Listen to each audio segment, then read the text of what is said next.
Before we begin to questions, I want to congratulate the men's House of Commons tug-of-war team, captained by Sir James Cleverly, who yesterday beat the House of Lords team to win the Macmillan Cancer Tug-of-War 2026 in aid of the great charity.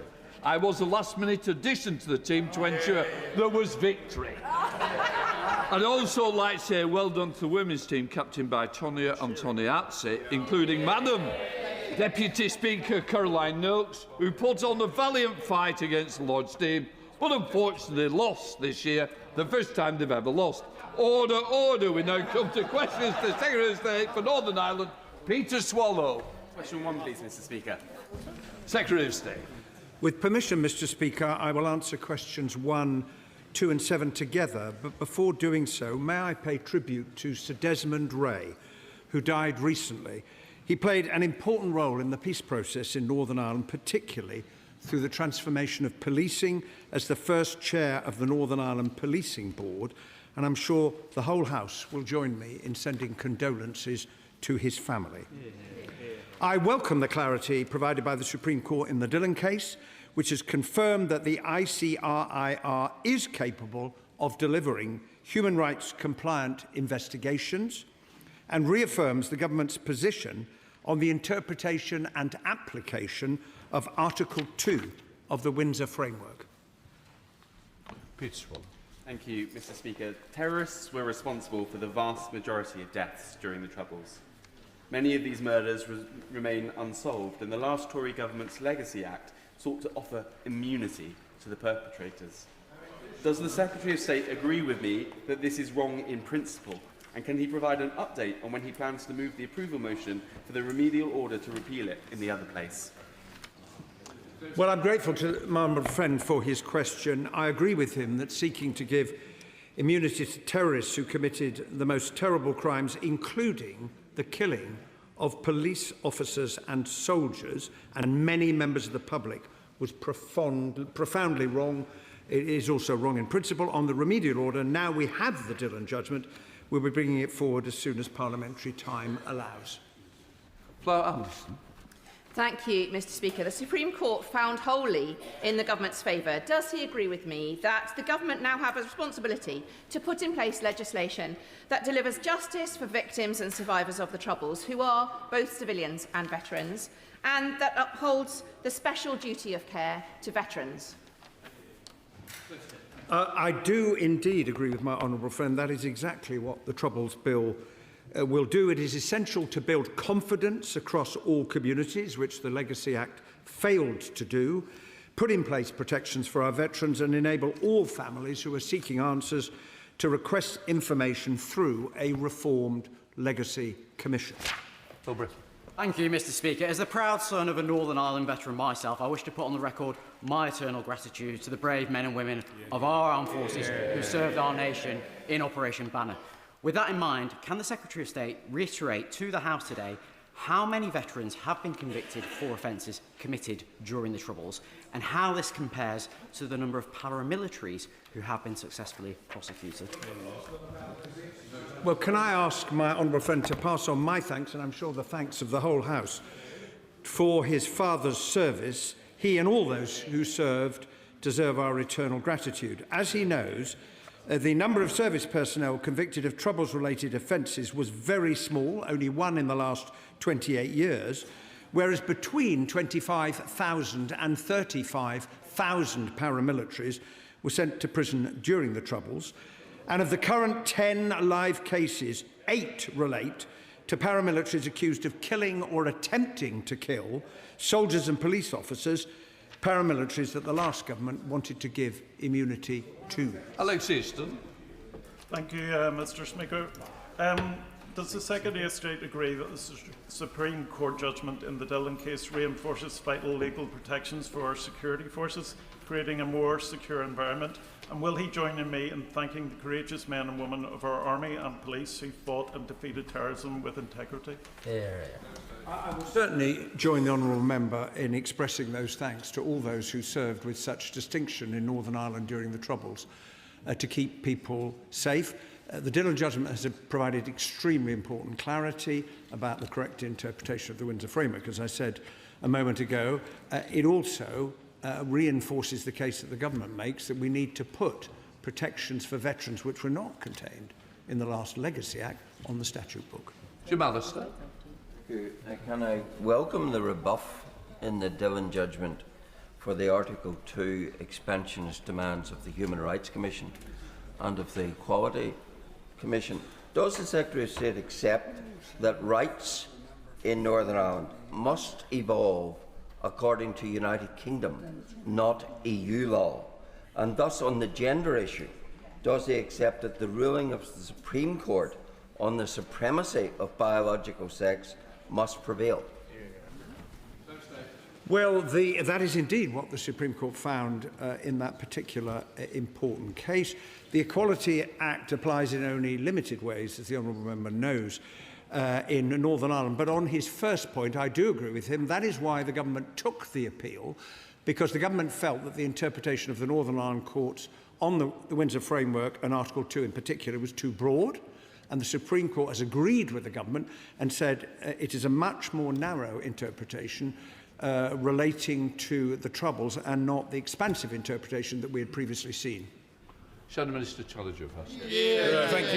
Thank you, Mr. Speaker. And may I first echo the comments of the Secretary of State in relation to the sad passing of Sir Desmond Ray.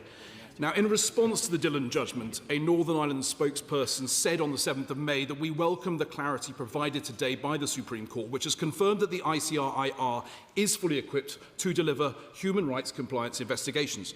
So does the Secretary of State therefore accept that the courts have determined that the ICRIR, as presently constituted, is sufficiently independent to conduct its investigations? And if so, Mr. Speaker, why is there any need to make these cumbersome changes in his proposed bill?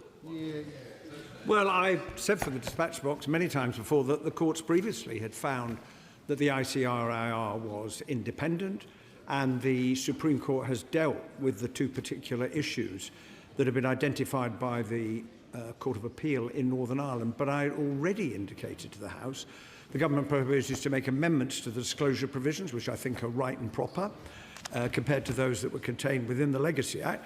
But it remains the case that the last Legacy Act did not command confidence on the part of all. It's no good, honourable members, shaking their head. It did not command confidence on the part of all communities in Northern Ireland. That is why the changes are necessary. Gavin Roberts. Thank you very much, Mr. Speaker. The Secretary of State will know that the howls of outrage from the Article 2 expansionists have been proven to be wrong. And yet those same howls of outrage have been repeated ad nauseum by the Irish government. And they continue with their state case against this country, and they continue to assert that there's an incompatibility with the ICRIR. In doing so, they refuse to respond to the requests of victims. They have not responded once to the ICRIR for information from the guards, and as he heard with the victim in our presence just last week, the Garda unit, the much-feted Garda unit, doesn't even answer the phone. Will the Secretary of State now challenge the Irish Republican government to withdraw their case and to recognise compatibility with Article 2? Well, as I have said to the Right Honourable Gentleman a number of times before, the government's view, and it is reinforced, of course, by the Dillon judgment, that the legislation that we are bringing forward, combined with the judgment, means that there is no basis for the interstate case, but it is, of course, a matter for the Irish government to take a decision about what they do about that. The other argument for the legislation that we are putting forward is it will enable precisely the cooperation that the Right Honourable Gentleman is seeking, and which will be so important to many families in Northern Ireland, including the families of service and police personnel who were killed and injured during the Troubles, and there may well be information that the Irish government can now provide. That is another strong argument for the legislation. Robinson. Speaker, the Secretary of State must know that victims in Northern Ireland would like him to stand up for them, to challenge the excess and the eccentricities of the Republic of Ireland government, and to ensure that when they promise they will provide information, that they do, and that their reluctance to do so has now been proven hollow. But gender's already been mentioned, and he knows that the Dillon case was silent on some of the other expansionist parts of the quest on Article 2. He's indicated his support for the Supreme Court's view, but will he ensure that he defends that view in court? Well, I reject the suggestion that I, in some way, am not standing up for victims, because the legislation that we have brought forward is about trying to give confidence to all victims in Northern Ireland. And as he knows, he was one of many critics of the immunity provisions in the Legacy Act, which had no support in Northern Ireland, didn't command support from any of the political parties, was wrong in principle, and was never even commenced by the last government. Now, in relation to the Irish government, we should judge each other by the steps that we take. And I would just point out to him that since we last had an exchange on this matter, the Irish government has now legislated, it's just awaiting the Irish president's signature, to enable witness evidence to be given to the Omagh bombing inquiry. That is a sign of the Irish government's good faith. Three, please, Mr. Speaker. With permission, Mr. Speaker, I will answer questions 3 and 4 together. There is rightly huge pride in the defence sector in Northern Ireland. Aerospace and defence are worth more than £2 billion a year. This defence growth deal will unlock even more opportunities for businesses, workers and apprentices. Thank you, Mr. Speaker, and I thank the Minister for his answer. One of the many things I've learnt on the excellent Armed Forces Parliamentary Scheme with the Navy this year is the importance of UK defence manufacturing for our economy and for our national security. In Southampton, we've got Techiva and Leonardo, and of course in Northern Ireland, there's Navy shipbuilding at Harland and Wolff. Does the Minister agree that the Northern Ireland defence sector plays a vital role in defending the UK and protecting our allies? My honourable friend is right. Businesses are not only thriving with that, creating good jobs, they're also protecting us and our allies, like Ukraine from Russian aggression. I am proud of Northern Ireland's critical role in defending our country and protecting our allies. Joseph. Thank you, Mr. Speaker. The Northern Ireland defence sector already makes substantial contribution to the local economy, supporting well-paid, highly skilled jobs right across the region, with at least 900 jobs directly supported. Does he agree with me that this is, as well as benefiting national security, this new investment will also benefit the wider economy, including my own constituency of Ashford? He is absolutely right, Mr. Speaker. This investment is a win-win-win. We protect ourselves, our allies and our economy, and boost with it the opportunities for people to get good, long-lasting and rewarding jobs. That's embarrassing. Has the Minister seen the report by Tech UK published this week, which has members across Northern Ireland in the defence sector, focusing particularly on tech, and its concern that the absence of the defence industrial strategy has been the single biggest cause of retardation of its members' business and particularly affecting employment? And what does that say for growth in Northern Ireland? I haven't read the report from Tech UK. I look forward to reading it. I think the honourable member might mean the Defence Investment Plan, which will be published, we're hoping, next month before the NATO summit. Samuel Wilson.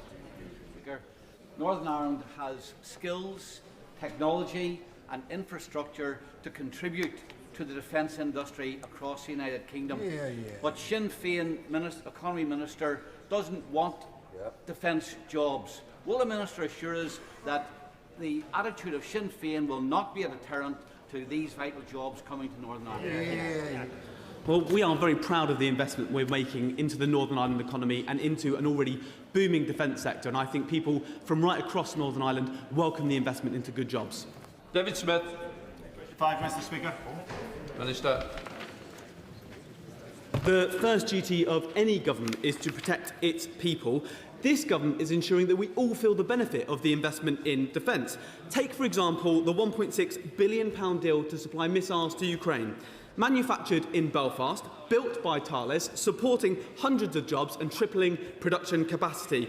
This is important work that I'm sure the whole House welcomes. Smith. Very honourable friend for that answer, and welcome the good news that this week alone that Thales in Belfast has given a £36 million contract to provide those multi-role missiles, and which will support 700 highly skilled jobs in Belfast. So can I ask the Minister, does he agree that the defence industrial strategy represents a huge opportunity for job creation and economic growth in regions like Northern Ireland and in constituencies like mine in North Northumberland? Of course, the dedication and professionalism of our armed forces, I think, is respected across this House, the country and the world, and standing behind them must be a strong defence industry. And with this plan, businesses right across the United Kingdom can play their part in taking our defence industry to the next level. Jim Shamley. Speaker, can I thank the Minister of State very much for that answer? Taking into account the world-class engineering capabilities already proven by industrial icons Shorts, Harland & Wolff, Thales in Northern Ireland, will the Minister ensure that the Defence Growth Deal specifically leverages the existing high-tech supply chains and advanced manufacturing skills base across areas like Strangford and my constituency to supercharge our regional private sector growth and ensure that this rising tide lifts all the manufacturing ships in Northern Ireland who have the capacity to do so much more. Belfast, thank you. I will absolutely do all I can to ensure that. I've met many of those businesses and many small businesses from across Northern Ireland to discuss the Defence Growth Deal. He'll be pleased to see there's a focus on skills and supply chains to support more of those businesses. Then good job. Question number 6. With permission, Mr. Speaker, I will ask questions 6 and 10 together. The Troubles Bill will return to the House early this session. In the meantime, I have been consulting widely on the legislation. I will bring forward amendments designed to improve the process for victims, further safeguard veterans and differentiate between the role played by security forces and paramilitary terrorists. Lincoln Job. Thank you, Mr. Speaker. In his wide consultation, did he consult General Sir Nick Parker, who suggested that there should be no further criminal investigations, inquests, inquiries or prosecutions unless there is new compelling evidence which wasn't available at the time of the event? Well, I have consulted and met with a very wide range of people. I have seen the amendment that has been put down that the House will come to when we get to the committee stage. But as he will be aware, there is already provision in the bill for protection from repeated investigations unless the Commission regards it as essential. But I recognise the need to build upon what we've already contained in the bill, and that will be visible when the amendments are published. David Reid. Thank you, Mr. Speaker. The previous Troubles Bill drew criticism from 9 former 4-star generals, regimental associations and veterans across the country. Now, the Defence Secretary told this House earlier this week that he had dealt with their concerns and would make significant amendments. But every time we ask for detail, we are stonewalled. So will the Secretary of State lay out today exactly what protections he's proposing and guarantee that no veteran will be hounded through the courts? Well, we are looking at amendments to improve the process for families, to further safeguard our Operation Banner veterans and ensure oversight of how the protections work, make it clear that there is no equivalence, and never was, between the actions of terrorists and the conduct of our armed forces and the police in trying to protect life, and ensure that coroners and the Commission take proper account of the circumstances in which our armed forces were operating. All of those will be consistent with the joint framework and with the government's human rights obligations, and I hope the opposition would welcome all of those things. Chair of the Select Committee, Tony Antoniazzi. Thank you, Mr. Speaker. During our inquiry on legacy, we heard serious concerns from victims and survivors about the government's approach to information disclosure. In Dillon, the Supreme Court showed a significant degree of deference to government on national security grounds. What reassurances can the Secretary of State give to families and survivors that national security will not be invoked to withhold information simply because it is uncomfortable for the state, rather than its disclosure would present a genuine risk to the public? Well, as my honourable friend, the Chair of the Select Committee, knows only too well, ultimately responsibility for national security rests with ministers, and Dillon and indeed the Thompson judgment confirmed that. But as I already indicated, I have proposed in the bill changes to the disclosure provisions that were contained previously, including requiring the Secretary of State to conduct a balancing exercise when considering each case, and also to give reasons. And the Supreme Court also made it quite clear that the Secretary of State does not have a veto, because any decision can be subject to judicial review. Sir Secretary of State Alex Burke. The Secretary of State will have seen reports in the Belfast Telegraph that prior to 1985, a very large part of the gelignite used in IRA bombs was routinely stolen from a single factory in the Republic, from County Meath. The supply amounted to many tons of explosives, and it took the lives of many hundreds of people. At the time, British intelligence repeatedly raised concerns with Dublin. Nothing was done, despite the factory allegedly being in receipt of Irish state subsidy. Following these revelations, will the Secretary of State commit to writing to the Taoiseach to ask him to hold an urgent public inquiry into the Enfield explosives factory? Well, I have indeed seen the reports that the honourable gentleman refers to, and one of the reasons for the Troubles Bill, as I've already explained, is to facilitate cooperation with the Irish authorities in relation to all of these matters. We cannot undo the past, but what we can do is to provide information for those whose lives were lost as a result of the use of those explosives, by full cooperation taking place between the Irish authorities and the Legacy Commission. We require the bill in order to make that happen. With all due respect, the Secretary of State did not answer my question. This is an extraordinary missing piece of the puzzle in the story of the Troubles, in the story of how the IRA obtained weapons which killed people in our country. The Secretary of State is perfectly within his rights to raise this with his opposite numbers and to ask them to conduct a full public inquiry. On behalf of the victims, will he do so? I undertake to the honourable gentleman and to the House, since he has raised the matter directly with me, to raise it with the Irish authorities, because they will have seen the exchange that he and I have just had. Paul Cole, Liberal Democrat spokesperson. Thank you, Mr. Speaker. The main review into the ICRIR describes a toxic, divided and disrespectful senior culture, along with structural weaknesses in the governing legislation. It also raises concerns that the government's forthcoming Troubles Bill will make matters worse. However, in his response to the review, the Secretary of State appeared to suggest it's simply up to the ICRIR to sort this out. Even though the ICRIR is sponsored by his department, the review was commissioned by his department, and his department is now legislating to rebadge the failing body as the Legacy Commission. So will the Secretary of State tell the House whether he accepts he is ultimately responsible for Peter May's 19 recommendations being followed, an update on whether the NIO plan is still on schedule, and how the Troubles Bill is to be amended to remedy the structural shortcomings exposed in the review? Well, it is, I say to the honourable gentleman, it is a joint responsibility between the independent commission established under the legislation put in place by the last government. Some of the things that have been uncovered are evidence of why we need to reform the way in which the commission works, which is what the Troubles Bill will seek to do. We have a joint plan that we are working on together. I've made my displeasure very clear to every single one of those who sit on the Legacy Commission board. It is not acceptable what was found, but we also have to acknowledge the report also said there's a lot of committed staff, and nothing must get in the way of them carrying on with their work to find answers for families. Mr. Speaker. With permission, Mr. Speaker, I'll answer questions 8 and 9 together. Public service reform is needed, and that's exactly what we're doing. Just last week, we announced a £42 million package to invest in digitising prescriptions, because with 45 million prescriptions issued every year, the service is inefficient, expensive, and we're changing that. Kevin. I'm grateful to the Minister for his answer. Thanks to this government's investment in public services, Northern Ireland received its record funding settlement and spending review. With this in place and the extra transformation funding, does my honourable friend agree that it is now up to the executive in Northern Ireland to deliver the changes that are so clearly needed in Northern Ireland's public services?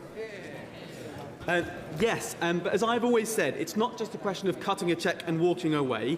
Of course, we have given more money to the executive than ever before in the history of devolution.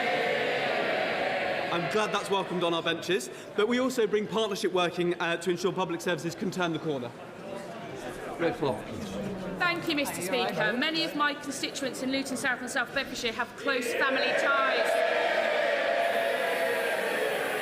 close family ties to Northern Ireland and understandably take interest in health outcomes in Northern Ireland and the UK. Does the Minister agree with me that when it comes to public health, all parts of the UK can learn something from each other? And can he update the House on conversations between the UK Government and the Executive on respective successes in improving patient outcomes? My honourable friend is absolutely right. No person has a monopoly on good ideas, and no government does either. I want the best for the whole of the United Kingdom. Where Northern Ireland leads the way, we can try and roll that out across the rest of the UK. But where it needs support, like on digitising prescriptions, we'll do that too. It's about working with the Executive to improve patient outcomes. Thank you, Mr. Speaker. Now, Mr. Speaker, the Secretary of State for Northern Ireland won't thank me for saying this, but whenever we're having these discussions about transformation of public services in Northern Ireland, you can either have good public finances or you can have an unreformed Stormont, but you can't have both. Now, with 3 parties in Northern Ireland supporting reform proposals in the last number of weeks, when is this government going to get serious about giving Northern Ireland the means in which to govern itself and get round the table and start discussions on reform of Stormont? Well, those are conversations that are ongoing. We've had those. We had a Westminster Hall debate recently on there, and we'll have further conversations with party leaders. But I would also gently say that it can't be a substitute for improving services now. Improvements can be made. We've talked, myself and the honourable member, about cancer waiting times. We can do things now. It doesn't have to wait for conversations about reform as well. Question, Robin Swan. Much, Mr. Speaker. Transformation needs to be embedded by a recurrent budget. We're 3 months into this financial year in the Northern Ireland political speed. We still don't have a recurrent budget. So what steps is the Northern Ireland office taking to bring about a recurrent financial budget in Northern Ireland? Well, not only have we given a record settlement more than ever before in the history of the Executive since devolution, we're supporting the Executive, we're having discussions, we're encouraging them to set a budget so that the people of Northern Ireland can see the improvement in public services they really need. Before we come to Prime Minister's questions, I'd like to pay tribute to former colleague Lord Alan Hazelhurst, who died this week. Although we come from opposite sides of the Pennines and the Isle, Alan served this House initially as the MP for Old Lancashire seat of Middleton and Prestwich from 70 to 74. Before, he represented Saffron Walden from 77 to 2017. He was also my immediate predecessor as Deputy Speaker and Chairman of Ways and Means from 97 till 2010. He was a distinguished and respected parliamentarian, serving on numerous committees during his time in the House, as well as playing a leading role with the Commonwealth Parliamentary Association. Friends will know Alan was mad about cricket. Along my father Doug, they were prominent and long-serving officers of the All-Party Parliamentary Group on cricket. And I know Alan took his passion to the next level with his many novels about the sport. In 2018, he was appointed a life peer, served in the House of Lords until he retired at the end of 24. I'm sure members across the House will like to join me in sending our condolences to Lord Hazelhurst's wife, Lady Angela, his children and grandchildren, family and friends, who are very much in our thoughts today. We now come to Prime Minister's questions. Dr. Ros Savage. Thank you, Mr. Speaker. Question number 1.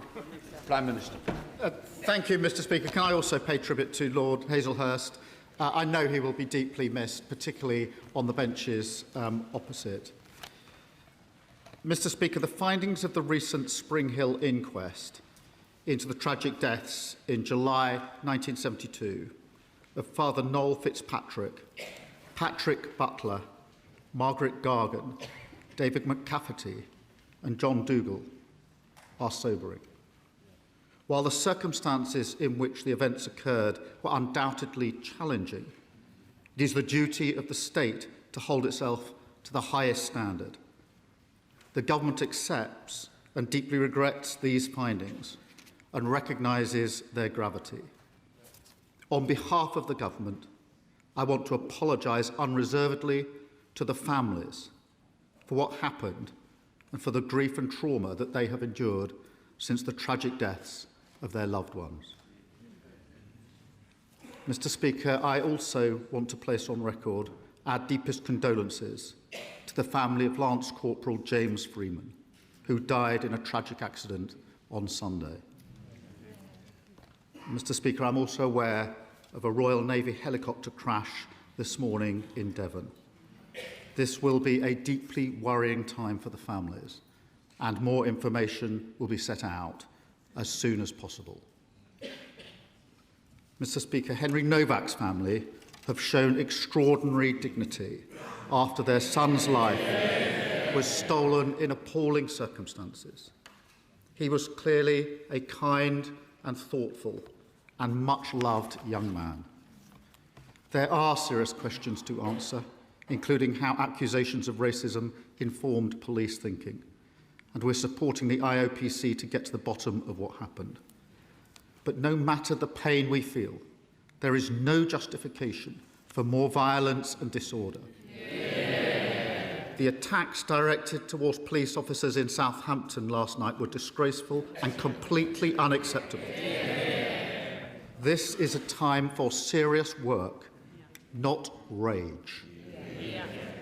And let me be clear, we will ensure anyone found engaging in disorder meets the full force of the law, as we have done before. Mr. Speaker, this morning I had meetings with ministerial colleagues and others, in addition to my duties in this House. I shall have further such meetings later today. Dr. Ross-Savage. Thank you, Mr. Speaker, and I would like to echo the sympathies expressed by the Prime Minister for those families recently bereaved, particularly the family of Henry Novak. Corruption appears to be endemic in donations to British political parties. We've had years of Conservative cronyism. We've had allegations of embezzlement in Scotland. We've had undisclosed donations from crypto billionaires and foreign oligarchs. We've even had freebies dished out to some of the honourable members sitting on the benches opposite. The government has already cracked down on some specific sources of donations that favour their political opponents, such as crypto and foreign money. Will the Prime Minister now commit to restoring the faith of the British public in the integrity of our British democracy by putting a cap on all political donations? Well, can I thank her for her question? We will do whatever is necessary to protect our democracy from foreign influence and from dirty money. And that's why we commissioned the Rycroft review. We capped overseas donations and introduced a moratorium on crypto donations. And we're taking further action as set out in the King's speech.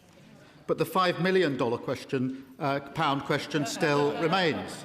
Why is the leader of Reform dodging questions about his donations? And why did he keep it secret in the first place? Thank you, Mr. Speaker. I am proud that after decades, it is this Labour government putting passengers before profit by bringing GTR, Southern, Gatwick Express into public ownership. The previous government shelved plans to unblock the bottleneck at East Croydon Station. This not only causes delays from Bedford to Brighton, but leaves constituents at Norway Junction Station in limbo. So will the Prime Minister look again at the Croydon Area Modelling Scheme, back my campaign to unblock the Croydon bottleneck, and does he agree with me that by bringing our railways back into public hands, it is this government that is getting us back on track? Well, can I commend her campaign to address the Croydon bottleneck? The last government cancelled work to address this. We will carefully consider the case for upgrades, including step-free access at Norwood.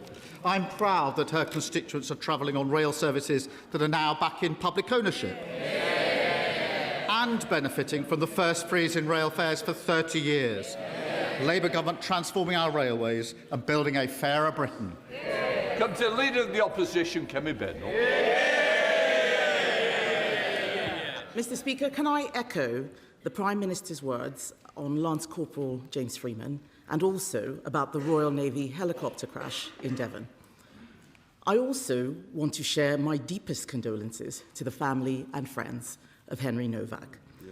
The circumstances around Henry's wrongful arrest and tragic murder must be a wake-up call to the entire country and our institutions that every life matters, and it is the responsibility of everyone in this House to bring people together, not divide them. Mr. Speaker, with your permission, I would also like to take this opportunity to pay tribute to Sir Alan Hazelhurst, Lord Hazelhurst, who died on Monday. Sir Alan served Parliament for over 50 years, 8 of them in the Lords, 40 years as my predecessor as MP for Saffron Walden. And from 1970 to 1974, he was also the Member of Parliament for Middleton and Prestwich. He was respected on all sides of this House, elected multiple times as your predecessor, Deputy Speaker, before he concluded in the other place. Apart from serving his constituents, his greatest passion in Parliament, and perhaps in life, was, as you said, cricket. He was chairman of the All-Party Parliamentary Group for Cricket, a role which he encouraged me to take up and which I graciously declined, telling him I knew absolutely nothing about cricket. But I think colleagues should know that the reason Sky Sports can be found on the parliamentary TV network is because of Sir Alan's intense lobbying. There is so much to say, but I think just letting everyone know that he was a good and kind man, and he will be very much missed. My thoughts are with his wife Angela and his children Mark, David and Emma, and his grandchildren. So, Mr. Speaker, can I ask the Prime Minister, by how much has the welfare bill risen since he came to office?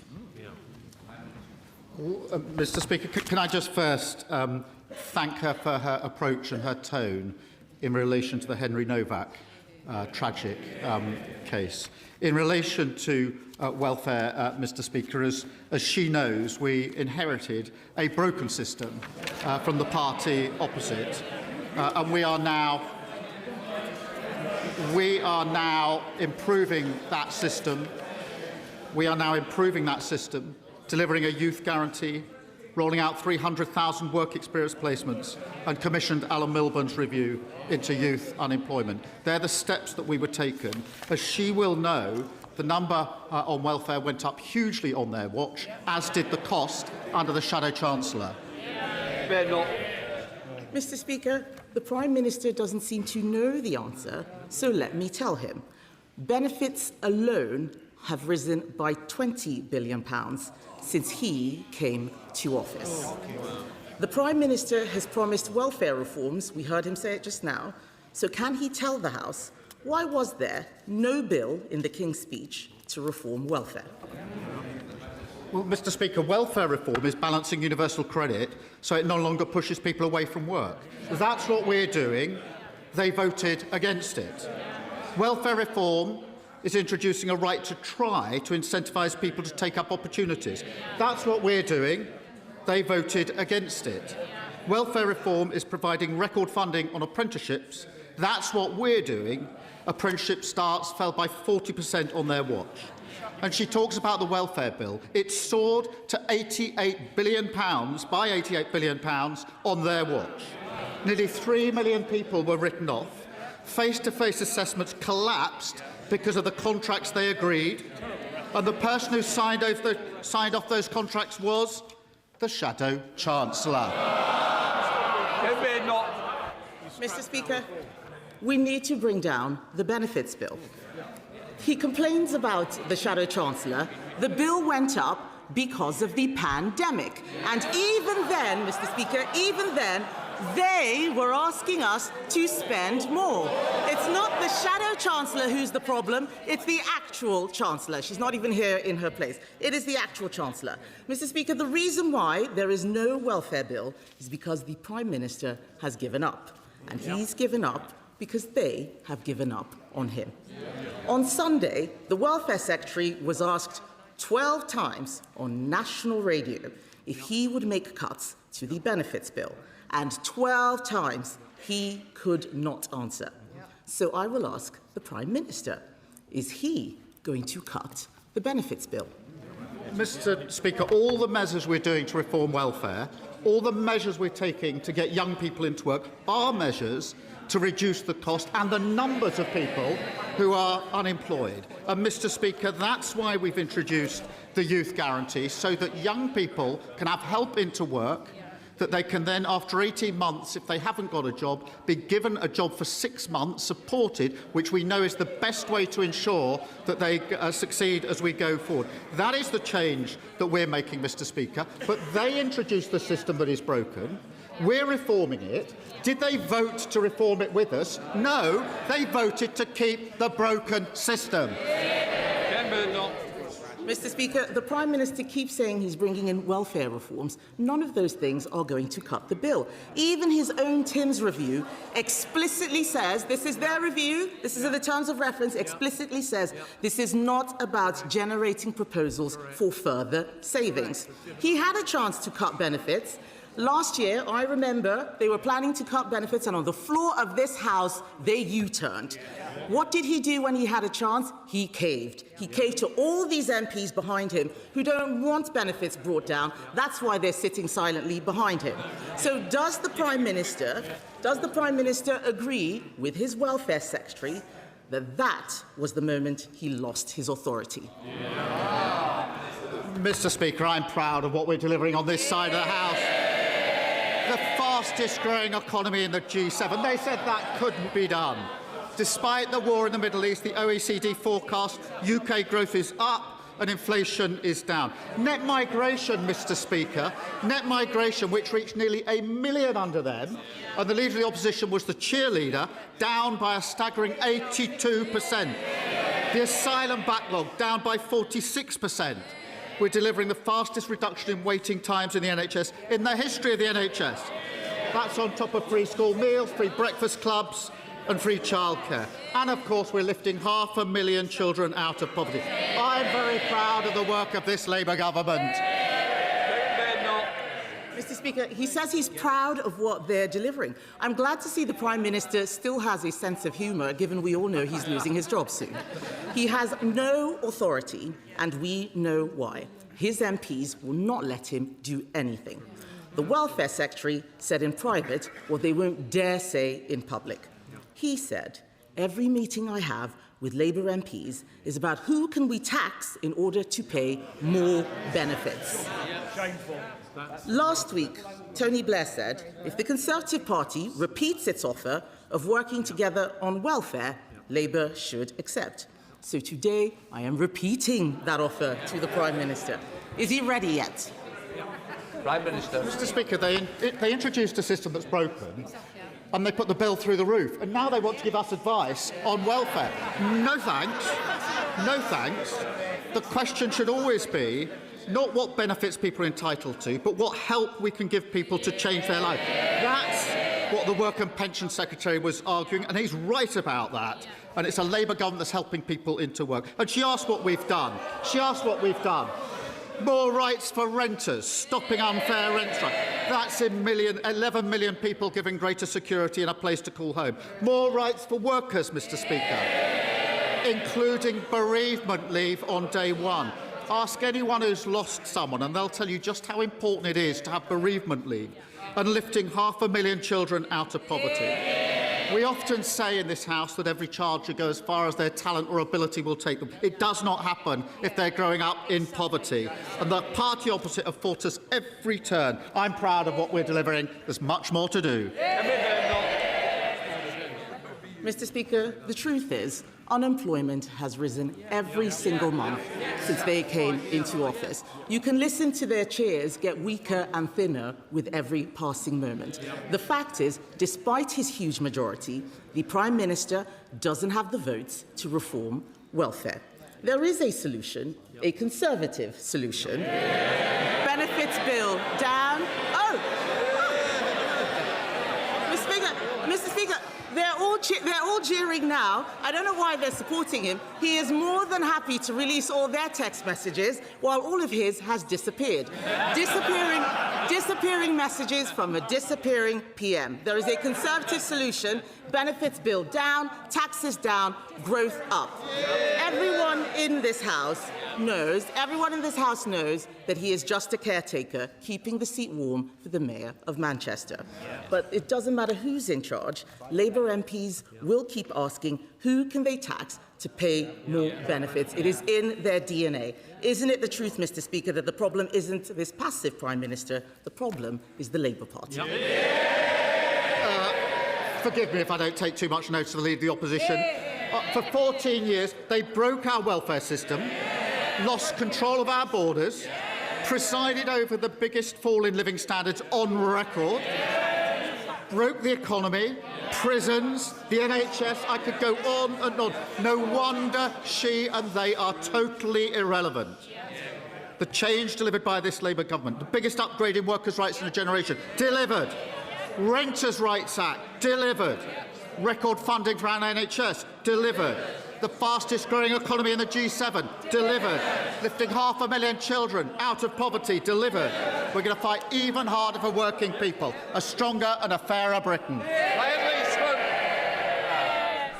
Mr Speaker, 97 homes in Colsnorton have been evacuated due to ground movement. That's hundreds of people enduring severe emotional and financial distress. This is absolutely life-changing.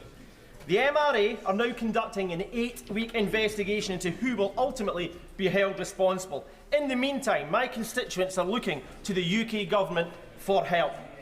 Will the Prime Minister commit to working with the Scottish Government and Clackmannanshire Council to ensure that affected residents receive whatever support they need for a speedy and fair resolution? Can I thank my honourable friend? And I do know how difficult it is for residents who are not in their homes. And can I reassure him and them that the MRA are carrying out daily investigations to get answers as swiftly as possible. We're also working with the Council to provide support for residents.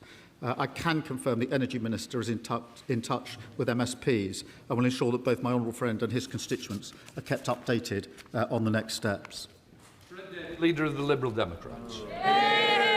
Thank you, Mr Speaker. And can I associate myself with your remarks about Lord Alan Hazelhurst and confirm to the Leader of the Opposition that he will be missed on all sides?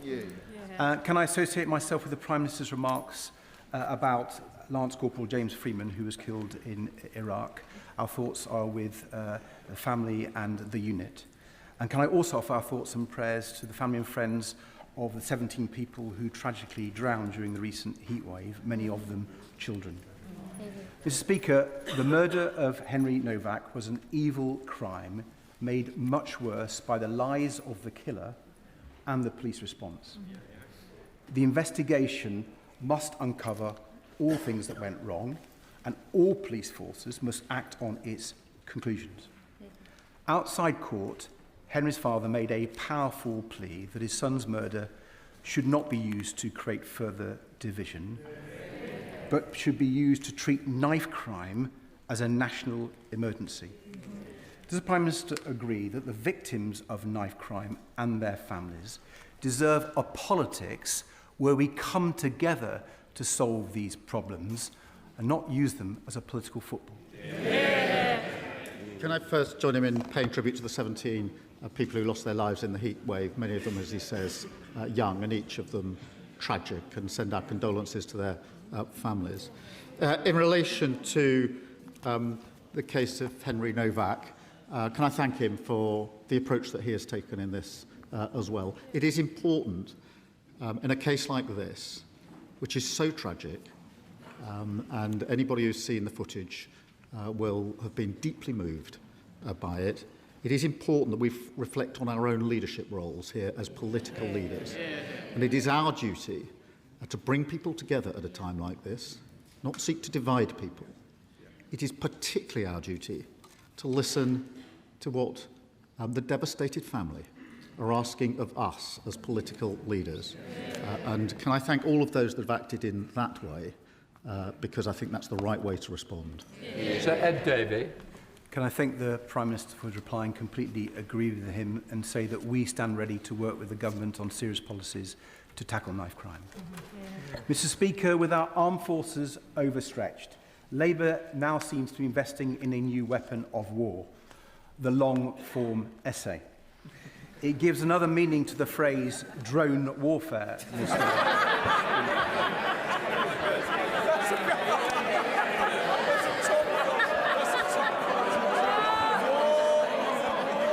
Tony Blair says the UK should suck up to Donald Trump, kowtow to US tech barons, and go slow on Europe. The Prime Minister must be grateful for this rare endorsement of his agenda. Blair also claims that the sensible people aren't radical and the radical people aren't sensible. Is the Prime Minister concerned that unless he changes course, he will be remembered for being neither radical nor sensible? Well, he rather spoiled what was quite a good gag. Mr. Speaker, I have to. I'm surprised he hasn't done more to welcome the savings we're delivering for family fun days out this summer. I really thought that he would have been delighted at the cheaper tickets for soft play. Speaker, the country is united in its horror at the tragic death of Henry Novak. And would the Prime Minister once again join me in paying tribute to the courage of Henry's family in the face of this tragedy? And will he also join me in calling for the recognition of the serious mistakes made by the police, and that we must learn from those mistakes so that no family may face this tragedy again? Well, can I thank him for raising this really important case? And my thoughts are with Henry's family. I'm sure the thoughts of the whole House and the whole country. I have watched the body cam footage, as others will have done. I found it really hard. It was harrowing. And as a dad of a 17-year-old boy, I felt sick. I can only imagine how devastated his family are. It is extremely moving. Henry's life has been stolen. His family have responded with incredible and immense dignity and bravery. Now, there clearly are lessons, Mr. Speaker, that need to be learnt, serious questions that need to be addressed, not least this question about accusations of racism informed decision-making in such cases. Henry's father said this: "We do not want his death to be used to create further division, hatred, or tension." They're the words of a grieving father who's lost his son. We do not want his death to be used to create further division, hatred, or tension. I think those words have resonated with people across the country. We must not allow this tragedy to be hijacked by anyone who seeks to divide us. Nigel Farage. Thank you, Mr. Speaker. Following the horrendous circumstances of Henry Novak's death, can I urge the Prime Minister to consider this? It is now clear to growing millions in this country that we're living under two-tier policing. The instructions that are given to police officers from police bosses are clear and written down in ink. It says you must treat different ethnic groups in different ways. That, apart from the upset and the anger at the circumstances of his death, the anger that you saw spilling out in Southampton last night,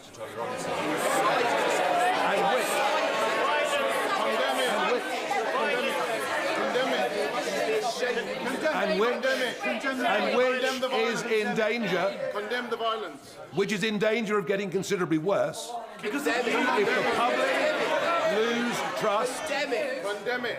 If the public lose trust in being treated fairly by the police, can he take some action, end this divisive practice of two-tier policing, and make sure that all British citizens are treated the same? Mr. Speaker, I don't believe there's two-tier policing in this country. I'm really shocked that he pretends to have respect for Henry's family and then acts in this way. They are a grieving family. Mr. Blash, please. It's a very important question. I want to hear the Prime Minister. If you want to carry on, go outside, please, Prime Minister.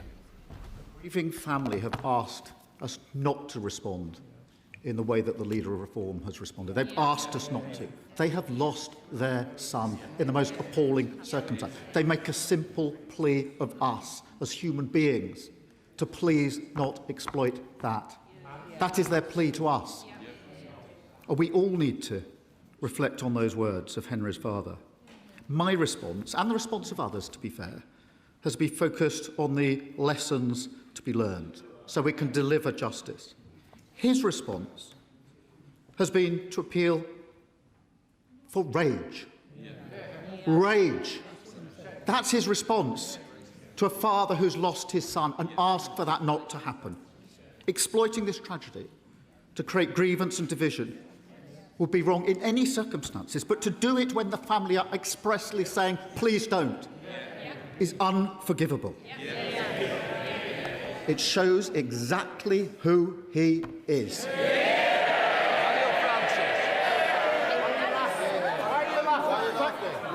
Thank you, Mr. Speaker. And I'd like to echo the comments that the Prime Minister just made. Absolutely. In August 2024, my constituent, Holly Woodcock, was found deceased in France, aged 20 years old. Her parents, Lee and Joanna, who are in the gallery today, still have no idea what happened at Holly's friend's holiday villa. They have raised significant concerns with the Foreign Office regarding the investigation, including the inconsistencies of witness statements and timelines, how samples were prematurely destroyed, and how matters raised by French lawyers were dismissed by the investigating French police officers and officials. I'm grateful that the Foreign Office Minister met with me and Mr Woodcock, but I share the family's concerns that our government should do more to press the French authorities to reopen the investigation. So will the Prime Minister commit to look at what can be done to raise this matter with his French counterparts at the highest level to help Mr and Mrs Woodcock get the answers that their daughter Holly deserves? Can I thank him for raising this case and express my sincere condolences to Holly's family? I cannot begin to imagine the intense distress that they've experienced. My honourable friend will know the Ambassador to France has raised Holly's case with the French Prosecutor General, and I know the Minister of Europe has set out further steps that can be taken and is ready to support the family. But I will reflect in light of this question on whether there's anything more that can be done. Liz Saville-Roberts. Diolch yn fawr iawn, Lefarydd. Last month, Welsh voters elected a Plaid Cymru government with a clear message, fairness and hope. This means tackling years of neglect by securing funding owed from HS2, a new financial settlement that reflects our nation's needs, and more powers for Wales, especially powers over our natural resources. So would the Prime Minister be open to turning a conversation into real action to fulfil the democratic wishes of the people of Wales? Because now surely is a time for us to work together rather than facing the chaos that threatens us from every corner. Can I thank her for a question? As she, I hope, knows, I did have a call with the First Minister of Wales just 2 weeks ago and made it clear that this government, will work constructively with the First Minister and with the government in Wales, because that's the right thing to do to deliver for Wales. Tristan Osborne. Thank you very much, Mr Speaker. Can I ask the Prime Minister about our National Health Service and what better treatments can we offer people suffering from memory loss? A very distressing case was recently brought to my attention by a constituent in Waldham, in a village in my constituency, of a man who could not remember his own words, even though he said it on television, that the NHS should not be funded through general taxation. What can we do to ensure my constituents in Chatham and Aylesford secure clarity on future Kent and Medway NHS funding, and what can we do to help the leader of Reform UK? Well, my honourable friend makes a powerful point. The Reform leader wants everyone to forget that he called for our NHS to be replaced with an insurance-based system. You might want to jot it down to jog his memory. And then he said that if people can pay, they should pay for NHS treatment. So we can help him by jolting his memory here. You cannot trust reform with our NHS. The only way to protect it is to vote Labour. Rosie Duffield. Thank you, Mr Speaker. This week, Tom Carriage and UK Hospitality launched their That's the Problem campaign. And yesterday, my neighbour from Herne Bay and I hosted industry bodies, chefs Matt Tebbett and Thomasina Myers, hospitality leaders from Manchester, Liverpool, London and Kent, including Andy Burnham's nighttime economy advisor, Sacha Lord. all agree with campaigners such as Andy Lennox that the UK's rate of 20% of VAT in hospitality is killing businesses daily. Does the Prime Minister agree that that's the problem? And will he match his candidate in Makerfield's pledge to slash VAT in line with the rest of the EU? Can I thank her for her question and recognise the challenges that she identifies? That is why we're permanently lowering business rates for retail, hospitality and leisure businesses. Every pub will get 15% off its new business rates bill, and bills will be frozen in real terms for a further 2 years. In relation to VAT, she'll see that we are supporting, by cutting VAT on children's meals in restaurants, particularly over the summer period, with the savings that were set out 2 weeks ago by the Chancellor. Thank you, Mr. Speaker. Every year, around 160 university students commit suicide. That's more than 3 every week. Yet there is no established duty of care on universities to protect the health, safety and welfare of their students. This is not about creating excessive burdens on universities, but requiring them to take reasonable steps to prevent injury or harm to their students where the risk is reasonably foreseeable. So would the Prime Minister please meet with me to discuss this issue so that we can do all that we can to prevent our young people dying at university through suicide? Well, Mr. Speaker, any death from suicide is a tragedy, as everybody across this House will know. We're bringing together students, bereaved families, universities and the NHS to strengthen the mental health support provided to students, and we've appointed a student support champion to drive improvement across our universities, and the Minister will be happy to discuss that and other matters with him. Andrew Rossen.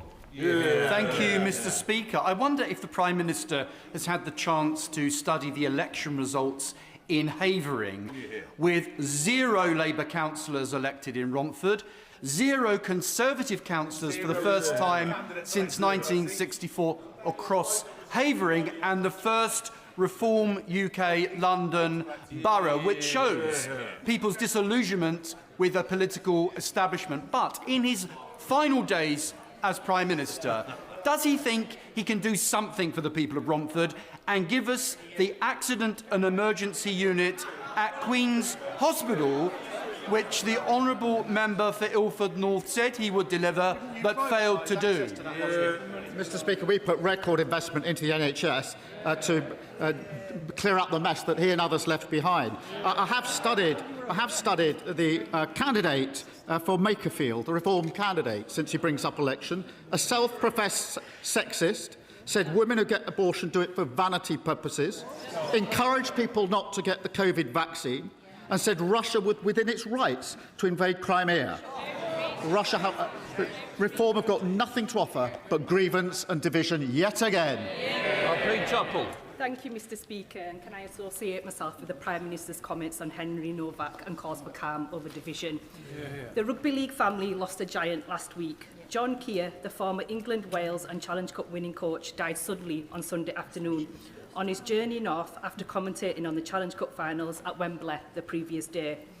After playing for Castleford, his local team, he moved to teaching and coaching for a total of 700 matches with 9 clubs, including famous underdog Challenge Cup wins with Sheffield Eagles in 1998 and Hull FC in 2005. John loved his sport and was in love, and in turn was loved by the sport. Will the Prime Minister join me in paying tribute to John and sending condolences to his wife Dawn, family and friends? Can I thank her for raising this and pay tribute to John? We're all deeply sad to hear of the passing. He was a remarkable athlete, coach, and an energetic and enthusiastic champion of his sport. He will be missed by supporters across the country. And I think my thoughts, all of our thoughts, are with his wife Dawn, his family and his friends at this sad time. Sarah Green.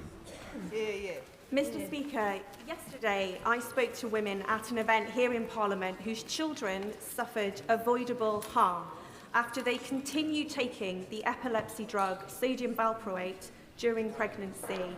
Doctors knew the risks, patients were not informed, and it's had devastating consequences.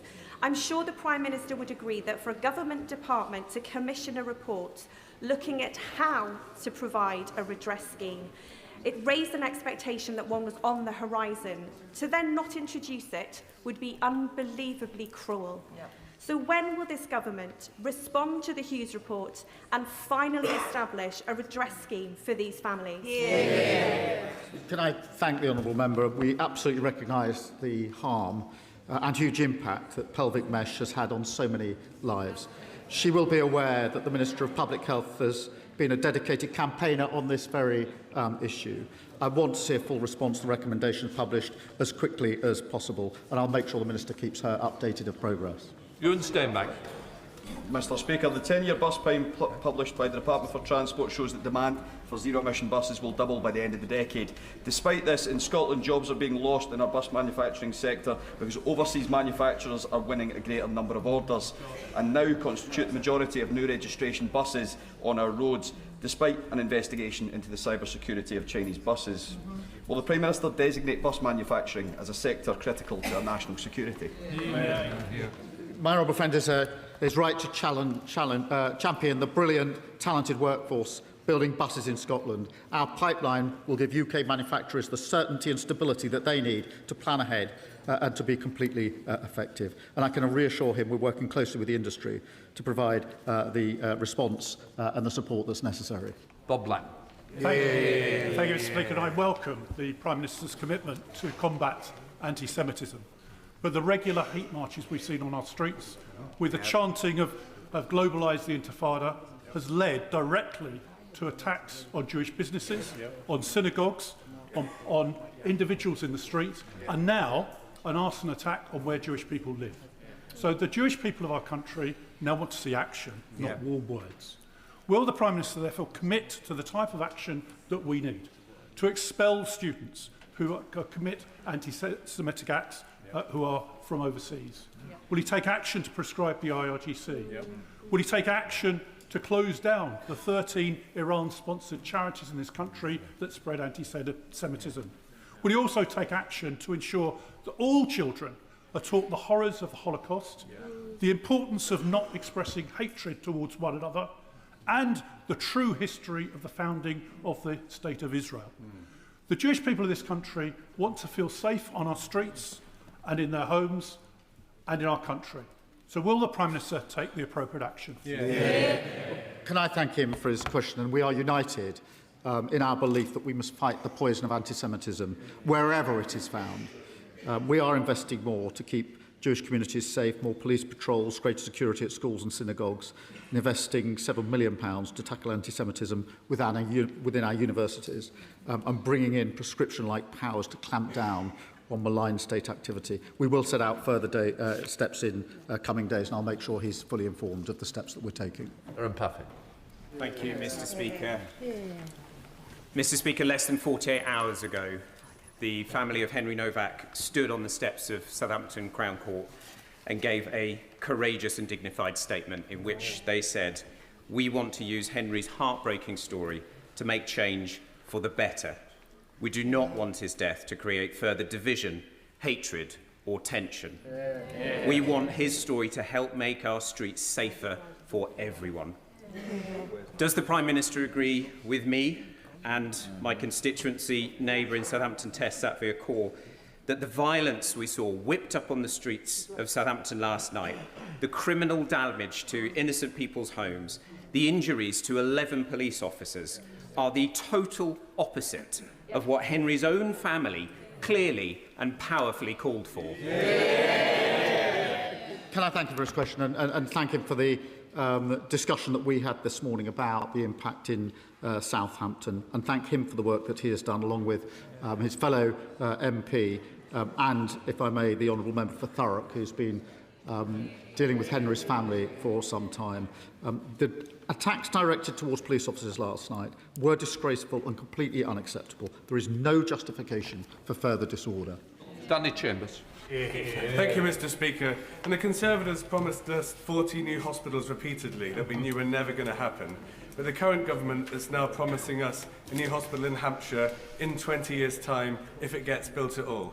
Mr Speaker, my constituents really rely on our A&E maternity services, but our current hospital has a huge repair backlog and it has rainwater leaking into clinical areas. Will the Prime Minister please break the cycle of governing parties promising us hypothetical hospitals and simply commit to fixing our actual hospital in Winchester? Can I thank him for his question? I recall he raised this with me, I think, previously at Prime Minister's questions. As he knows, the reorganisation of services is a matter for local integrated care boards who take decisions based on the evidence and engagement with patients. Across the country, patients are benefiting from the £450 million investment that we've provided to expand urgent and emergency care capacity. That's the improvements because of the investment we put in, but it is a matter for his local board. Thank you, Mr. Speaker.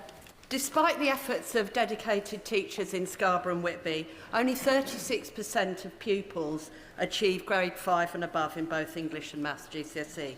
Does the Prime Minister agree with me that Mission Coastal has the potential to deliver the same transformational impact for young people in deprived coastal communities as the London Challenge achieved, and is the kind of bold and targeted intervention that only a Labour government can deliver? Can I thank her for her work championing on such an important issue? Mission Coastal will help break the link between background and success, giving the most disadvantaged children mentoring, career support and enrichment opportunities, because we believe that no matter where you grow up, every child deserves the same opportunities to succeed. Victoria Collins. Thank you, Mr. Speaker. This government's top-down housing targets, which are about to almost double in my constituency, mean communities like Redbourne and Tring are about to see huge-scale development while infrastructure is bursting at the seams. But while a supposedly affordable new build in my patch is more than £500,000. So no wonder Hannah, one of my sixth formers, says she can never dream of buying a new home and have to leave the place where she grew up. So will the Prime Minister urgently review these targets and come and speak to Hannah and our constituents, see how the targets, these top-down targets, are not delivering the affordable homes, the services we need, or protecting our precious land? Prime Minister, please. Look, we inherited a housing crisis with people unable to have the security of their own home or even get onto the housing ladder. We are determined to change that. We have invested £39 billion to deliver more social and affordable homes, prioritising brownfield land. We must build more communities with strong infrastructure, but her party consistently votes against the planning reforms that will actually allow those homes to be built. Final question, Calvin Bailey. Thank you, Mr. Speaker. Yesterday, the Health Secretary confirmed that all eligible black men will be invited to the Transform trial. As chair of the Prostate Cancer APPG, I welcome this vital step towards screening for this terrible disease, for which black men have doubled risk for both diagnosis and death. Something which Reform have responded to with nothing but divisive weasel words and rage baiting. Does the Prime Minister agree with me that our NHS was founded by Labour to be there for everyone equally, and when there is a proven higher risk, targeting support is equality? Can I thank him for his work as chair of the Prostate Cancer APPG? This programme is England's first targeted cancer screening programme. We're also funding a major expansion of research and treatment backed by £20 million to help men at the highest risk. We are determined to improve cancer care, and more cancer patients are now being diagnosed on time thanks to Labour's decisions. But of course, there's more to do. Let the front benches change over. Didn't ask a question, so questions come after statements. You didn't ask a question, though. I don't know. So they come afterwards. They come after statements and UQs.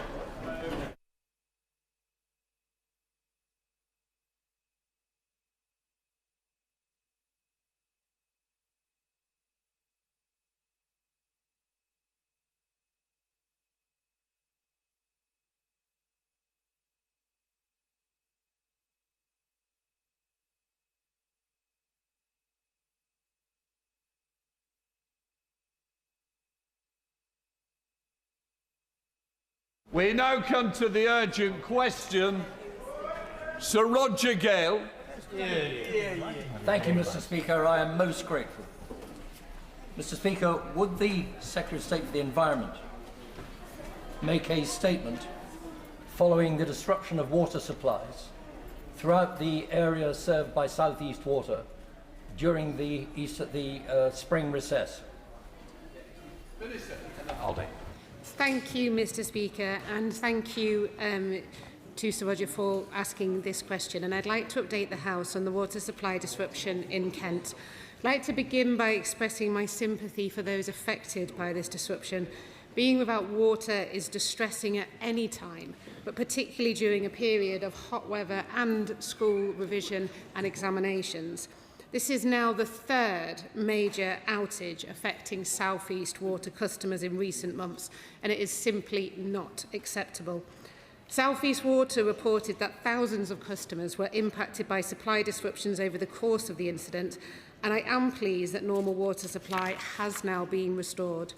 I met with the interim chair and senior operational staff twice during the course of the incident, including on Sunday this weekend, and the DEFRA team met with them daily to hold them to account for this incident and requested that they set out how they will compensate customers for this by the end of this week.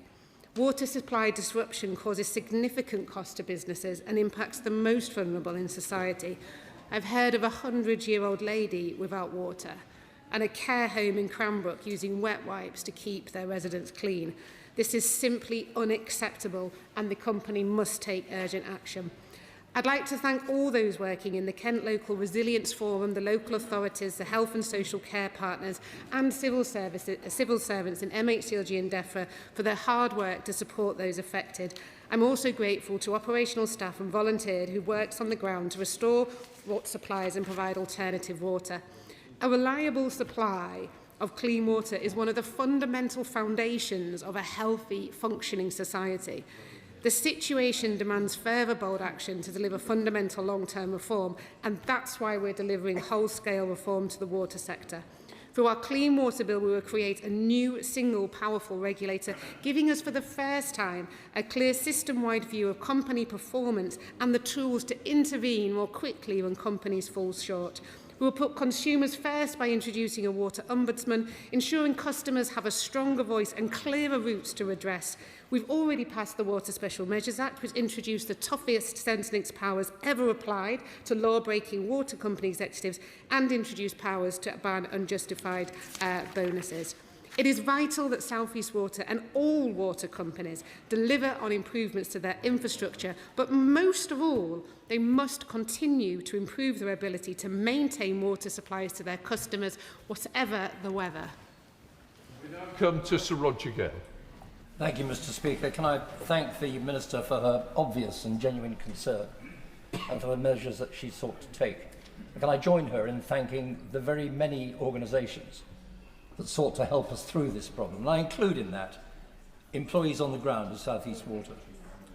Mr. Speaker, you know that thousands of people in Herne Bay, in my constituency, and more thousands of people in Whitstable, in the constituency represented by my honourable friend, the member for Canterbury, were left without water during the 4 hottest days of the year so far. That is totally inexcusable and totally unacceptable. Not only were households disrupted, but at the very time when they should have been having a glorious start to their season, guest houses, hotels, restaurants, pubs were shut. Care homes had frightful problems. A doctor's surgery lost its consultations because they didn't have water. There is no quick fix to this. The Broad Oak Reservoir should have been built 50 years ago. It'll take 10 years if we start tomorrow. But we have to try to make sure that in the coming months, because there will be more hot weather, this doesn't happen for a 5th time across Kent.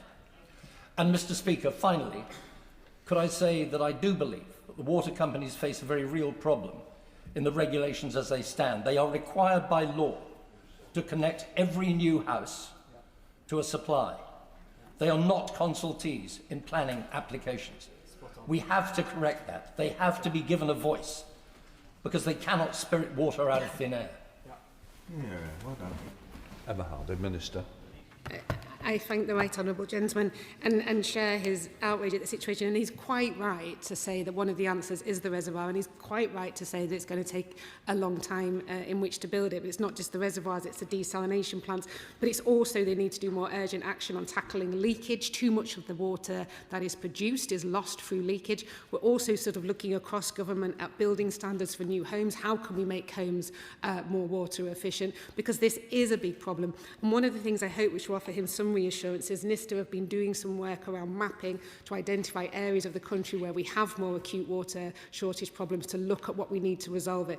One of the things I was saying to the company is, like, what are the actions you can take now? There's no excuse for their poor communication. That's something they can fix overnight. They can improve their communication. They can improve their relationship with the local resilience forum. That doesn't cost any money. They can look at the bulk supply deal they have with Southern Water. That's another action they can take. They can accelerate their work on leakage reduction. That's another action they can take. But fundamentally, he's quite right. The answer is building reservoirs and having greater storage of water across our country. And it is quite frankly, I think, ludicrous that we're in a situation where we complain about the rain all through the winter and complain about the drought all through the summer, and we have no way of storing it, and that's something I'm trying to change urgently. Just to remind her, this is about South East Water, not other water companies, so I'm sure all questions will be linked to that. Sure, Sanchez. Thank you, Mr. Speaker. Like many of my constituents, I have lost all faith in South East Water after the repeated failures to deliver adequate standards for customers in my constituency and across Kent. The latest incident left around 4,000 of my constituents having to cope for days with no water entirely, an intermittent supply or low water pressure. South East Water's failure to invest in infrastructure means I have no confidence they will be able to provide a basic standard of service.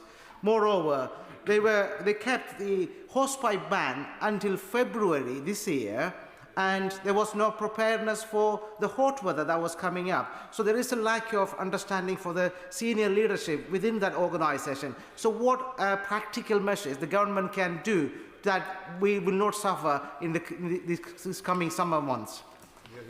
Minister. I thank my honourable friend for his question and share with him the outrage of the situation, and he has been a fantastic champion for his constituents in raising this with me on a number of times. In terms of the action that they can immediately take, one of the things we've said to the company is that they need to be prepared for future hot weather during the summer. What is their plan? What is their resilience plan? What actions are they going to take? What are they going to do? Where can they identify immediate things they can take? The longer solution is the storage of water. That is the longer term solution. But I mean, fundamentally, I have to say, Mr. Speaker, this company is a water-only company. It has one job. That's all it has, one job, to supply water, and it's quite frankly astonishing that it is failing to do that at the moment. He will be aware they are under investigation from Ofwat, they're under investigation from the Drinking Water Inspectorate for its actual licence, and because of its recent credit downgrade, it is under investigation as to whether those licence conditions have been broken. So serious actions are being taken against this company now. I will, of course, update the House as soon as I hear more about the things they're going to be taking in the immediate short term, and just also to mention that the CEO has offered his resignation. The chair has already resigned. There is an interim chair, and the CEO is currently there while they're looking to replace him with somebody else. Shadow Minister Dr Neil Hudson. Thank you, Mr. Speaker, and thank you for granting this urgent question from my right honourable friend, the member for Herne Bay and Sandwich. And can I thank the Minister for her approach and engagement with this vital issue. It is deeply regrettable, Mr. Speaker, that we are here yet again with unacceptable outages from South East Water following the events back in December and January. The shortage of water supply in Kent in these hot conditions has had terrible impact on the local communities. Homes have been without water supply, schools and businesses impacted, farmers and horse owners again fearing not having enough water for their livestock. Local residents have lost confidence in their water supply and are switching to bottled water. That simply is outrageous. These repeated failures are simply not good enough from South East Water. We have heard repeated accounts about poor communication and logistics from South East Water, including difficulties in accessibility to collect bottled water, compromising vulnerable residents. Can the Minister please provide guidance on what is being done to ensure that people can reliably, moving forward, access adequate supply, particularly vulnerable households? And what is being done to ensure vital healthcare delivery can continue uninterrupted? And in these hot conditions, what measures can be put in place so that farmers and horse owners will have enough water for their livestock? What meetings has the Minister had with South East Water, Ofwat, the Drinking Water Inspectorate, local resilience fora and affected councils since this latest disruption? Mr. Speaker, we've seen resignations at the top of South East Water, but we are yet to see any change in performance. What enforcement action is being considered against South East Water if it is found again to have failed its statutory duties? And what investment has South East Water committed to improve resilience in Kent, Sussex and other areas, and how will ministers ensure that it's delivered?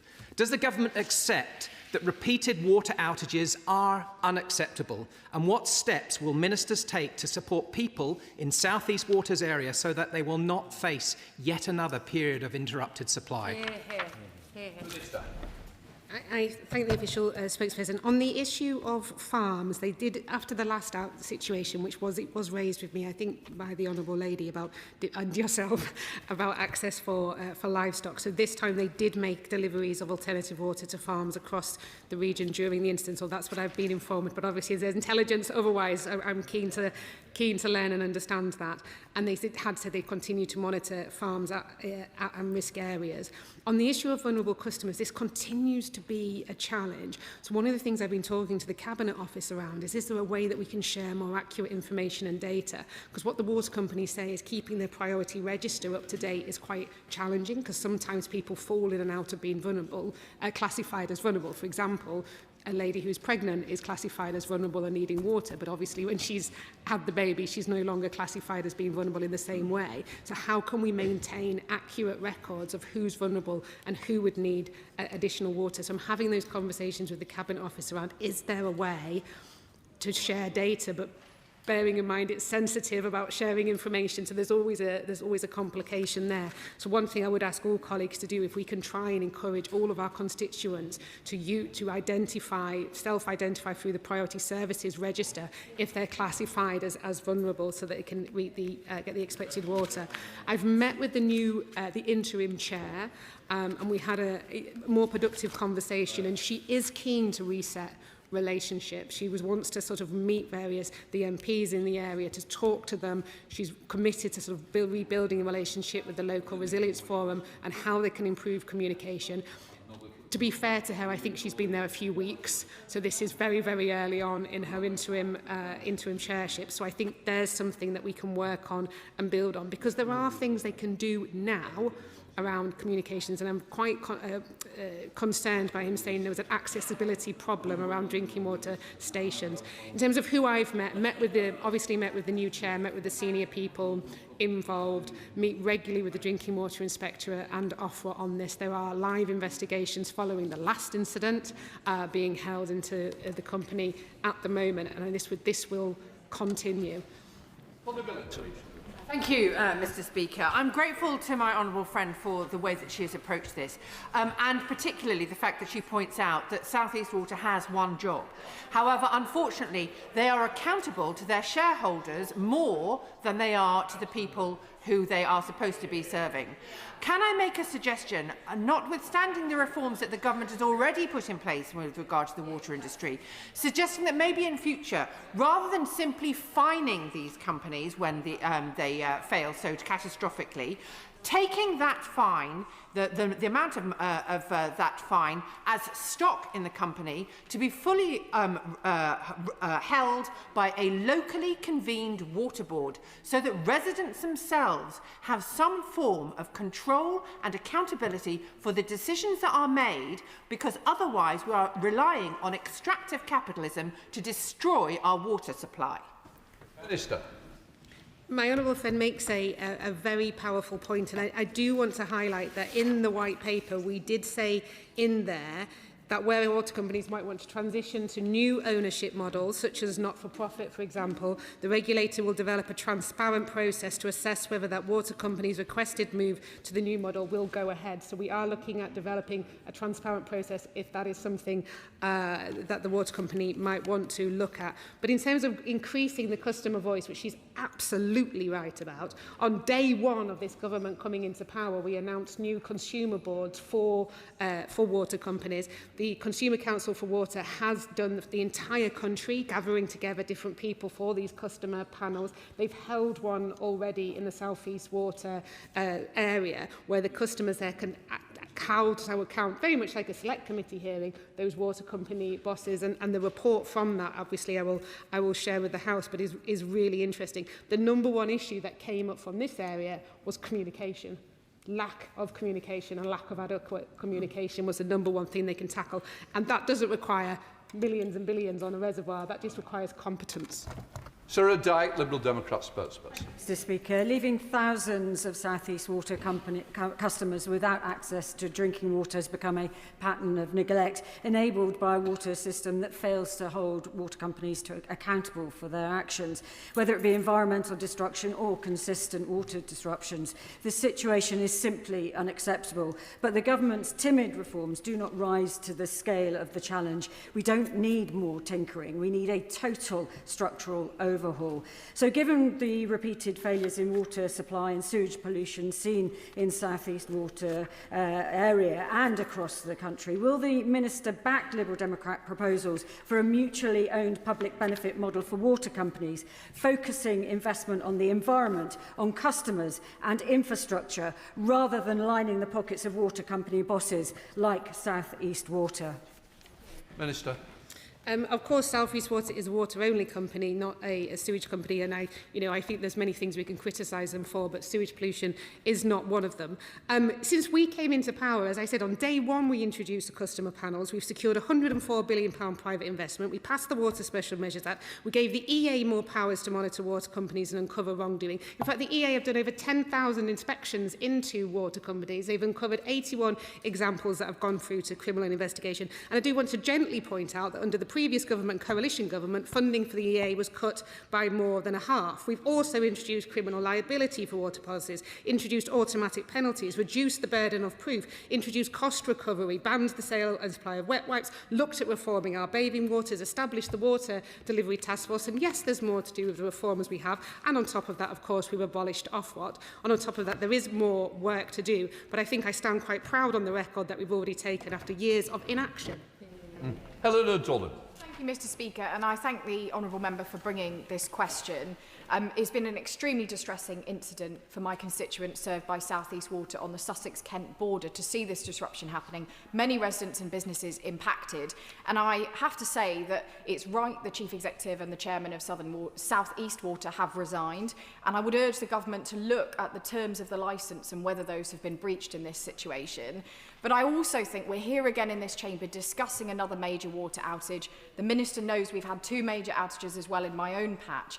And what we see is time and time again the same mistakes and the same failures being repeated by the water companies. We looked at this on the Environment Committee and we found that they need to have clear plans of action in place, water stations in the right places, water stations that you can get to without a car, thinking about the impact on businesses and maybe delivering water to them to keep them open.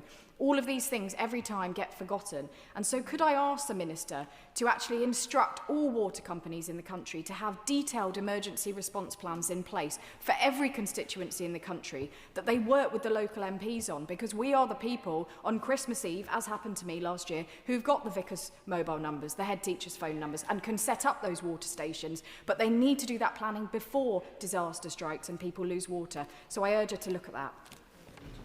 Minister. I thank the Honourable Lady. So in fact, the licence, they have actually broken their licence conditions at the moment. Because of their credit, they've been downgraded by Moody's credit rating agency because of their performance issues, which is in fact, I think, the first time a credit rating agency has downgraded a water company over performance rather than over insolvency. So they are currently in breach of their licence. They're also being investigated on their licence from the drinking water inspector. It could be Ofwat. I will double check.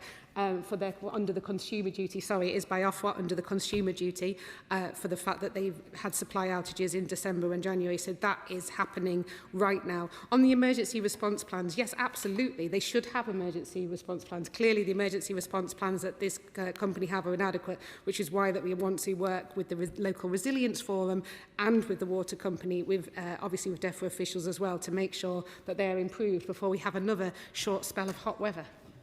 Thank you, Mr. Speaker.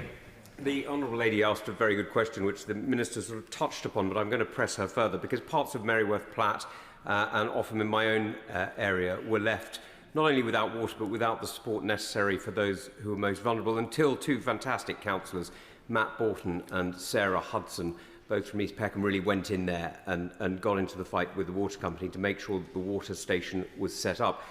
What planning can she help with to make sure that that infrastructure is put in place? Because the water companies have got away with it for far too long. In this case, South East Water, let's not beat around the bush, has been the worst run company that I've ever come across, and it's quite right that the leadership has gone. By the way, Mr. Speaker, there are quite a lot of companies I've come across, so that bar is set quite high. But she has extraordinary discretionary authority to corral and to coerce companies to act.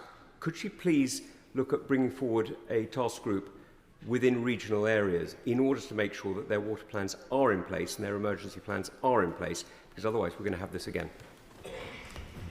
I thank the gentleman for his thoughtful question. And of course, they do have a duty, they have a statutory duty to provide wholesome water. And if, in the event that they can't, they must include provisions of alternative water supplies. These are set out in the Security and Emergency Measures Direction for 2022. So they have that statutory duty to actually plan and prepare. I think that's a really helpful suggestion. I would want them to be working with the LRF to sort of look at this, because, I mean, in this case, it was just a water supply issue, but often when we have incidences, potentially if it's flooding that takes out water supply, it's more than one issue happening at the same time. So I think it's important that they work really closely with the local resilience forum. And what I can commit to do is contacting the company and the local resilience forum to ensure that they have those plans in place, and also recommend that they speak to the local members of parliament about those plans to ensure that they are that they are felt to be satisfactory, and of course, the councils for the local resilience forum to make sure that they are ready for, what will be another potentially hot summer. Okay. Thank you, Mr. Speaker. Constituents of mine in Sittingbourne and Sheppey have been really, really worried and concerned as they've seen along the coast Herne Bay and Whitstable and residents there being deprived of their essential water supplies. I mean, it shouldn't have come as a shock. We know that there's been 15% extra usage of water during the heat wave the other week. But farmers in March and April were telling me locally that the water supplies were really, really low in the swales on Sheppey. We've got more investment coming, and it's really chalk and cheese in my area in the Swale, where we've got Southern Water and South Eastern Water. South Eastern are absolutely dreadful, whereas on Sheppey, which is particularly vulnerable to water supply issues, we've got a new water main coming, £4 million worth of investment there, and a massive new drainage system. It's really obvious the difference between these two companies. What I want to know from the Minister is, can she tell me how we're going to not just increase the amount of investment that's coming into the water system, but really deliver it at pace, and also how we can make sure that we don't have this postcode lottery in terms of whether you're going to get water or not just because of the management of these firms. Minister.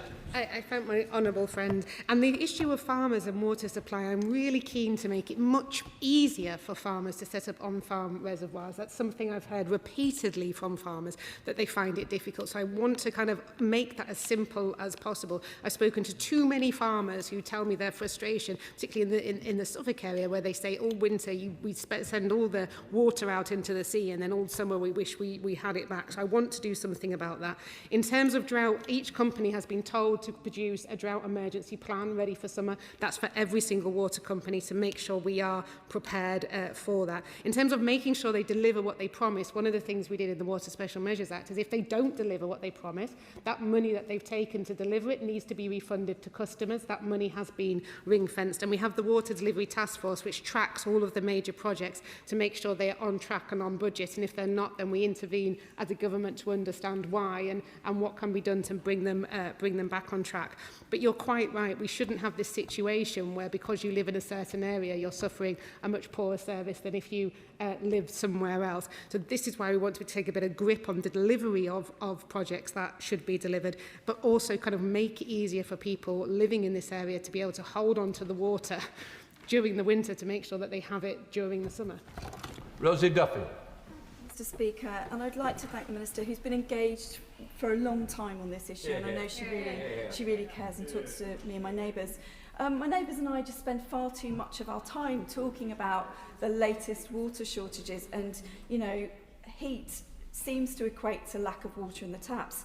I've got Whitstable has been devastated yet again, and we are really worried about too many new houses that aren't going to be able to meet demand, and also local businesses in the summer, like the excellent Nomad Pizza company that are independent and had to close for days during our tourism, you know, hotspot. How can I reassure them? And most of my constituents, by the way, lots of them are very behind the nationalisation model. That's something I get a lot of emails about. But how can I assure them with our water tank 10 years, our reservoir 10 years from being built, how can I assure them that the tanks won't still be empty in July and August and we're going to suffer business-wise? Minister. I thank my honourable friend, and that pizza business sounds great and definitely worth a visit in summer.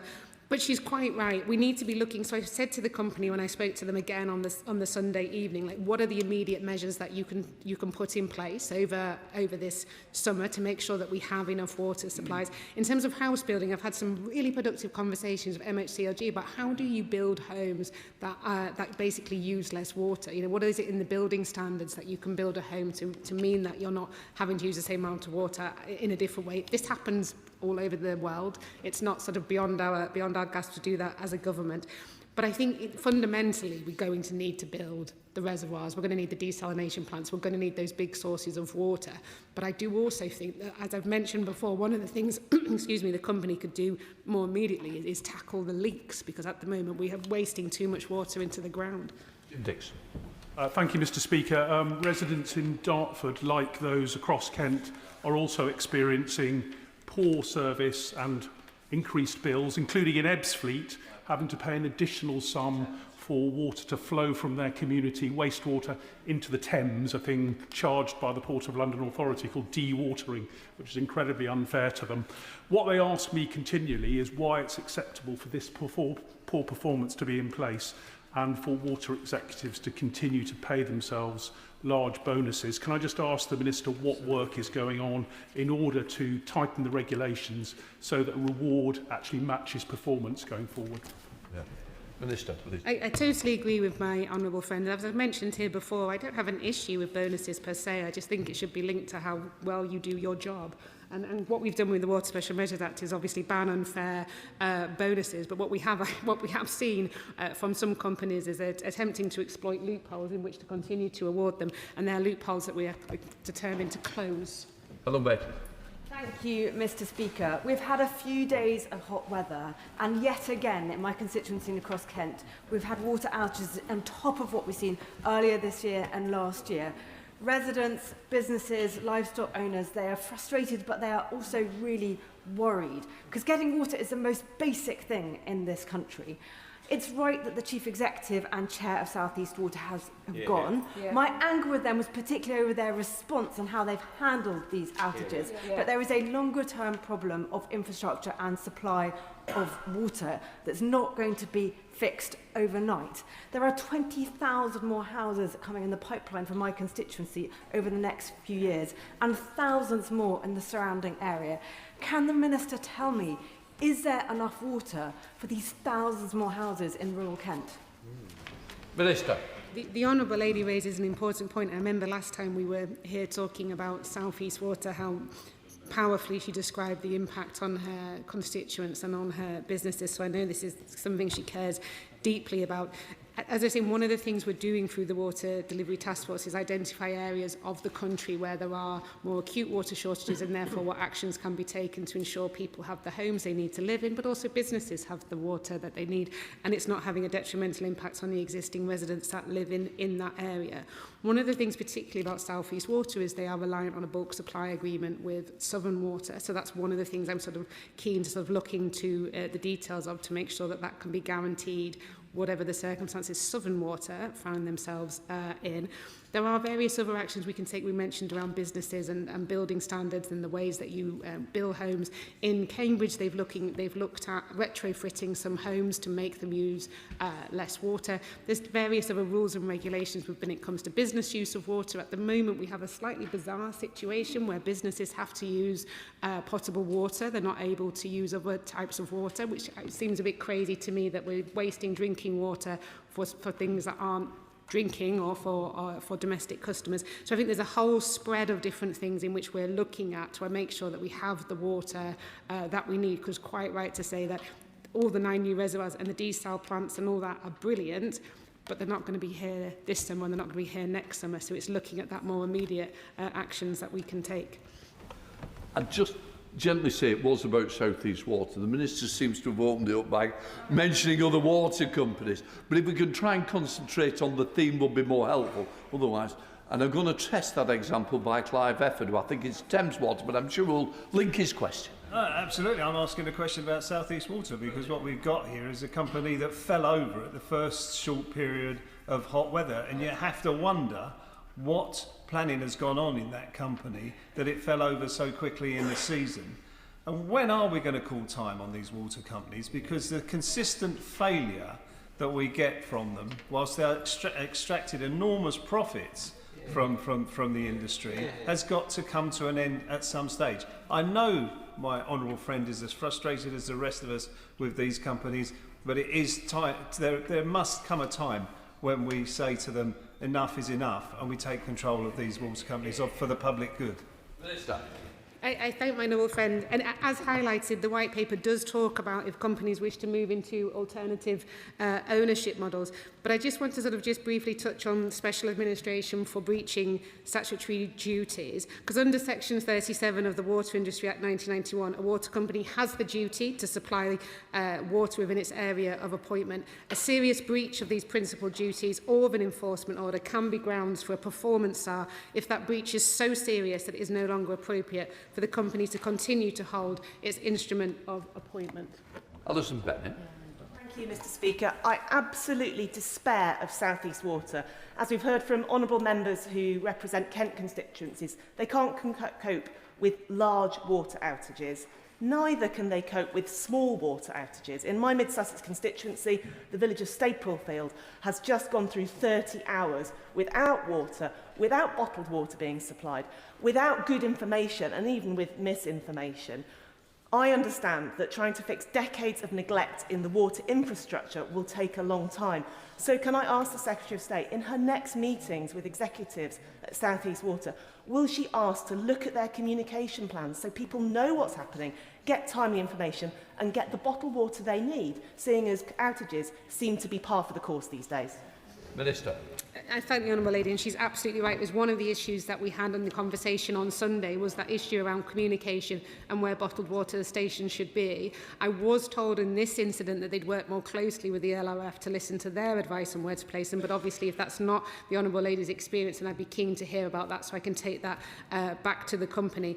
What I will say, because it is an interim chair, and I know that she's keen to build new relationships with members of Parliament. She has assured me that she's going to be meeting members of Parliament, and I think this is something collectively, this issue around communication, this issue around where bottled water stations is one that I would say urge to raise with her directly so that we've got them in the right place, because I think fundamentally members of Parliament and councillors know and understand their areas probably far better than a water company. Matt Rodder. Thank you, Mr. Speaker. And could I thank the member for Herne Bay for his question, and also the Minister's approach to this very difficult and appalling issue in Kent. Could she update the House and say a little bit more about the work to get meaningful compensation for the residents and businesses who are affected, and also in the longer term what she's doing to improve the system of compensation, which for many of my residents who had a water outage had to wait a long period of time for money to be paid back? Minister. I thank my honourable friend. And absolutely, one of the first things we did when we came into government was look at the Guaranteed Service Standards scheme, the GSS scheme, and we've introduced new increased compensation payments and introduced new standards. Because previously there weren't even compensation being paid when people were under a boil notice, and that's something that this government's introduced. We've doubled for failings like supply interruptions, low pressure and sewer flooding. And so because of these changes, customers should be receiving payments for boil notice for the first time, and we've been told to make it available to people as soon as possible. We're really clear that customers come first. They are the people I care about, and they're the people I am the Water Minister for. So we're also going to be looking at introducing a Water Ombudsman. In the conversation I had with South East Water on Sunday, I asked them to, by the end of the week, identify what compensation is going to be paid to who and when, and that is something I'll be following up with them. Dr. Ben Spencer. Thank you, Mr. Speaker. As she's looking into the situation with South East Water, can I also feed back what happened in Weybridge last week, where parts of Weybridge had restrictions of supply? While we're supplied by Affinity Water, I think this is a problem which is broader than just this area. Could you urgently review resilience of water supply, the availability, but particularly the impact new house building is going to have over the forthcoming years on supply? Minister. I thank the honourable gentleman. And on resilience standards, that's one of the things that we want to introduce for the first time is asset standards for water company assets, because at the moment these don't exist. There's no sort of rule or criteria for, well, what standard do you need to maintain your water treatment work to, or your wastewater treatment work to, or your pipes to, or how much leakage is acceptable or not. You know, that doesn't exist at the moment. So with the new regulator, we want to introduce these asset standards to say that you have to maintain your assets to a certain standard. And that should help change and basically build against what we've had in, not admittedly in this occasion they ran out of water, but what we've seen in other cases where where infrastructure falls over because it's not adequately maintained and looked after, which is why the no-notice inspections really matter as well. Those MOT-style inspections, as I referred to them, where people from the Environment Agency can go in, no notice, check the assets, mark them on them, and then give the company enforcement notice to say that they have to improve their assets up to a certain standard. That's not going to be fixed overnight, but by having that goal and aim of where we need to get to will help to sort of prevent what we're seeing when we have issues where the infrastructure just falls over because it's not properly looked after. Clive Lewis. Speaker, South East Water is one of a number of privatised water companies that are responsible for setting off 35 reservoirs since 2017, and they haven't built a single one since privatisation that's complete. I think this government, we understand, is committed to a regulatory approach to dealing with this. I would say that's akin to putting a complaints box on the Titanic. A nice idea, but I don't think it's going to work. Ultimately, whilst you have private water companies whose first priority is to private shareholders, many of them overseas, who give a damn about our constituents, this will keep on happening until water is put back under public control in public hands and owned by the public. Minister. I thank my honourable friend. I know how passionately he cares about this, and I do genuinely pay tribute to him for championing this issue, for the work that he's done in Parliament to bring people together.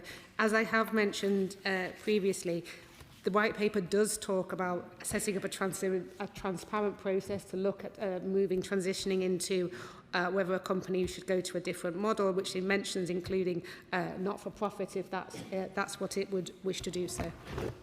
Francois. Speaker, can I just very quickly endorse your lovely tribute at PMQs, as I'm an Essex MP, to Sir Alan Hazelhurst, who will be much missed, even though he did achieve a very respectable innings of 88 years in his time on this earth. Can I very strongly endorse the suggestion from my right honourable friend from across the Thames, as it were, about making water companies statutory consultees for planning applications. Yeah. Where there's an application for a large number of houses, the implications can be severe, not just for fresh water, but for foul water, and particularly for sewage. And in my constituency, our sewage capacity is very nearly maxed out. And the implications of getting that wrong are frighteningly obvious. So I can see the Minister helpfully is nodding. Could we please change the law to make water companies statutory consultees so they can give expert advice on whether or not new planning proposals are actually feasible in reality or no. Thank you. Hello, Minister. The Honourable Gentleman's right in pointing out the consequences of getting this wrong.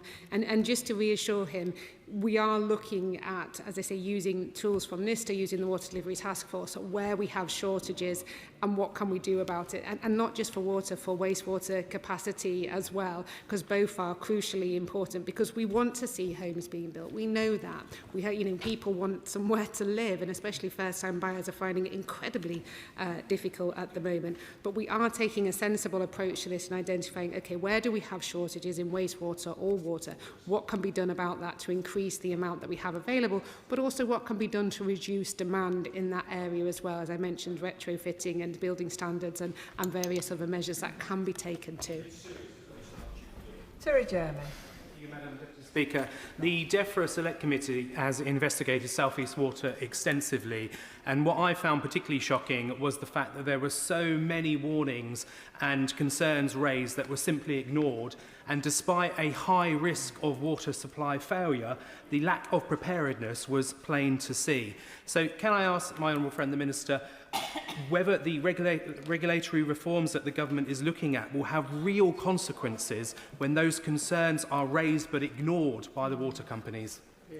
Minister. I thank my honourable friend and in fact all members of the EFRA committee for their report. I thought it was a really excellent report and quite forensic in looking into the failures of South East Water. So it was a really brilliant, useful document. And he's quite right that there needs to be tough consequences if concerns are raised and ignored and they cannot be allowed to continue to happen. That is exactly why we want to give a new regulator with strong powers, with teeth, to be able to take action. It's why we're looking at introducing this performance improvement regime for water companies, so that if we identify failure in that water company, they're giving proper oversight to sort of turn that company around, make it improve, with consequences if they don't. Sarah Bull. Thank you, Madam Deputy Speaker. I thank the Minister for her praise of the report. As a member of the EFRA Select Committee, we are doing extensive work on the water industry and we are following this very carefully. As was said earlier, the key issue as part of the South East Water disruption was the lack of communication, and that equally applied to Anglian Water, with the outage that occurred at exactly the same time in South Northamptonshire. I was not told of the outage, and residents report not knowing what was going on for 12, 24 hours, and the water delivery was inconsistent. So what I ask is just whatever more the government can do to send a very clear message to the water companies that this lack of communication is not acceptable. I thank the Honourable Lady for her work as well on the EFRA committee, and she's absolutely right. It is unacceptable. There are things, and I feel like I'm a fair-minded person. I know that they don't control the weather, water companies. I know that they can't build a reservoir overnight, but they certainly can. Contact their members of parliament, contact their councils, get in touch with their local resiliency forums, and make sure they communicate with their customers as an absolute bare minimum. And that is exactly the conversation and what I'll be telling each and every one of them. Chris Inchley. Madam Deputy Speaker, alongside the failures in the South East, there was a widespread disruption of water supply across swathes of my constituency during the recent heatwave in Buntingford, Cotterwood, Ardleigh and Throcking.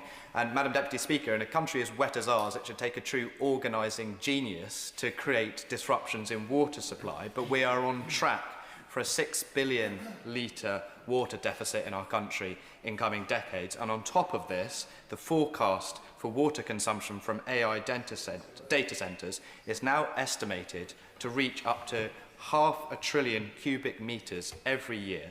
So to prevent disruptions of water supply recurring year in, year out, will the Minister, who I deeply respect, accept that we cannot continue to have infinite increases in demand on our already vastly overstretched water resources?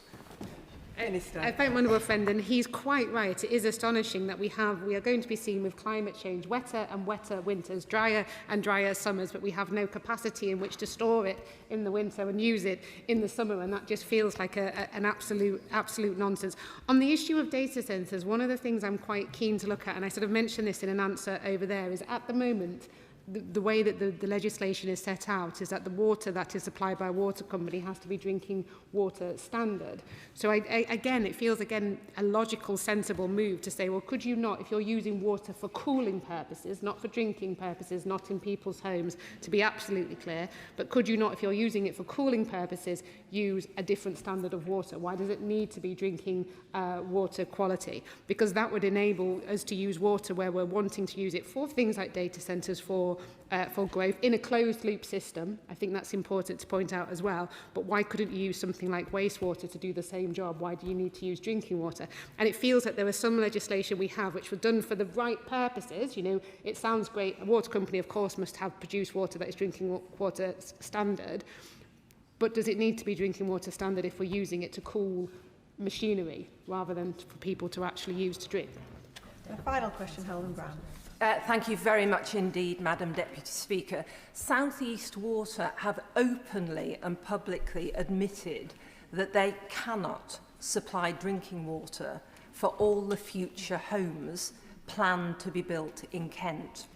So specifically, what is the Minister's response to that concern? And is she having conversations with her colleagues at the Department of Housing, Communities and Local Government? Minister.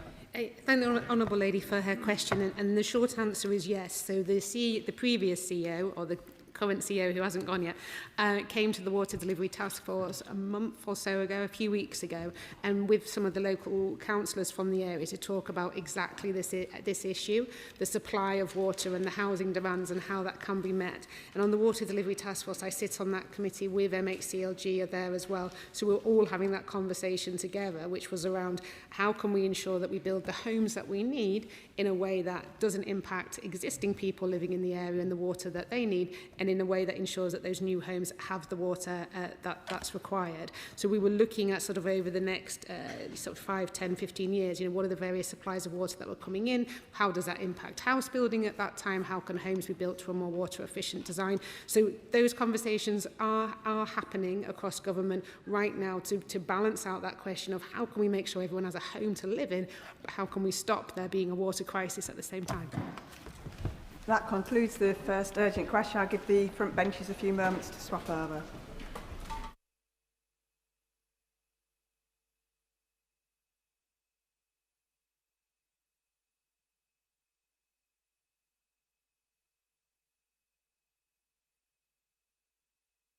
Urgent question, Monica Harding. Madam Deputy Speaker, would the Minister please make a statement on the Israeli Defence Forces operations in Lebanon? Madam Deputy Speaker, before I answer the Honourable Lady's important urgent question, I'm sure the whole House will join me in condemning Iran's strike on Kuwait International Airport by drones this morning. This was a completely unacceptable attack, which has tragically resulted in multiple injuries and at least one confirmed fatality. We stand in full solidarity with the government and the people of Kuwait, as well as our partners across the Gulf.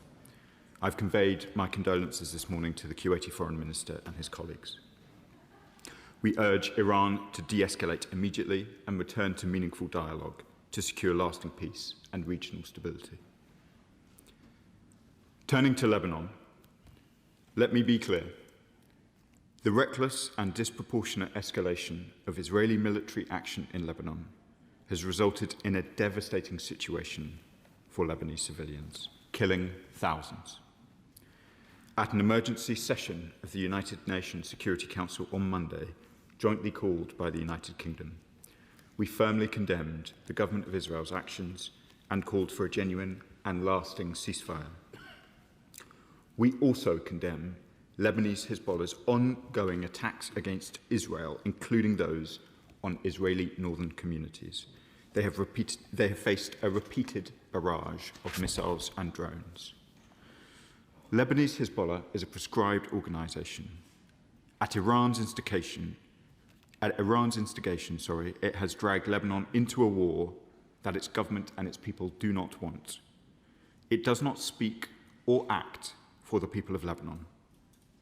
It must end these attacks and disarm. I condemn the recent comments by Hezbollah's leadership seeking to destabilise the government of Lebanon within their own country. In April, I visited Beirut to show our support for the government and the people of Lebanon. I saw the impact of this military escalation firsthand. In the south, on a previous visit, I saw the devastating impact on civilian communities, villages razed to the ground, and I was pleased to be able to hand over tangible support to the Lebanese armed forces. Since April, conditions for civilians have only worsened. Over 3,000 people have been killed, and over 1 million have been displaced, with civilian homes and infrastructure destroyed. We believe that 1/4 of the population of Lebanon is now displaced. Displacement means, Madam Deputy Speaker, families fleeing from their homes, not knowing what they will return to.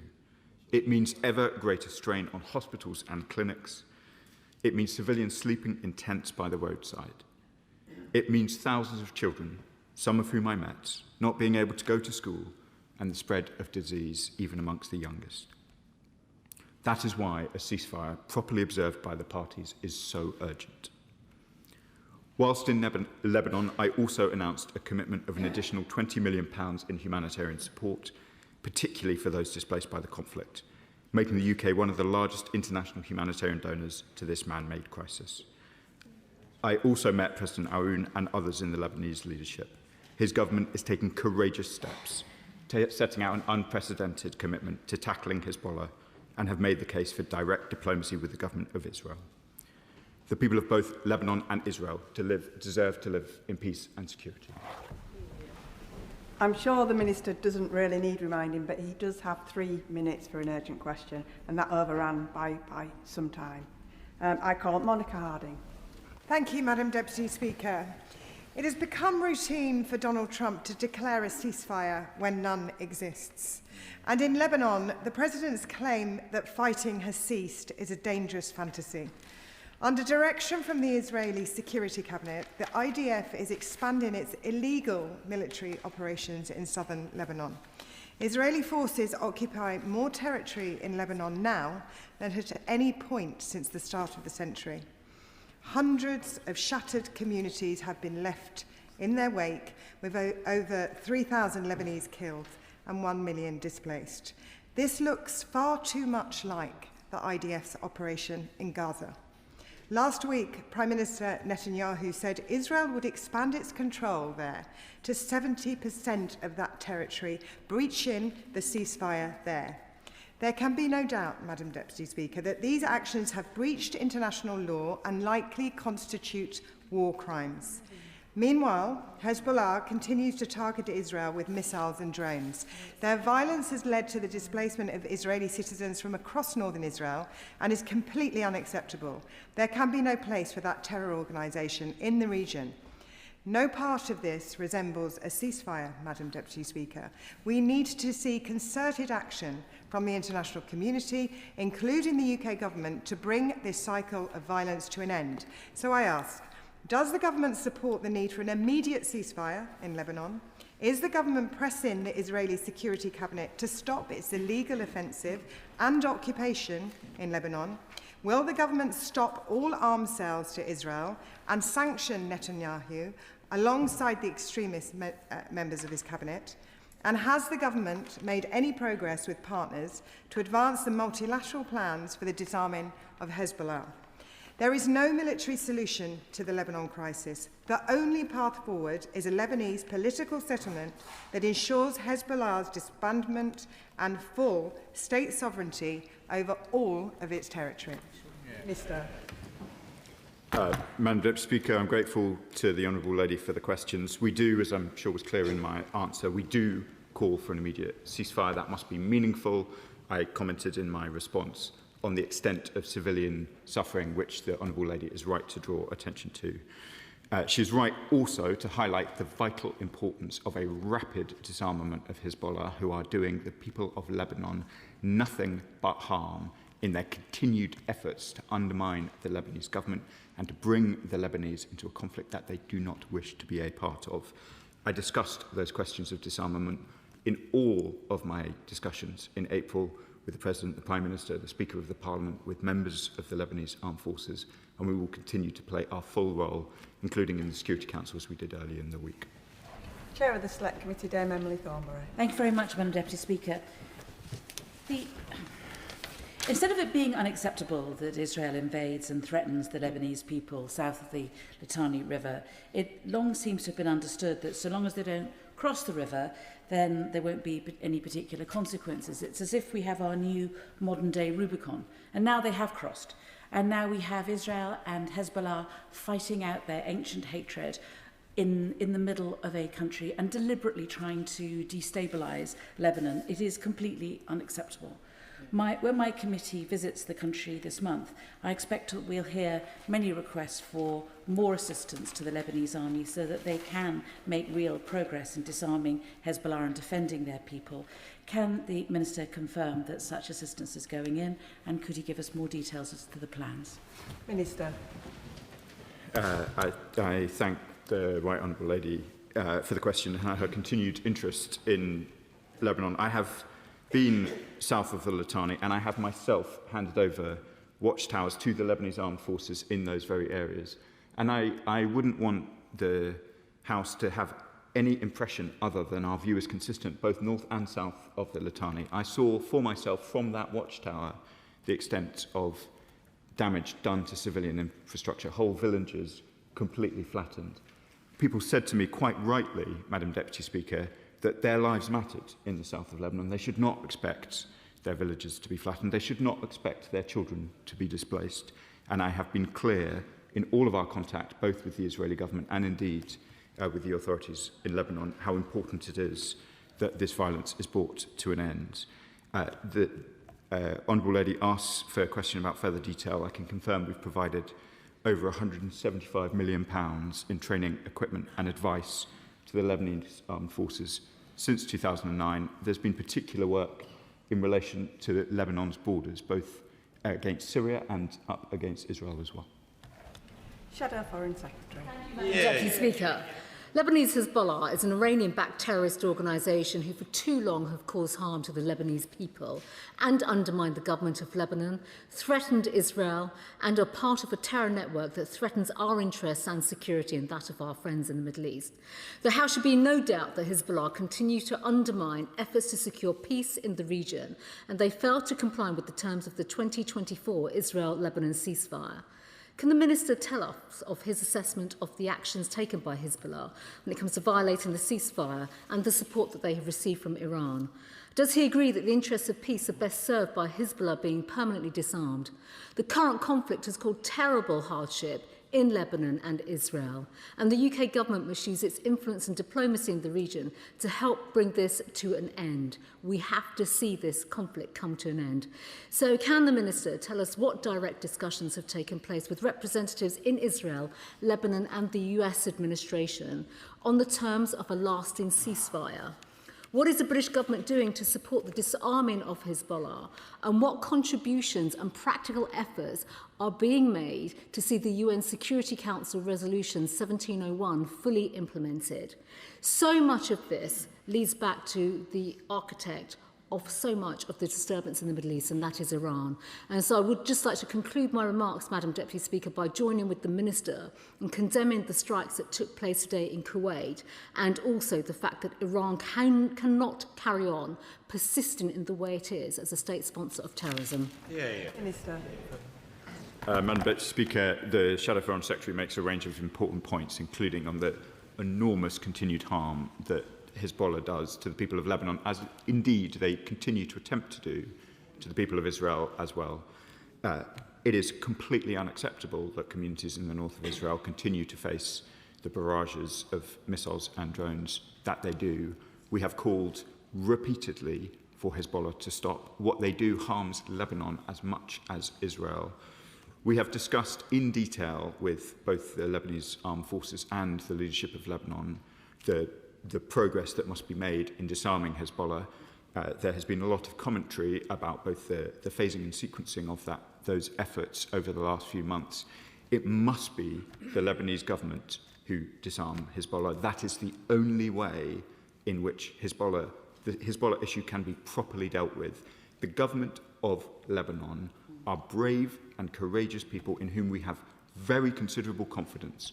President Aoun, who I was in contact with today, is taking very, very important steps to try and safeguard his country and its future, and we must support him. He and his government and his armed forces must monopolise force in Lebanon, not Hezbollah and not the IDF.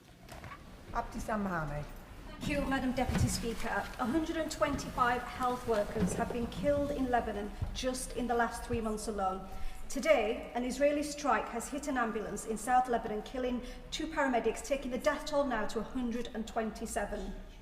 The November 2024 ceasefire agreement is barely worth the paper it is written on. The Minister rightly condemns the targeting of civilians. What about Israel's targeting of health workers, of journalists? And does the Minister realise that condemnation without action has utterly failed and reinforces Israel's continuing disregard for international law? So will the Minister today make clear that sanctions must be used to hold Israel accountable? Minister. I'm grateful to my honourable friend who has been a persistent advocate on these issues. We have taken a whole series of steps, Madam Deputy Speaker, which I want to set out in brief for the House. So important are the issues in Lebanon that during my visit in April, we went from providing only £10 million of humanitarian assistance now to 30. We are now one of the largest humanitarian donors in the world to Lebanon. I think few other ministers in the world have gone as close as I have to the blue line. I met with incredibly brave representatives of the Lebanese Red Cross, young people who had, in many cases, given up their lives in order to try and make sure that they could minimise the harm that was coming to southern communities. I was so upset to see further strikes on them since I met them. I am proud of our support to them. I utterly condemn the attacks upon them. Simon Hall. Deputy Speaker, it's a tragic perversity that the actions of both Hezbollah and Hamas actually hurt and harm the interests and the safety of those who they purport to act on behalf of. What about Israel? But several years ago, former Israeli Prime Minister Barak described Israel as being the villa in the jungle. Last week, with cross-party colleagues, I was in Israel. It's becoming increasingly evident that the Israeli government's actions are rendering it both a rogue and a pariah state, oblivious to international and US pressure and opinion. That in turn is, of course, making Israel herself far less secure. Apart from words, which are welcome, what can the government do? Could I suggest an expansion and deepening of sanctions? Because that will hit them where it is needed and may refocus attention. Madam Deputy Speaker, there are strong views held right across the House on the questions of the Middle East, but I want to pay tribute to those on the benches opposite who have shifted their position in recent years. The British government, while I've been the Middle East Minister, has indeed made very significant policy decisions, both existing sanctions, and I know the honourable gentleman will understand why I don't go further on the question of sanctions, but I am the first British minister from this dispatch box to announce sanctions on Israeli ministers, and I recognise what a Rubicon that is, and I recognise also that I have been supported in doing so by voices on the opposite benches, as well as, of course, by my many honourable friends behind me. I recognise the gravity of what is happening in the Middle East. We will continue to take the steps that we have been, responding with the urgency that is required, and I hope the House will permit me if I say I felt at the point at which I announced the recognition of the State of Palestine that I was speaking for the whole House, not just the government. John MacDonald. Can I just take 30 seconds, Madam Deputy Speaker, to associate myself with the remarks by the Speaker with regard to Sir Alan Hazelhurst. Sir Alan was in the chair when I seized the mace and he expelled me from the chamber, but he did it with such good grace we became firm friends for ever since. So I send my condolences to his wife. As the Minister knows, I'm Secretary of the NUJ Parliamentary Group. We're now experiencing in Lebanon exactly what we saw in Gaza, the targeting and murder of journalists.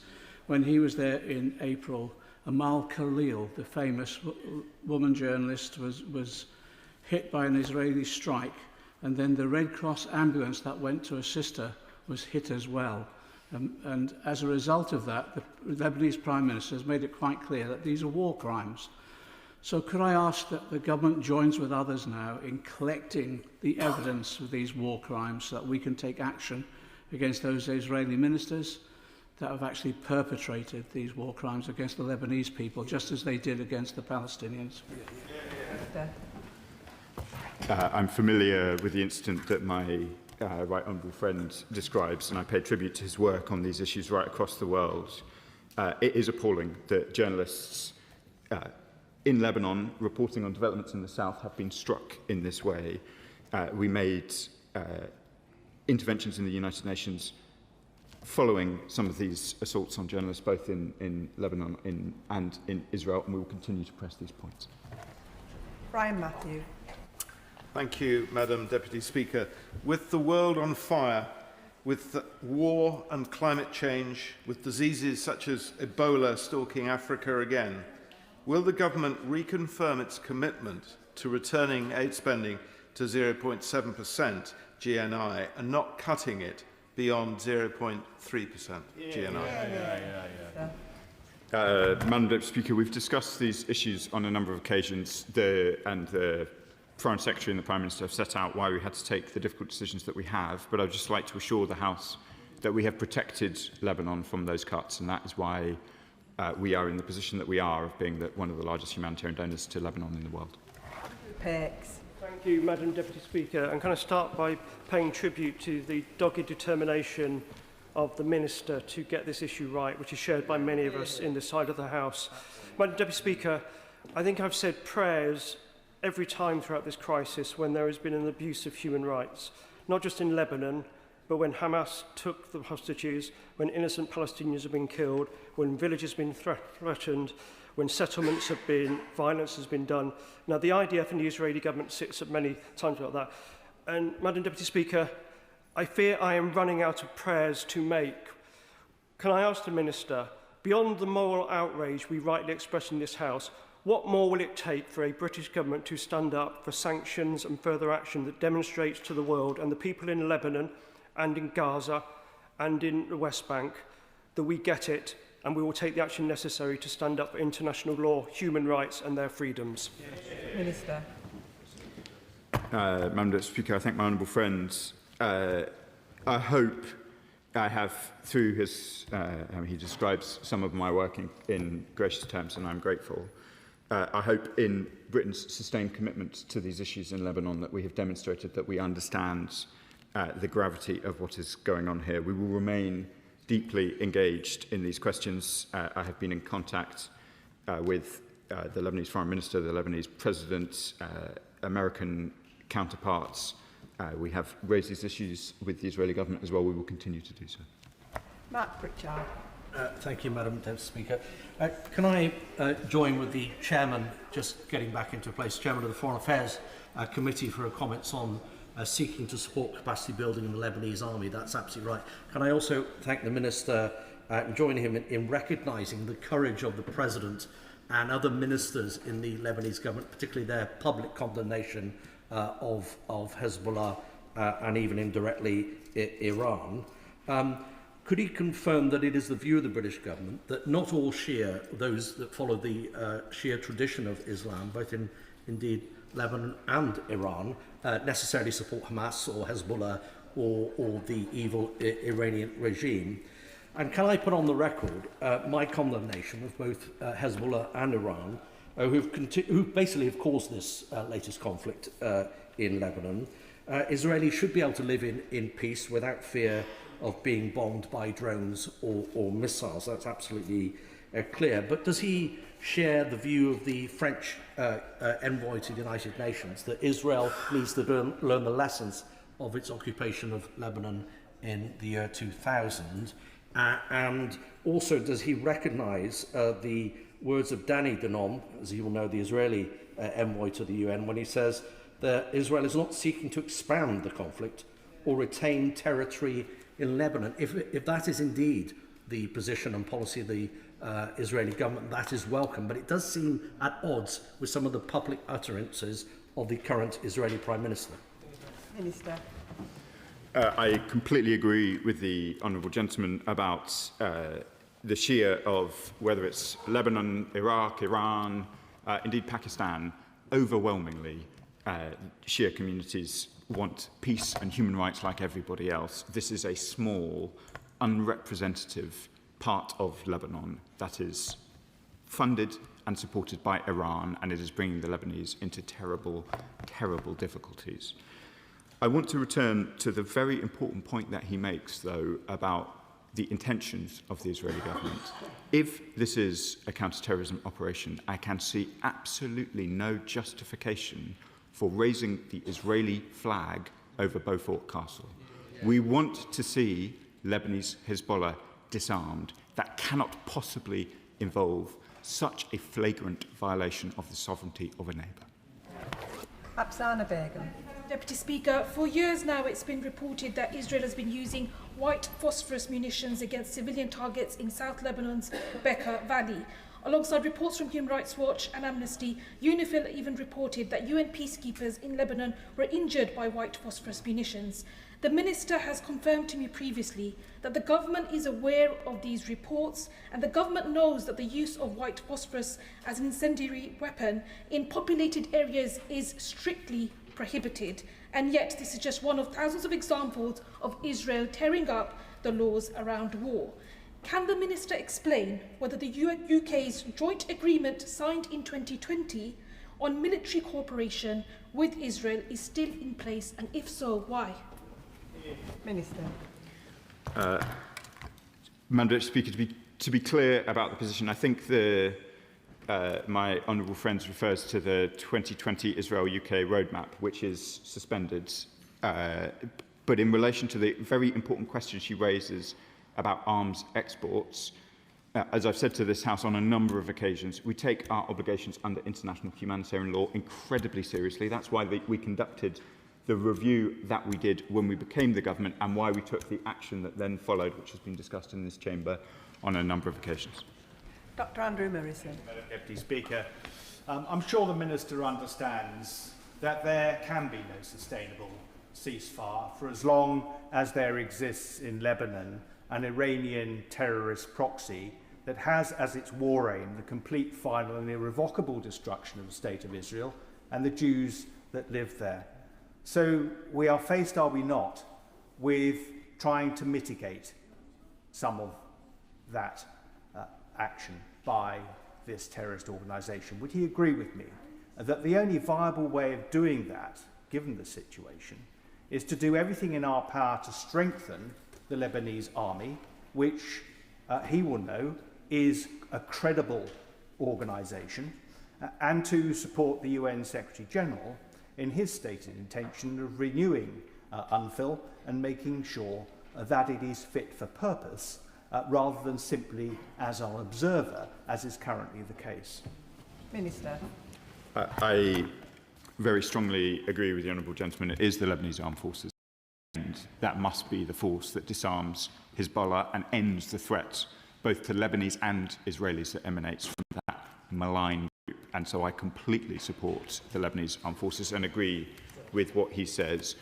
Of course, UNIFIL is a subject of discussion in the Council, I think, in the coming months, and we will be playing our full part to try and ensure that it can contribute as much as possible. But in much of the discussion around Lebanon, there is often a focus on the international elements. We have to be clear that the Lebanese government, the Lebanese armed forces and the Lebanese president must have control over the use of force in Lebanon, and that is the position of the British government. Tony Vaughan. Thank you, Madam Deputy Speaker. And while we rightly focus on the grave situation in Lebanon, the wider region is seeing an increasing pattern of British nationals being arbitrarily detained and used as leverage by countries including Iran. Madam Deputy Speaker, in the light of the news yesterday that Craig and Lindsay Foreman have had their appeal dismissed by the Iranian courts, and given their ongoing hunger strike in Evin prison, I think Craig is on his 27th day and Lindsay is on her 18th day, which is to protest against their conditions and ongoing detention. What further specific specific steps are the government taking to secure consular access? And is the government now prepared to condemn their detention as arbitrary, use international levers against Iran for hostage-taking, and show Iran that they cannot keep taking British citizens hostage as pawns in their own games? Minister. Madam Speaker, as I was clear yesterday in response to the news that my honourable friend refers to, their continued detention is unjustified and appalling. My honourable friend has been a doughty advocate for his constituents in this matter. I will continue to meet with him directly and with them on all of these questions. The behaviour of Iran is not solely in relation to British nationals, though of course that must be our focus in this chamber, but it is part of a much wider pattern of detentions which appear to have absolutely no justification of any kind, and it's a pattern which extends far beyond Europe as well. We condemn it. It is completely erosive of any trust in Iran, and I have made that point clearly and repeatedly to the Iranian authorities. Sir John Hayes. Madam Speaker, in referring the House to my entry in the Register of Interests, I commend this Minister for both visiting Lebanon in April, for his continuing dialogue with the very good new ambassador here, and for our ambassador there. He will know that the Lebanese people deserve to be freed from fear, from persistent uncertainty, from perpetual hostility, and from permanent doubt. The only way of that happening, as he said, is to support the Lebanese government and the armed forces. We do so already. But to endorse the point made by my honourable friend from South West Wiltshire, will he look at what further steps can be made to communicate that support within Lebanon? The worry people have, and I think shared across this chamber, is that sadly, tragically, the Lebanese people will come to believe that Hezbollah is defending them, where in fact it's doing anything but, it's endangering them. So what further steps can be made to reassure the Lebanese people of what he's told the House today? I thank the honourable gentleman and my Lincolnshire neighbour for his kind words and for his attention to these matters.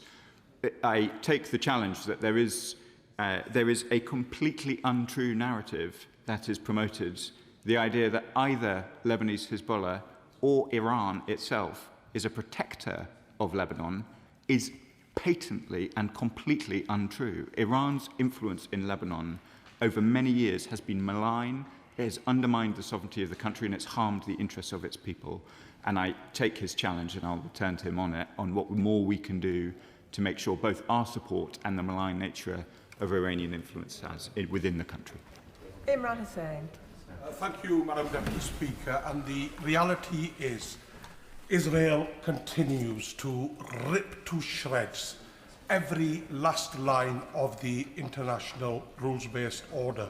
It continues with its illegal land grabs, illegal settlements, war crimes and genocide in Gaza, and is now breaching the ceasefire agreement with illegal military action in Lebanon.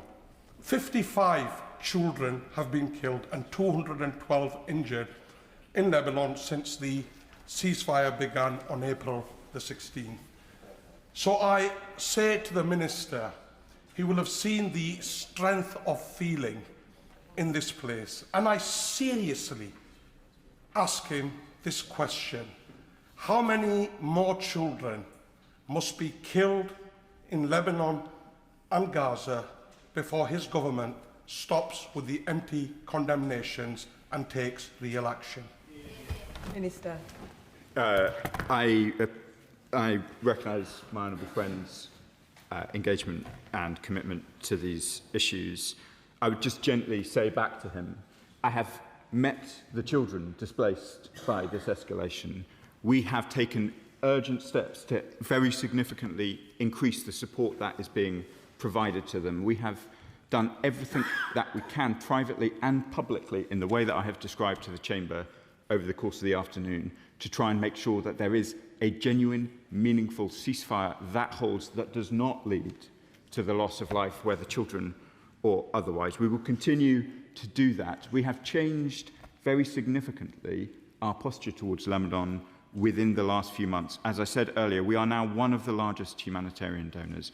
I have myself handed over equipment to the Lebanese in order to try and ensure that they can control the south. That is not to say that that progress has been uniform. In fact, it is very clear, as my honourable friend will have heard, that I am acknowledging how much worse the situation has got. But we will continue to play our full role here at the United Nations and with our counterparts in the region to try and bring about a genuine and meaningful ceasefire. Vicky Slade. Thank you, Madam Deputy Speaker. Israeli Minister Ben-Gvir said in the last few days on social media, electricity must be cut off, the Zerani must be seized and intensive warfare resumed. And last week, flattening Netanyahu, flatten it again and target the suburbs.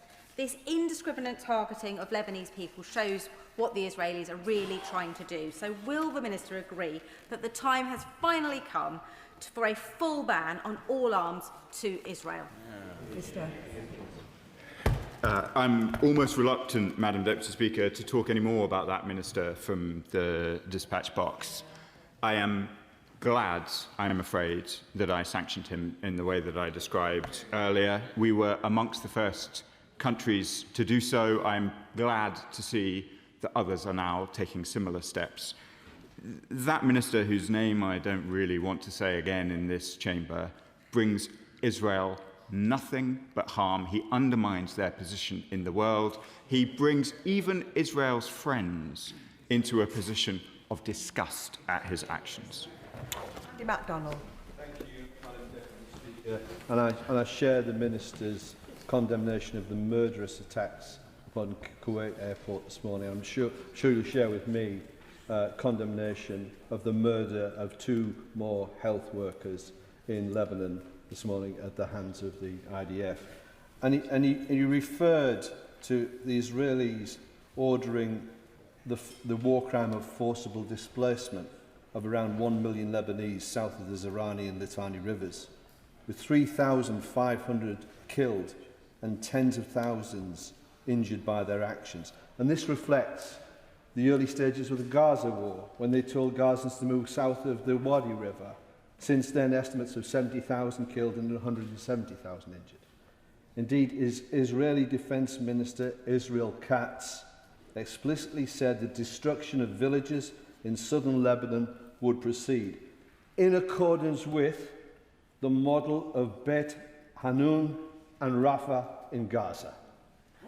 So with growing Israeli attacks in the West Bank, in addition to that, when will the government act on this consistent pattern of war crimes purposefully pursued by the Israeli government and take action to pressure the Israeli state to stop its military action, end arms sales, stop F-35 supplies, impose sanctions, utilise the Sanctions and Anti-Money Laundering and Proceeds of Crime Acts? There are tools at his disposal.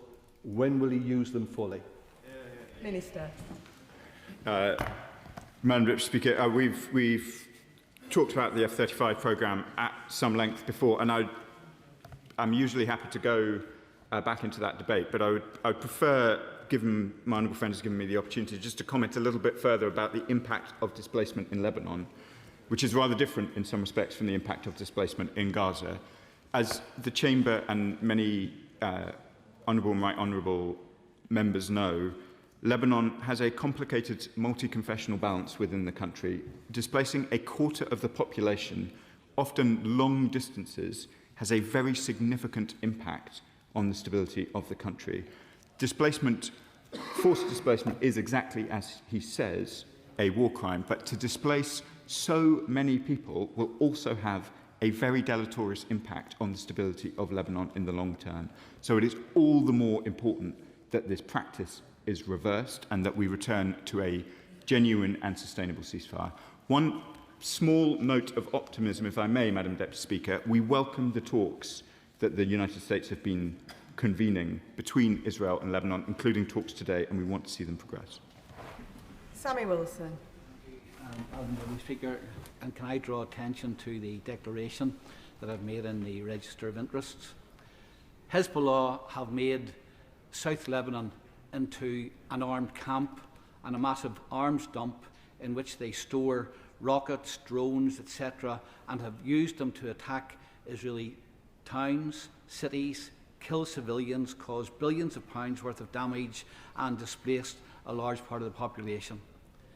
It's not disproportionate, would the Minister agree, for any government to seek to take action to defend its own citizens, and that can only be done by going into the area, where the enemy is firing its weapons and causing that destruction. And would you not agree with me that the real answer is Israel doesn't want to occupy Lebanon, it doesn't want to take over territory. The real answer is to eliminate and disarm Hezbollah, and then there will be real peace in that area.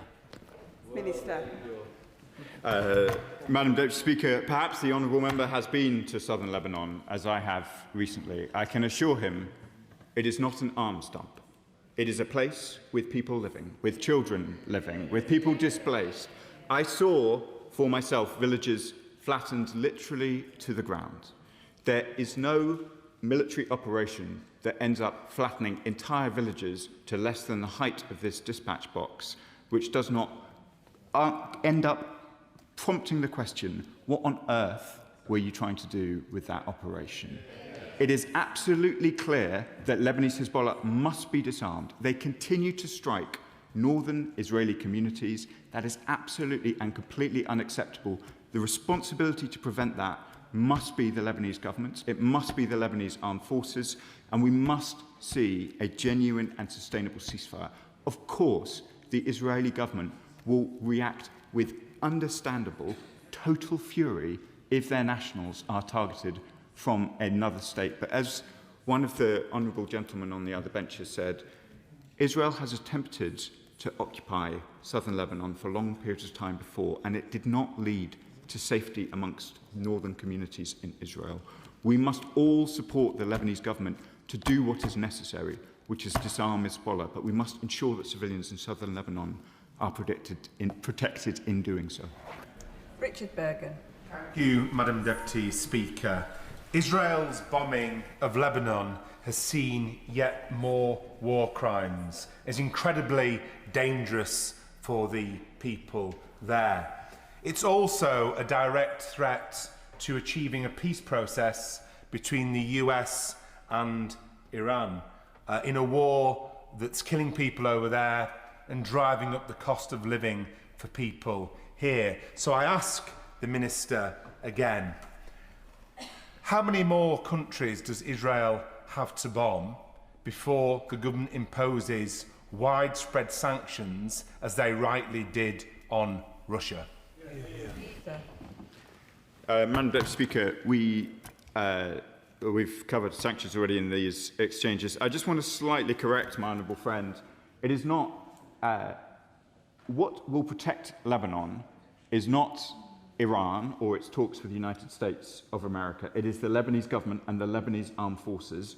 The process happening in Washington today between the government of Lebanon and the government of Israel, and the efforts of the United States, which I have welcomed, in seeking to ensure that there is no further violence of this kind. I think the President of the United States said earlier this week, the guns must fall silent, and I agree with him.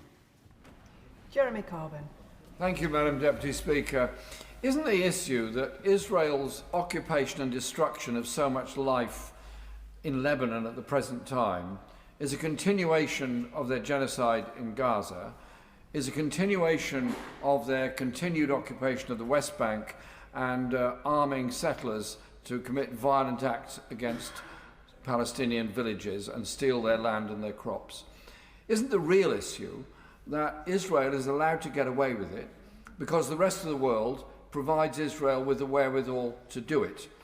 Will you be very clear, what is the British government's military relationship with Israel at the moment? Are we supplying weapons? Are we supplying parts for the F-35? Are we sharing intelligence information? Are we assisting on their military occupation of those three areas that I've just mentioned? We are not, Madam Deputy Speaker. I've set out to the House on a number of occasions. The steps that we took were to ensure that no bombs, no bullets were being sold to Israel or were being licensed to be sold to Israel by UK companies. That is because of concerns that we had about their conduct in Gaza. That applies to Gaza, that applies to the West Bank, and it applies to Lebanon. He asked me specifically about the F-35 programme, so let me reiterate to the House. The UK does not permit licences for direct sales of F-35 parts to Israel, but we are part of the global F-35 supply chain, and we do contribute to the global spares pool in which Israel may indeed be able to buy parts produced in the UK, but as part of a global arrangement which we are a part, which is vital to our security, the security of our friends and allies like Ukraine, and that continues to be our policy. Paul Wall. Deputy Speaker, the US service Axios reported that this week President Trump held a phone call with Benjamin Netanyahu, a direct phone call in which he said that Netanyahu was, and I quote, effing crazy for escalating his military action in Lebanon, killing thousands of innocent civilians, adding, "You'd be in prison if it weren't for me." But Netanyahu is also continuing to inflict death and misery on the people of West Bank and Gaza, as we've heard many members report today. So isn't it time that the UK government showed that it shared the anger, the global anger and disgust at Israel's attempt to act with impunity by imposing our own sanctions on illegal Israeli settlements in the occupied territories of Palestine? Minister. I have seen the reports that my honourable friend mentions about the language used by the President of the United States in his call with the Prime Minister. I think he's confirmed it this morning. The language is unparliamentary, Madam Deputy Speaker, so I won't repeat it, but I very much sympathise with the frustration that the President feels for the Prime Minister of Israel and the conduct of the Israeli government in Lebanon. And I reiterate my calls in support of his that we must have the guns falling silent and a genuine and sustainable ceasefire. Jim Shannon. Thank you, Madam Deputy Speaker. Can I thank the Minister, as always, for his answers. An incredibly difficult portfolio the Minister has, and can I say this, Israel isn't perfect. I'm not perfect.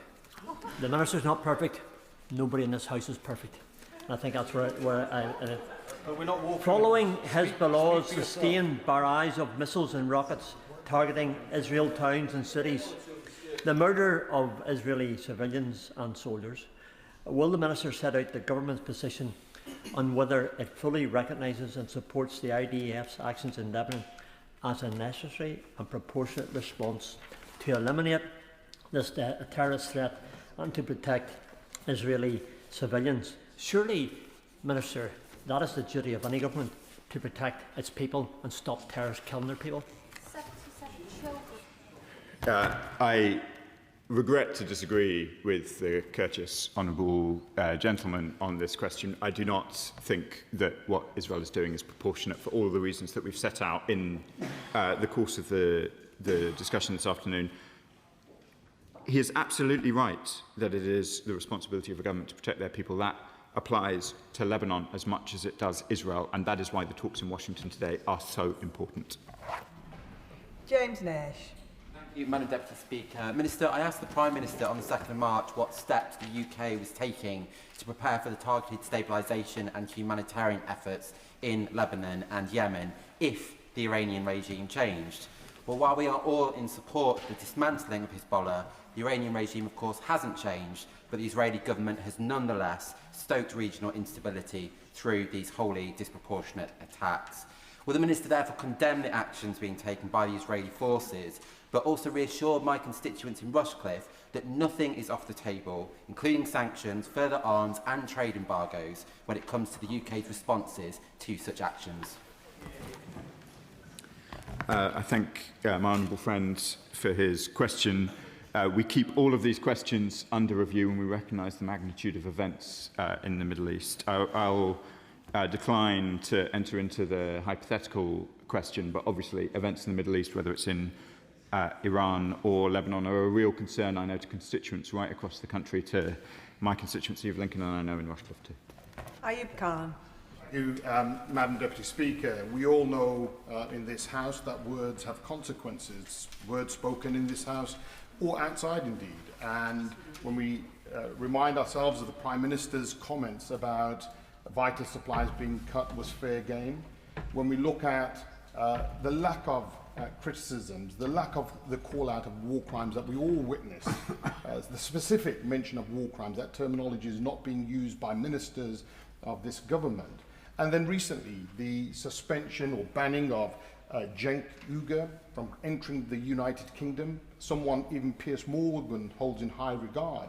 It's words and actions like that that embolden Netanyahu and his right-wing government. Does he recognise that it must be words that need to change as well as sanctions?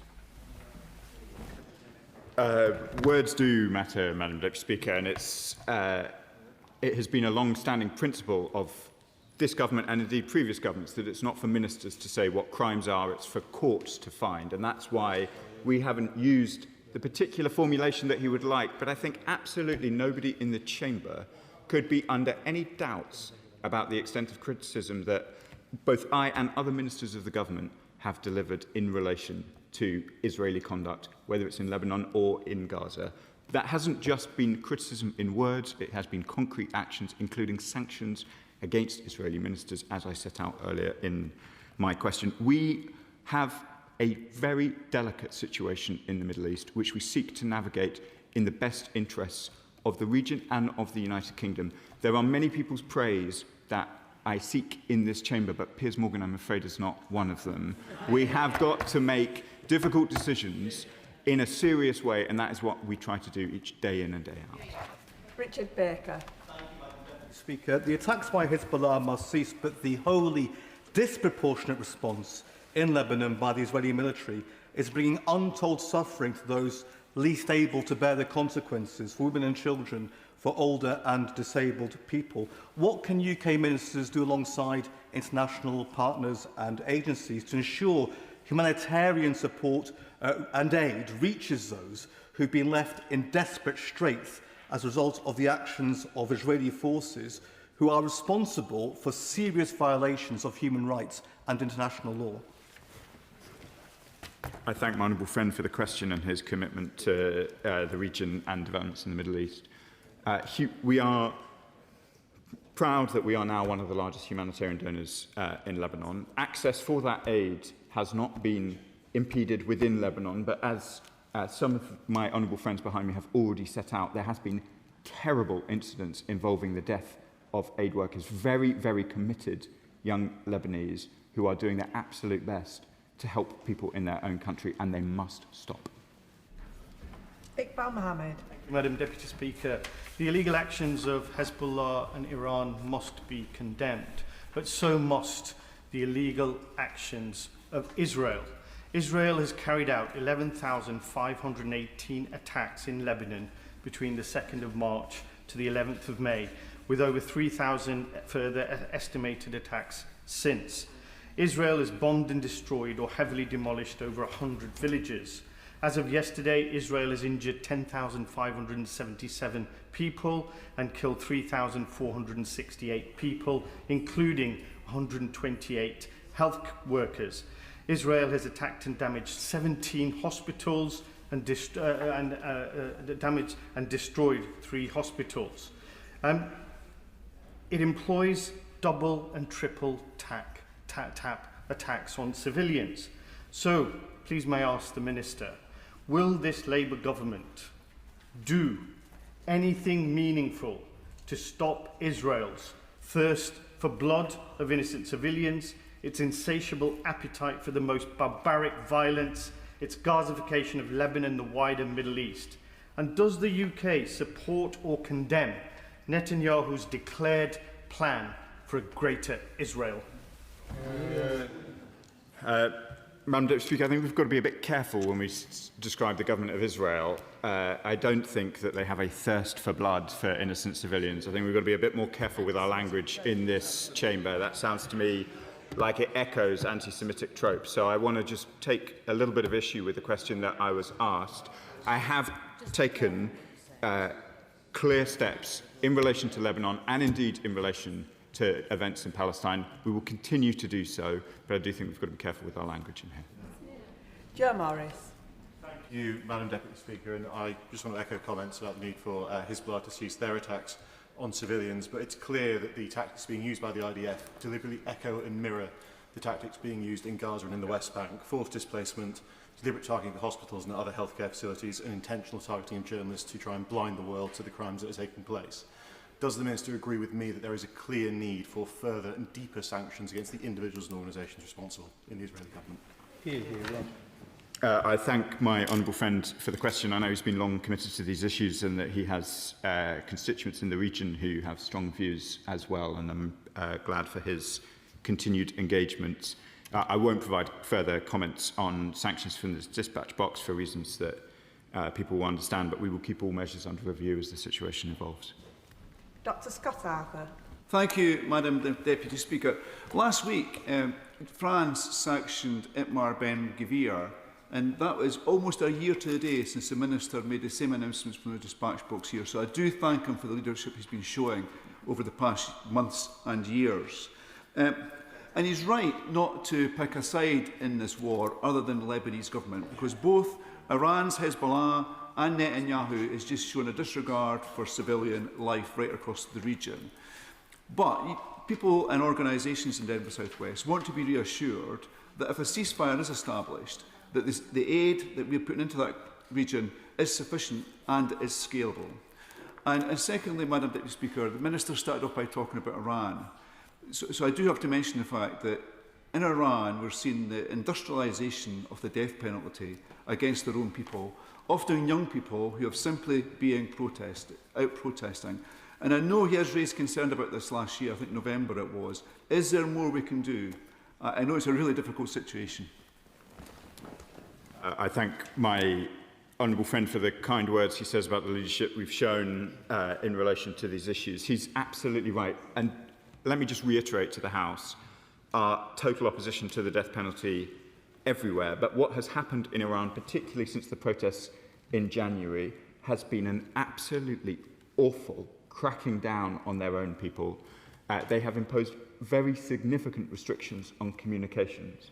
So some of the detail of that crackdown are not as accessible to us now as they once were. I have grave fears about how Iranians are being treated within Iran, and we will continue to monitor this closely and raise it with the force that he would expect with the Iranian authorities. And the final question, John Slinger. Thank you, Madam Deputy Speaker. I associate myself with the words of the Minister in strongly condemning the Iranian attack on Kuwait airport and also the continuing attacks by Hezbollah on Israeli civilians. But it was disturbing over recent weeks and days to see the IDF appearing to engage in a mission to seize land that does not belong to them, exemplified by the hoisting of the Israeli flag over the Beaufort Castle, presumably as a symbol of conquest. Will my honourable friend join me in condemning that act and reiterating once again that international law applies to Hezbollah and applies to the government of Israel? Madam Deputy Speaker, it does.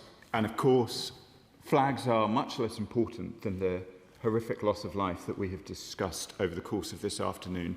But it is hard to draw a conclusion that the Israeli government is taking steps simply to deal with a terrorist organisation when they take one of the most historic sites in Lebanon with a long history of occupation by the Israelis and raise the Israeli flag in exactly the way he described. So I join with him in my condemnation. And that concludes the urgent question. I'll just give a few moments for the front benches to swap over.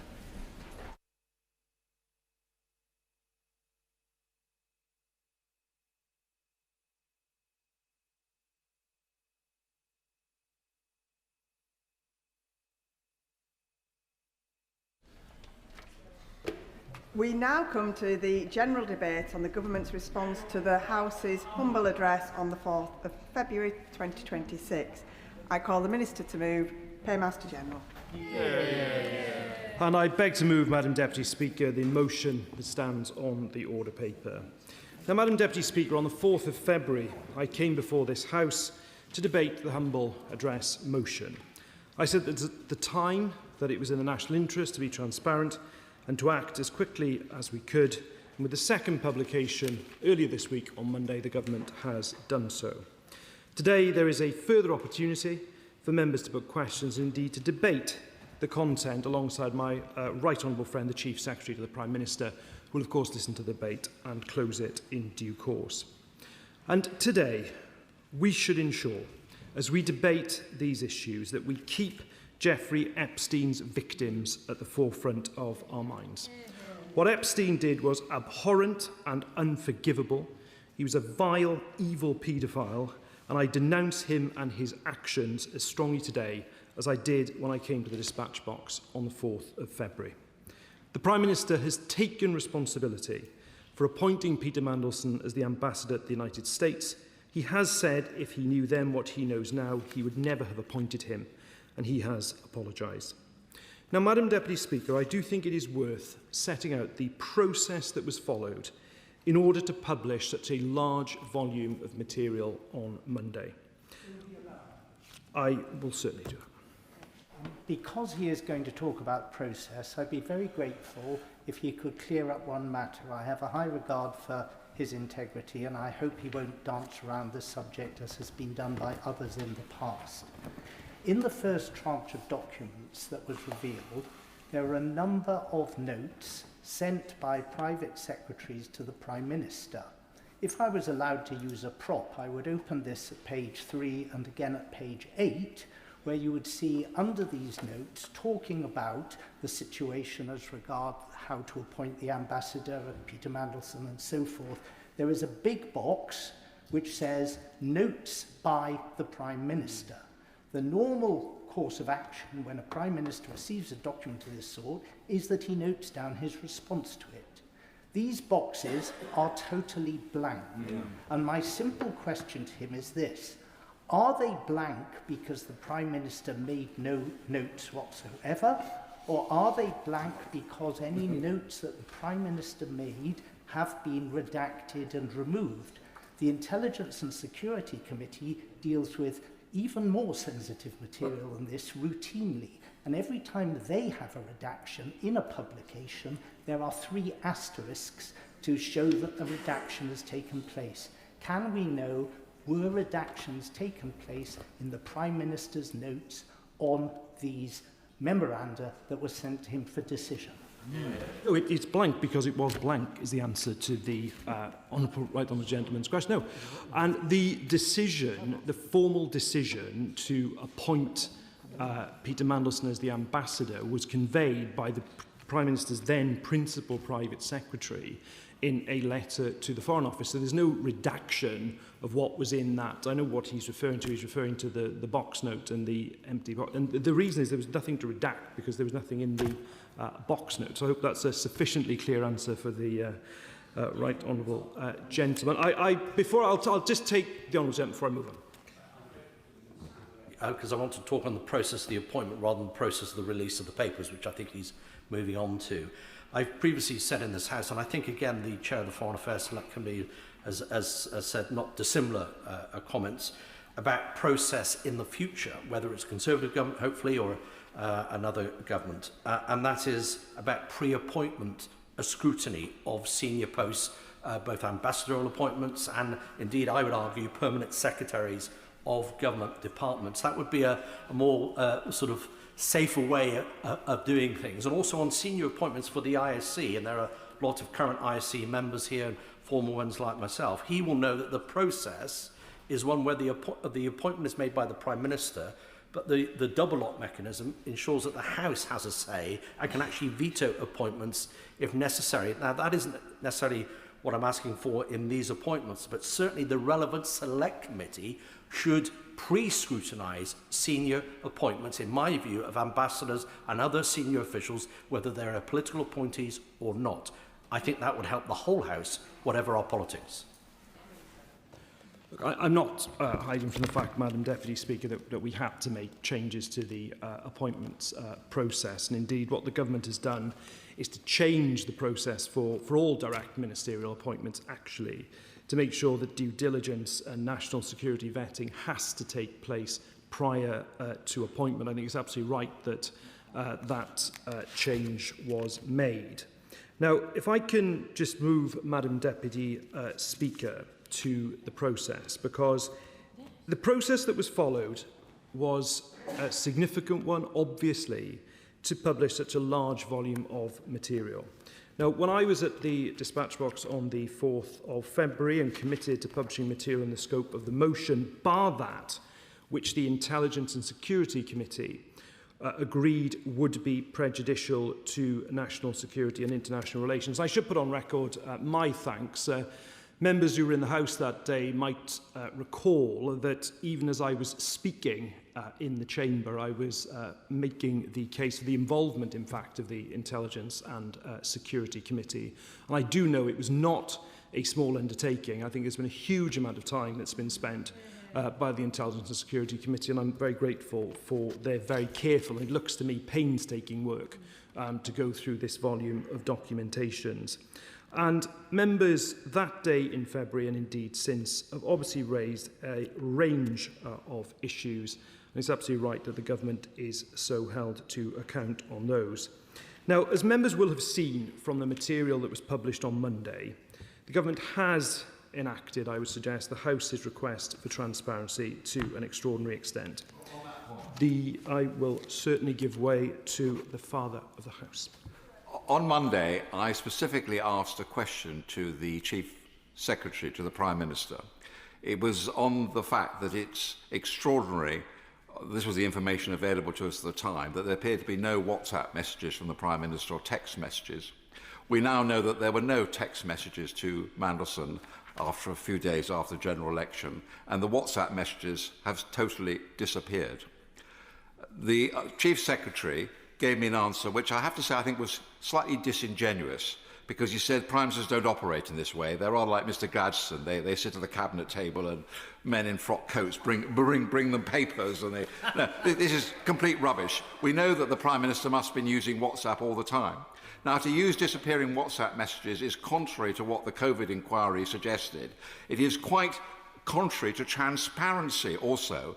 And I just say to the Paymaster General that these scandals are made much worse by any hint of a cover-up. Everybody knows that a mistake was made. People are very forgiving to the Prime Minister who made a mistake. What they're not forgiving to is some sort of cover-up that all these numerous text messages and WhatsApp messages have suddenly vanished. Spot on.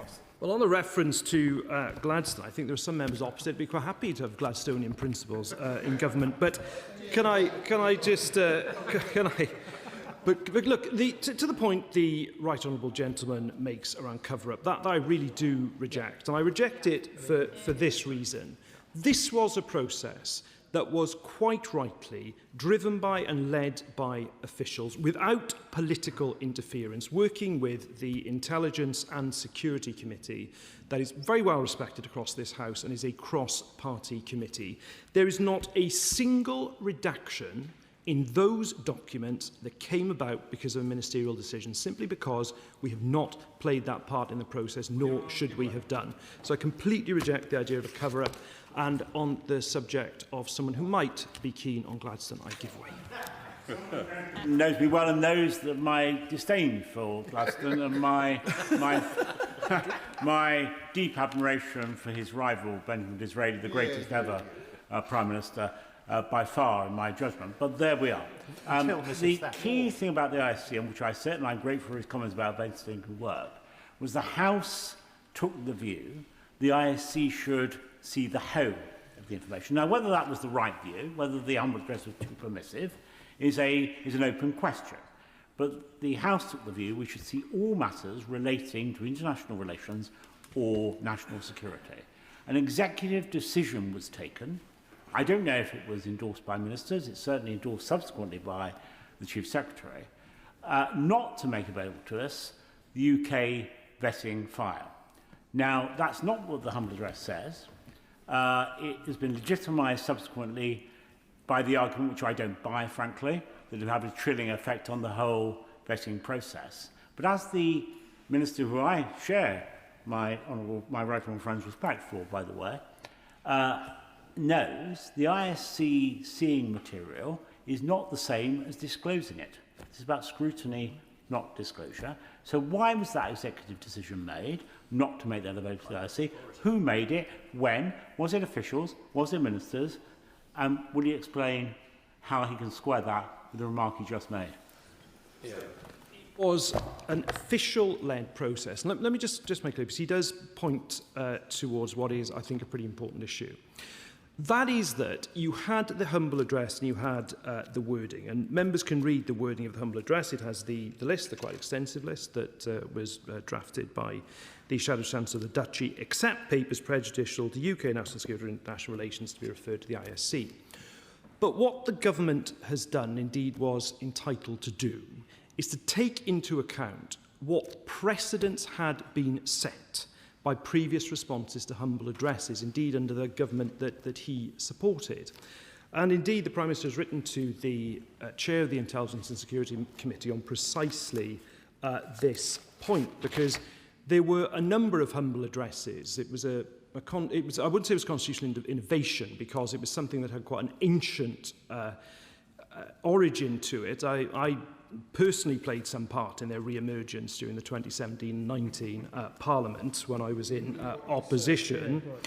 But what is obviously the case is, as those humble addresses have been replied to, and it's by a number of parties now in government, is that there are principles in approaching them that come from things like the Freedom of Information Act, that comes from the duty of ministers under the Ministerial Code, that comes from the Data Protection Act, that comes from GDPR, and that is based on the precedents that have been established by responses to humble addresses. I will give way here, and then I will give way again to the Minister for giving way and being incredibly generous with his time this afternoon. And I do say as an aside, I think many members in this place would like to go back to the 19th century on those benches at least. But it's clear that officials have done a huge amount of work with regard to this process. Can the Minister just say a little bit about the Independent King's Council and what assurances they've provided that the government is complying with the humble address? Yes, and that was another important part of what was doing. It should be another reassurance that the House takes, because when I made the point about precedents to the Right Honourable Gentleman, the government also sought to take that independent legal advice as well in terms of its interpretation of complying with the humble address. But I'll take the Right Honourable Gentleman if he wants to now, but then I do need to make a bit more progress. Yes, well, I just want to clear up this point about precedents. It may be that I'm wrong about this, but I don't think there is any precedent of previously the House deciding that the Intelligence and Security Committee specifically should look at material that was going to be redacted before it went to the public. This Intelligence and Security Committee, as he well knows, was founded in 1994. Since that time, there has never been even one leak from the committee. So there is no comparison between making things available to any other body that compares with the Intelligence and Security Committee, which is the only parliamentary body entitled to see highly classified material and which never leaks. So when he says this is all led by officials and it's okay for the officials to see it, but not to release it to anyone else. The reason why the ISC was chosen is because it is within the ring of secrecy, and that is unaffected by any precedents regarding bodies that do not have that special status. Exactly. Well done, Julian. I agree with what the Right Honourable Gentleman says. It's just if he looks at the wording of the humble address lists a series of classes of documents and then says, except those, which are the ones that were referred to the ISC. So that's the compliance with the motion. Now, let me just turn back to the process, because, as I say, undertaken by officials, they sought returns from all government departments, including material, as has been referred to, on non-corporate communication channels. There were multiple rounds of discovery to ensure that searches return material relevant to the full scope of the motion. Some documents were assessed as likely prejudicial to national security or international relations. This is the point I was just making to the Right Honourable Gentleman. And as I committed to the House in February, they were then referred to the Intelligence and Security Committee.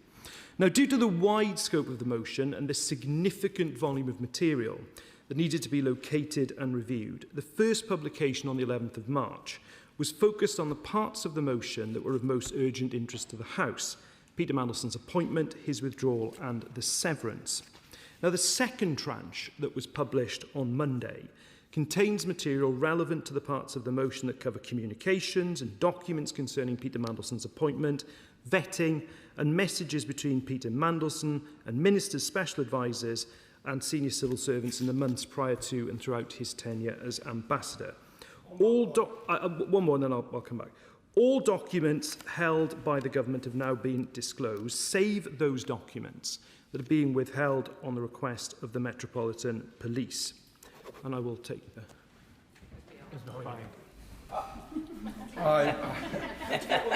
I'm grateful to my honourable friend.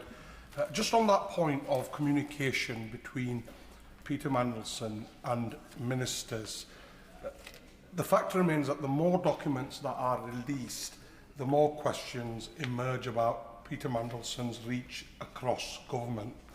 So can the Minister tell the House whether Lord Mandelson had any discussions whatsoever with ministers, officials or advisers about Palantir?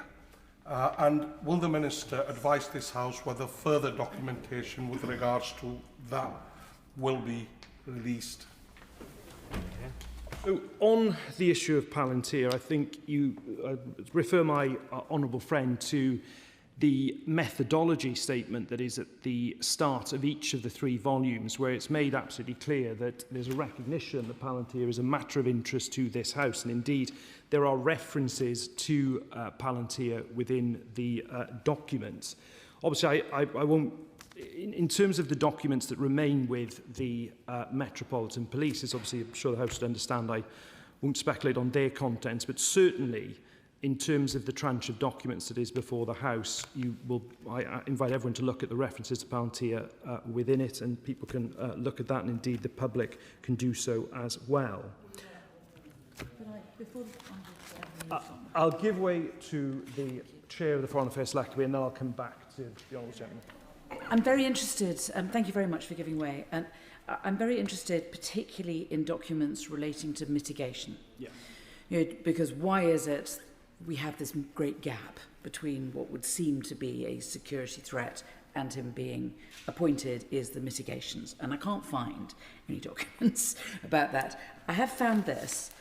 Ian Collard gave evidence to my committee in writing, and he said that in September 2025, so after the appointment and when it was about to be withdrawn, he requested a copy of the vetting summary, and he made some notes for himself based on the summary as an aid memoir in case it was needed, and submitted those notes as part of the humble address. Now, the reason I'm interested is because I want to see what the notes are of the mitigations. So here's the man responsible for the mitigations. He takes a note, presumably of what he's seen, he puts it into the humble address, and it isn't in the papers. So, first of all, I'm grateful to... I'll deal with this now. I'll come to the Honourable Gentleman for South Holland and the Deepings. But just say, first of all, to my right honourable friend, officials leading the process will have heard the exchange and this exchange between us in relation to that specific point around Ian Collard. I would also say that in relation to the documents with the Metropolitan Police, they do fall, as my right honourable friend, the Chief Secretary of the Prime Minister, set out in his statement on Monday, into a number of categories, from internal correspondence relating to Peter Mandelson, documents in relation to conflict of interest, and also national security vetting is the third category as well. But I assure her that I appreciate the point she's making. Officials will have heard the exchange between her and I. May I just come back to this? I'll do this, yes. I just want to make it clear, because this isn't part of the original decision-making. This is an aid memoir that he has made. So if I can't see the original documents, then at least this is a later one. Can I at least see that? As ever, my right honourable friend makes her case forcefully, and the point I'm making is, and I'm treading carefully in my language because this has been a process led by officials working with the ISC, but the officials working on this will have heard the request that she has just made, and then I will give way to the right honourable gentleman. I'm going to give way a second time, and indeed I will be taking up the point that the right honourable lady raised about mitigation during our later considerations of these matters. Should I catch her eye? Of course, Madam Deputy Speaker, which is not a given. But in particular, will he address the issue of when the Metropolitan Police asked for information on UK vetting? Because whilst we know the granular detail, because of the executive decision based on precedent, although my honourable friend has challenged the President, was made, there was an assumption that some information on vetting would be made available, perhaps in a redacted form, having first been considered by the ASC. I will say no more than that.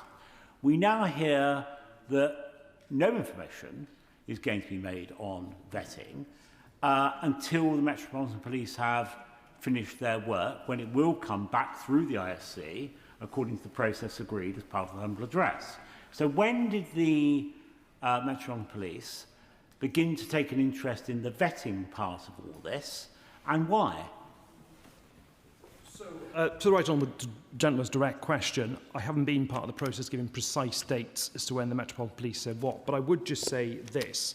The documents that are with the Metropolitan Police have been viewed by the chair of PACAC. So we've sought to, within the confines of not wishing to undermine the ongoing investigation, try to be as transparent with Parliament as we can be at this stage. In addition, the summary document of the vetting has indeed been shared with the Intelligence and Security Committee. So to the extent that we have been able to share documents, we do. And indeed, the request I've had in the course of this debate from the Right Honourable Lady, the Chair of the Foreign Affairs Select Committee, will no doubt have been heard as well. Now, let me turn to the issue of redactions, which I have started to develop in some earlier answers to interventions. Now, I won't repeat what the Chief Secretary of the Prime Minister said on Monday, nor the methodological note, which is there for honourable and right honourable members to look at. But I do want to clarify some issues, so there is no doubt with regard to the process that was followed. As I've said, no material was redacted on grounds of prejudice to national security or international relations without the ISC's approval. And indeed, the redactions that were agreed with the ISC are all triple asterisks throughout the publication. So when you see that, that is material that was agreed to be redacted with the ISC. Now, to my point about precedent in relation to the earlier exchange with the Right Honourable Gentleman, they were limited to the names of junior officials, contact details like telephone numbers and email addresses, the personal or commercially sensitive data of third parties not relevant to the motion, and in some cases where there was legal professional privilege. And as I say, that's in line with the process that's now been followed by successive administrations in relation to the humble address motions. And again, they are clearly labelled in the publication. And just to reconfirm, no government minister or indeed special advisor has determined any of the redactions. That was done by the official-led process. I also will echo the comments by my right honourable friend made on Monday by thanking, I know he's not in his place now, but certainly thanking the honourable member for North Dorset, the chair of PACAC, for reviewing our approach to the third-party redactions and the material withheld so as not to prejudice the ongoing police investigations, to ensure that we are being transparent with Parliament as we should be. Now, let me just turn to that point specifically about the Metropolitan Police that I've been asked about by honourable members. All across the House will appreciate the need not to prejudice the investigation and understand that I'm unable to answer questions about certain documents that have been withheld. They include questions to Peter Mandelson by the Prime Minister's then Chief of Staff and Peter Mandelson's responses. The remaining documents, as I said a moment or two ago, fall broadly into the following categories: national security vetting material, conflict of interest process material, and relevant internal correspondence with Peter Mandelson. Such information will, of course, in due course be published either at the conclusion of the investigation or if there is a point at which publication would no longer be prejudicial to the police investigation. Now, Madam Deputy Speaker, on the 4th of February, the House made its will clear, and before I go further, I will, of course. It may be that I'm just lacking in imagination, but I don't understand why it would be that the police don't allow us to see the letter from the Foreign Office to Peter Mandelson saying you're given this job subject to not having anything to do with X, Y and Z, or whatever it is, whatever the mitigations were, because at the moment we just don't have anything at all, and so it's very difficult to understand why it was that he was appointed. And we're told that we need to wait for some time in the future. There is no date by which it will be disclosed, and at that stage all will become clear. It's as if the central point of this investigation and all these thousands of pages of investigation really don't amount to anything until we wait till the police eventually decide to give us these crucial documents. I'm grateful for the further intervention from my right honourable friend, but of course it is quite rightly for the police, not for ministers, to determine the way in which they want their investigation to proceed, and indeed to identify documents that they feel are reasonable lines of inquiry. But just to give the House the reassurance, even with regard to that class of documents, they have been viewed by the chair of PACAC under obviously particular controlled circumstances. But that was because we at least wanted a level of transparency to Parliament that we could give at this stage, despite the ongoing investigation.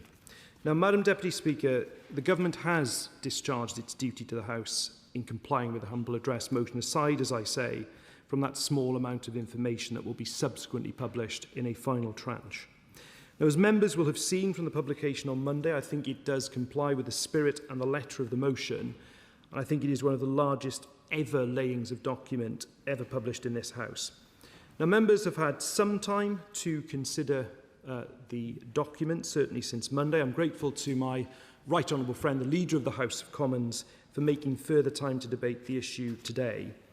I know that throughout the course of the debate, members will be conscious of not prejudicing the ongoing criminal investigation, and I'm grateful to the House for understanding the position the Government has taken and my position on answering questions on that. But I will, of course, now look forward to the debate before the House, and indeed my right honourable friend, the Chief Secretary to the Prime Minister, will close the debate and respond to points made during the course of it, and I commend the motion to the House. And I literally, Joe, I think I'll just. I thank the Minister for giving way. I was trying not to interrupt his flow. Until I did. Does the Minister agree with me that throughout these files there are mentions of Palantir and Peter Mandelson, including a memo where he is trying to introduce Peter Thiel to Number 10 staff, I think in June last year?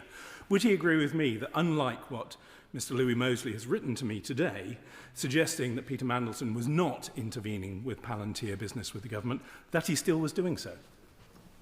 I reject any suggestion that on Palantir contracts that's been renewed. I think there's one that was renewed by the Ministry of Defence, that there's any wrongdoing the way that he suggests. I'll reject that absolutely. But with regard to the meeting between the Prime Minister and Peter Thiel, that did not happen, just to be clear. Yep. I think we've set off a surge of more interventions. I will give way to the Right Honourable Lady, and I will finally give way to the Right Honourable Gentleman for Islington North, and then that's it. I was listening to the reassurances that he gave about the material that's been provided and the fact that this is all of the material bar that's been held back. Can I just ask for a further assurance from the Minister that if things do come to light that were not found in I appreciate the significant trawls that have been done, if other things do come to light as correspondence that would fit the humble address, that he will follow up and ensure that those things are published as well as the stuff that has been held back because of the police investigations?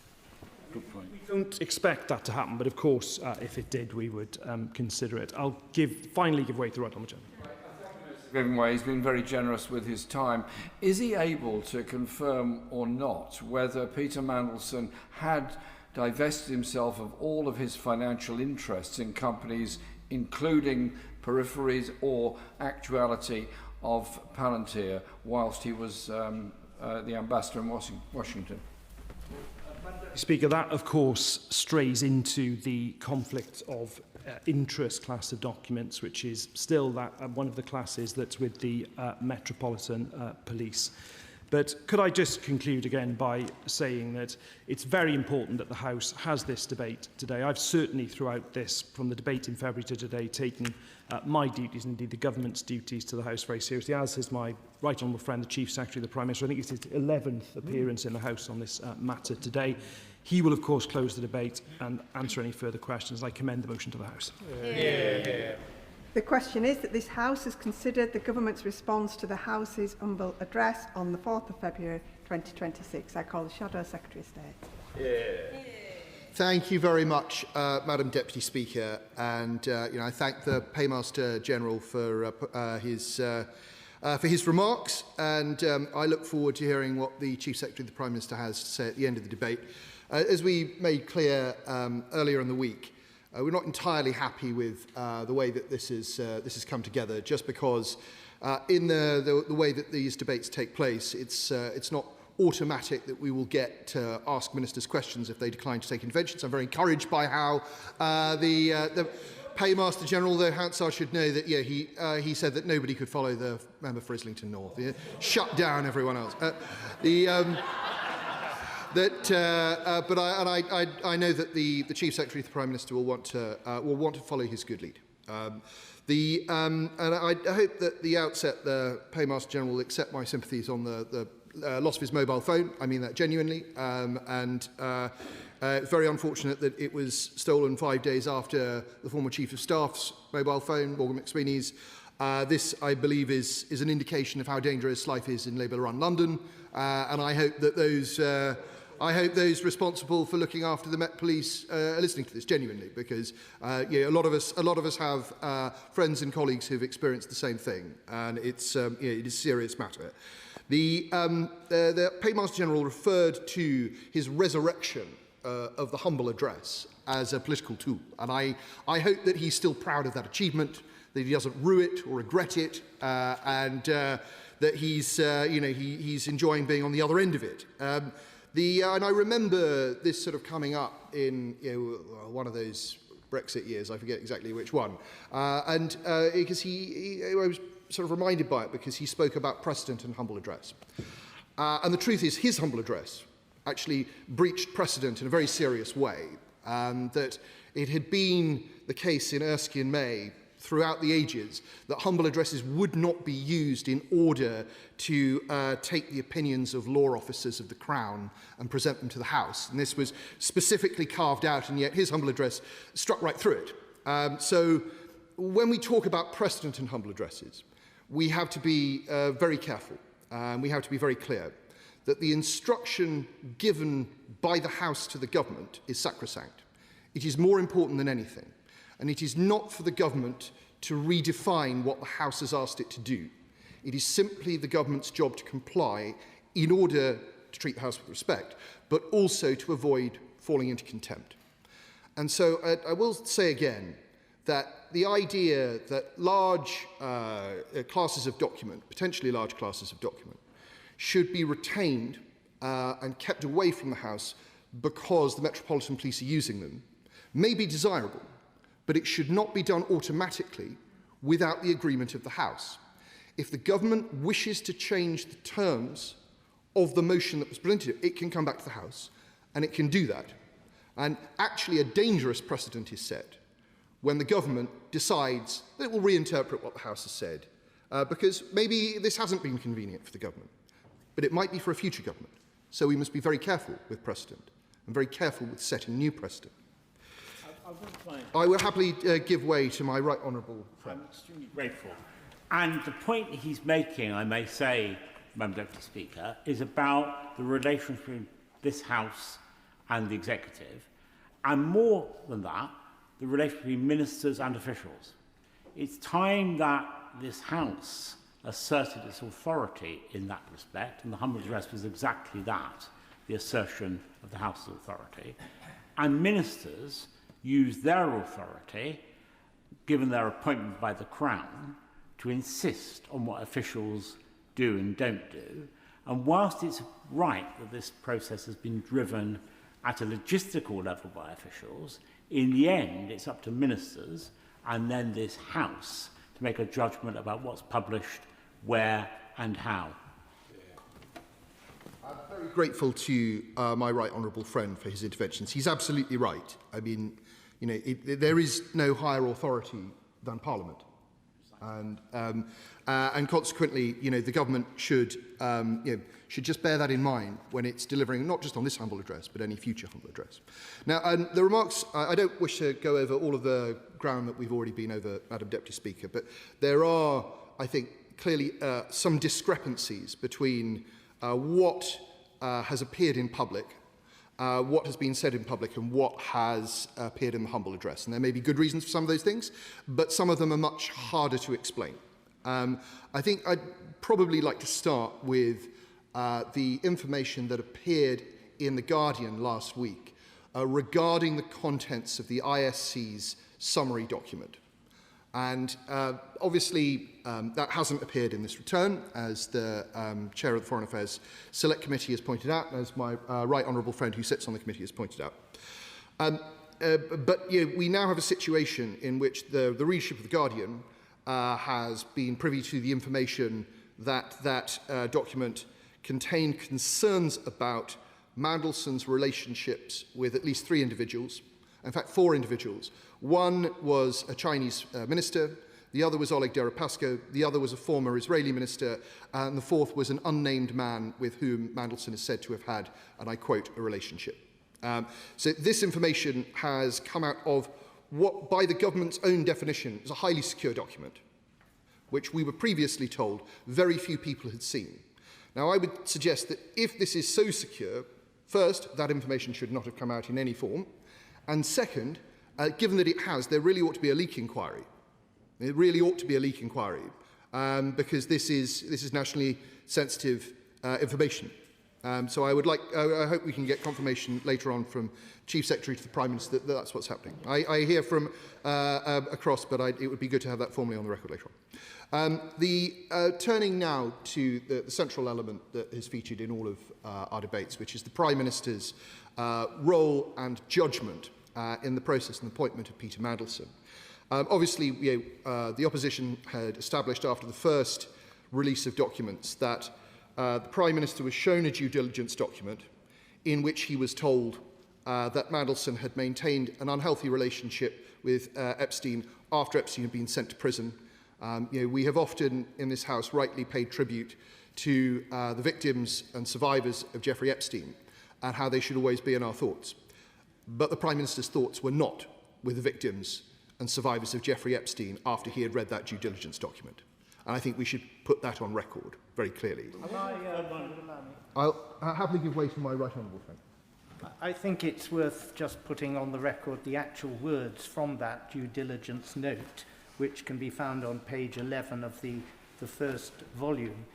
And I quote, talks about a 2019 report commissioned by J.P. Morgan. The report cited Epstein's personal records, which showed contact beginning in 2002 and continuing throughout the 2000s. After Epstein was first convicted of procuring an underage girl in 2008, their relationship continued across 2009 to 2011, beginning when Lord Mandelson was business minister and continuing until after the end of the Labour government. Mandelson reportedly stayed in Epstein's house while he was in jail in 2009. Now that is from a document which it is not in doubt the Prime Minister saw, and yet he went ahead with making this appointment.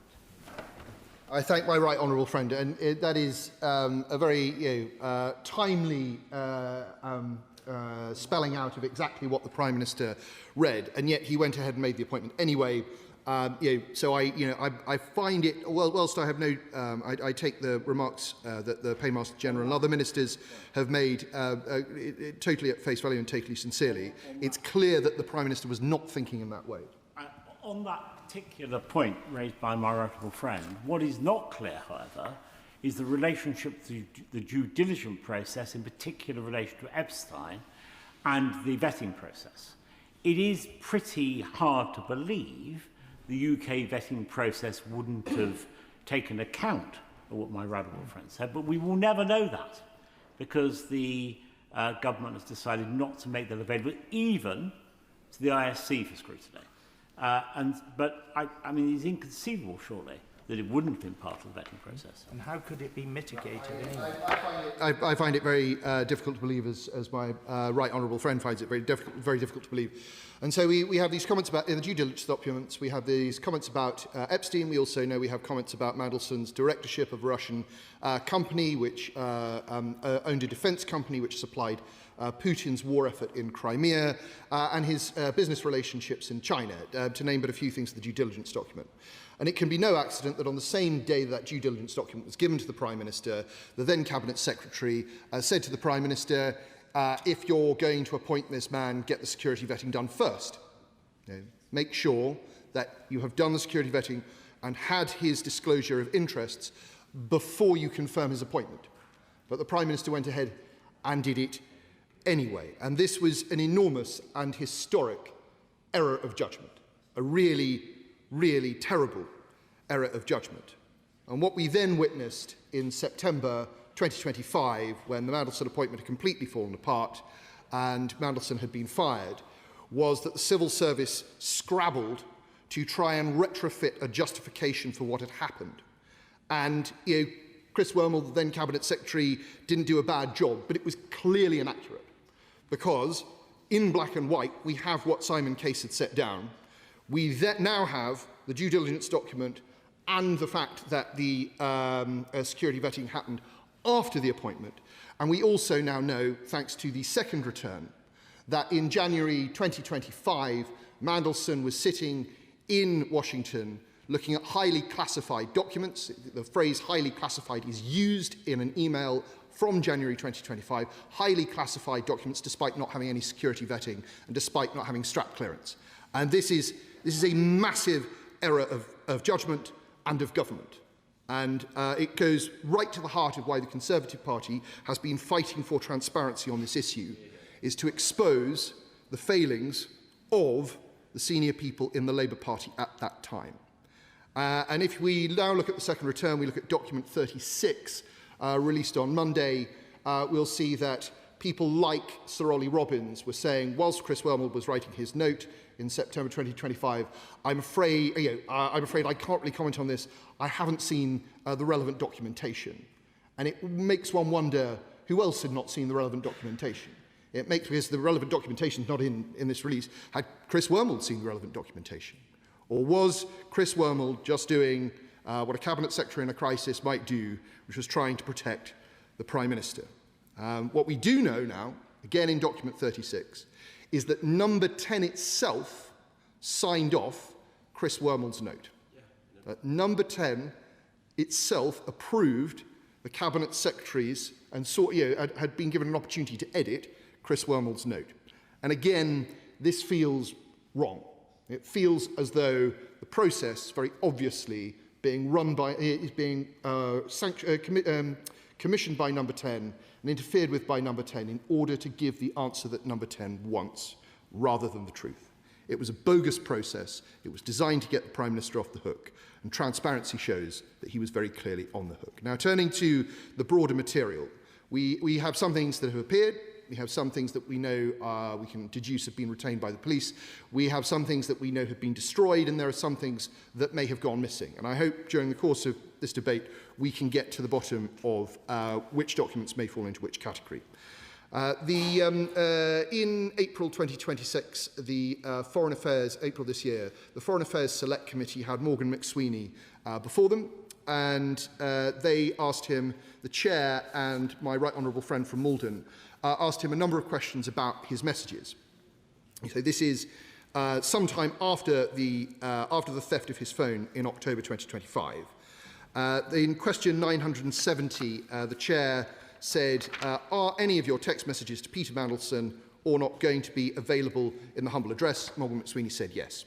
My right honourable friend from Malden, in question 1117, said, can we take it that your phone would have contained quite a lot of communications either with Peter Mandelson or about Peter Mandelson's appointment, fearing that the theft of the phone meant that information had been lost? And Morgan McSweeney said, probably not much about his appointment. That hasn't already been available to number 10, because when he was sacked, number 10 did its own I want to say investigation, but its own research on what happened, why it happened. As part of that process, I was asked to share messages and email about the appointment and also to be interviewed. So we know that in April of this year, those messages still existed, that they weren't affected by the theft of McSweeney's phone, and they must be available to government. But they are not in this tranche of release. And so that we must conclude that this is because they have been retained by the police. So let's assume that the McSweeney emails fall into that category. Unless the Minister wishes to tell us that they've received any subsequent information that those messages were retrievable. We then have messages from the Prime Minister, or rather we don't have any messages from the Prime Minister. It seems highly unlikely that the Prime Minister didn't exchange any messages with Peter Mandelson at all at any point.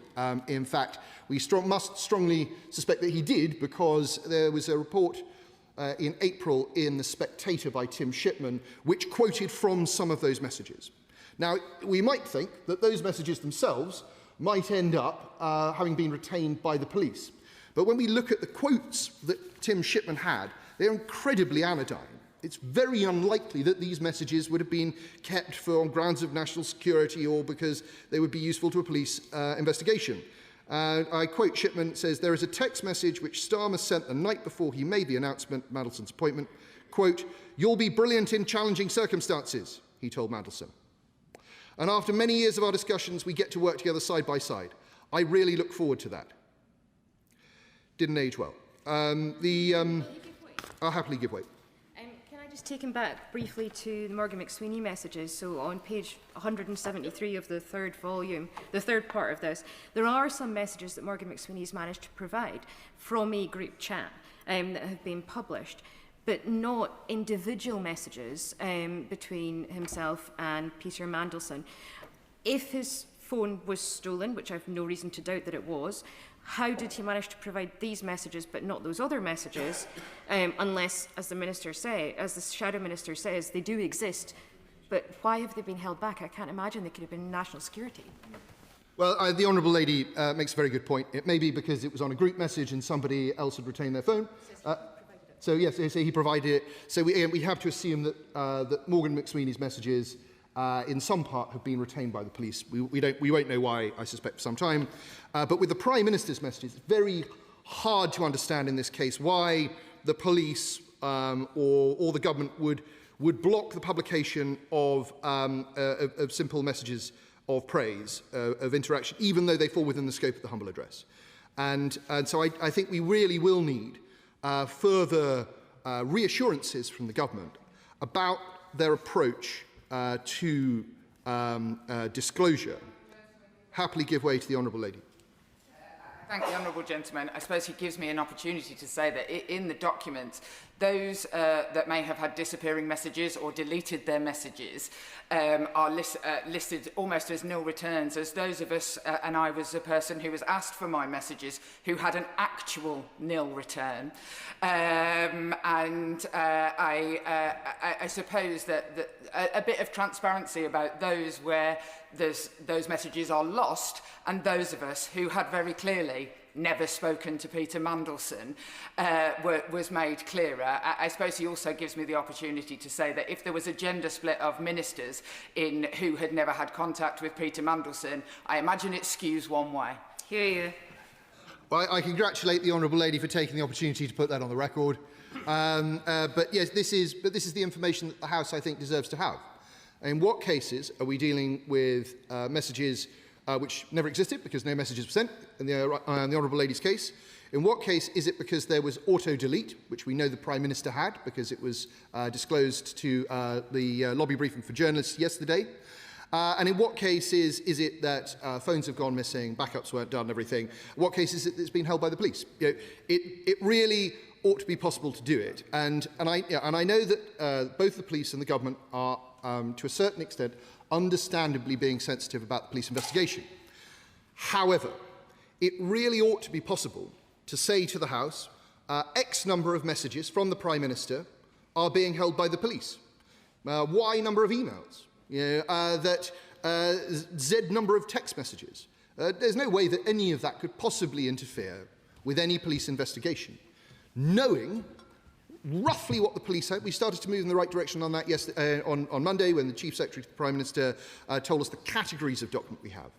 But there must be other ways of reassuring the House, or giving some guidance to the House as what's being held. Because, look, obviously, we have a huge amount of material here that's been justifiably redacted for reasons of, national security and international relations. But that doesn't mean that we don't have the headings. We often have email headings that say there was an email sent on this date from this person to that person. You can't see the content, you can't see the subject, but we know the email existed. Why can't we have the same thing for the messages? That the Prime Minister sent messages to Peter Mandelson on this date, that date and the other date. You can't see them, they're part of the police investigation, or you can't see them because they're subject to national security concerns. So we have this discrepancy between different types of approaches to the disclosure of information. I will happily give way to my honourable friend. I'm grateful. I'm grateful to my honourable friend. Is he, in the context of these disappearing messages, troubled by the fact that in March 2023, the Cabinet Office issued very clear guidance about the use of non-corporate communications channels by ministers, by special advisers and others, which said disappearing messages should be used sparingly, and that the use of disappearing messages does not in any way supersede the record-keeping obligations of ministers to communicate to their private office a record of anything on their personal devices that is pertinent to the conduct of government business. Yeah. Well, that is entirely true, and I believe that the ISC has said as much in one of its responses to government disclosure, saying that they are very troubled by the fact that this guidance, which all ministers are supposed to obey, was routinely being broken. And he and I think, were both ministers at the time that was brought in.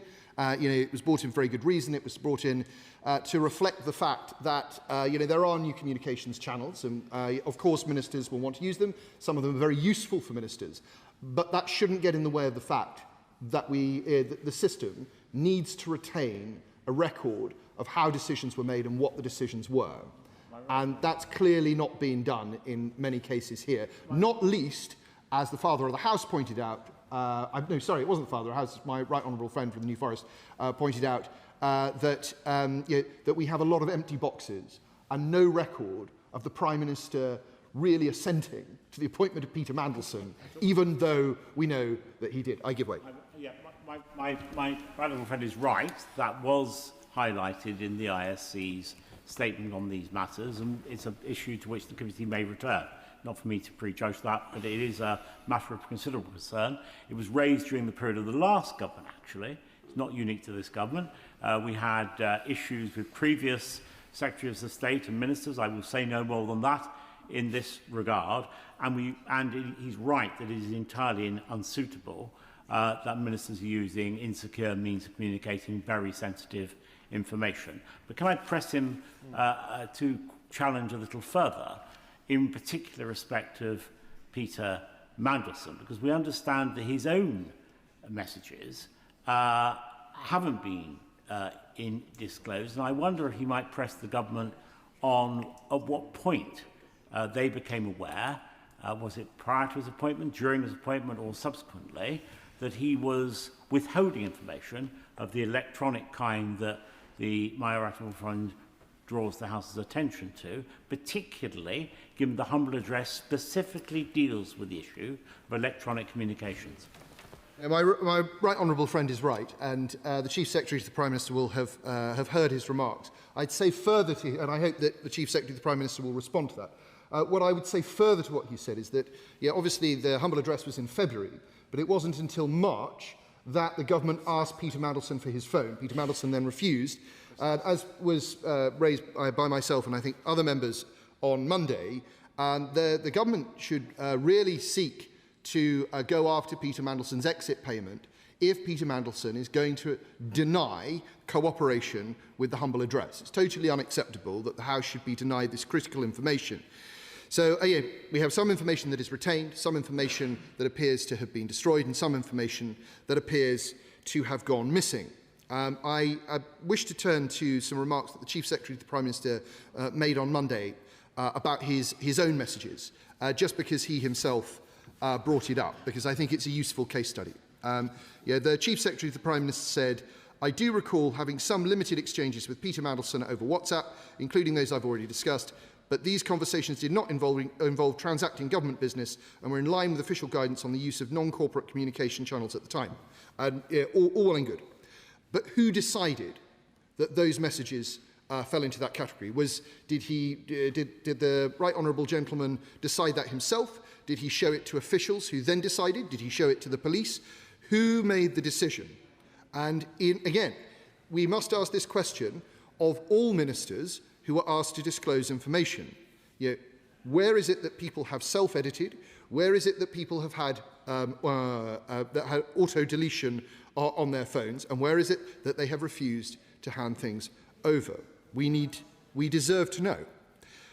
Something that is missing throughout, I believe, the 3 volumes that we received on Monday are photos, videos, voice notes, and more significantly, attachments. I'd be very interested to hear the Minister's explanation for the government's approach to these types of document. Draw attention particularly to document number 33 from the 15th of September this year, where the email explicitly refers to an attachment which is pertinent to the subject of the humble address, but that document is not available. Now, I could have been led to believe that maybe that document had been retained by the police, were it not for the fact that all attachments seem to be missing, and that all photos, and that all voicemails, and all videos are also missing. I can't help but feel that this has accidentally fallen out of the full disclosure. Could we please have some clarity on that? I turn now to Peter Mandelson's declarations of interest, which I think are one of the most important classes of documents, perhaps the most important class of document that we're yet to see. We now know that something definitely does exist, firstly because the Chief Secretary of the Prime Minister told us so on Monday, and second because there are references to back and forth about Mandelson's contacts in the release. Mandelson, on a number of occasions, pushed back saying, I'm not sure, I know a lot of foreign people, I have a lot of contacts, I can't be expected to disclose everything, and a suggestion from one official that, don't worry about it too much, just, get on with it and give us a list. The thing is that what we appear to be seeing here is an absence as well of documents like the mitigations that the Foreign Affairs Select Committee Chair referred to, Pollard's document. And if we add it all together, the absence of the declaration of interests, the absence of the mitigations which are designed to perhaps handle Mandelson's relationships with his business contacts when he is in office, the fact that there are certain members of the Cabinet whose documents are entirely absent, the business interests that we know Mandelson had, I think we can reasonably hypothesize about what the police are looking at. And that would be, and this is speculation, that would be an abuse of his position in Washington to support the interests of his business relations. And it's very unfortunate that we will not see that information for some time, because I think it goes to the heart of one of the problems with the appointment of Mandelson in the first place. Madam Deputy Speaker, I think, is encouraging me to wind up, so that I will do. I can understand why the government doesn't want me to ask them any more questions. I think that, I think in conclusion, Madam Deputy Speaker, there are a number of things that we need of the government. Most importantly, we need a slightly fresh approach to disclosure, where we are told a bit more about what the police have. How many documents in each category? How many of the Prime Minister's WhatsApps? How many of Peter Mandelson's WhatsApps? How many of Morgan McSweeney's WhatsApps and their emails and so on and so on? Because it's very important that the House understands where things have gone missing and can start to put that picture together in its head. And I would say to the Chair of the Select Committee, following her remarks, I think it would be very interesting, maybe fall to another committee as well. It would be very interesting once the police investigations are complete for the police officers who've been involved in this investigation to come before Select Committee and discuss what their approach has been and why, and what lessons might be learned for future disclosure to Parliament. I'm going to end, Madam Deputy Speaker, by turning, rather unfortunately, to the last speech that Peter Mandelson ever made in the Lords, where he said, and I quote, "I feel very deeply that there will be nothing like the systematic undermining of the civil service that we have seen in recent years, and when government policy was conducted by private WhatsApp rather than on properly considered civil service advice." And now it's disappeared. It is. This is a scandal, Madam Deputy Speaker, that has taken the jobs of the Ambassador to Washington, of the Prime Minister's Chief of Staff, of the Cabinet Secretary, of the Chief Official in the Foreign Office, and ultimately it will take the job of the Prime Minister.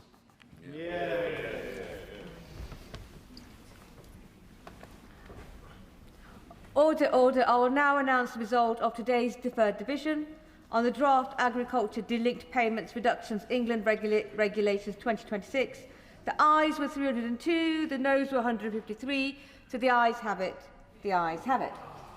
I now come to the Chair of the Select Committee, Dame Emily Thornberry. Thank you very much, Madam Deputy Speaker. We are a very long way from one of the original aspects of this scandal, which was an allegation that the Prime Minister knew when appointing Peter Mandelson that he had failed his developed vetting. We've moved a long way from that. One thing we haven't moved away from, though, is that the man who was appointed was a best friend, best pal of the world's most notorious paedophile, and remained his best pal when he was in prison and stayed in his house.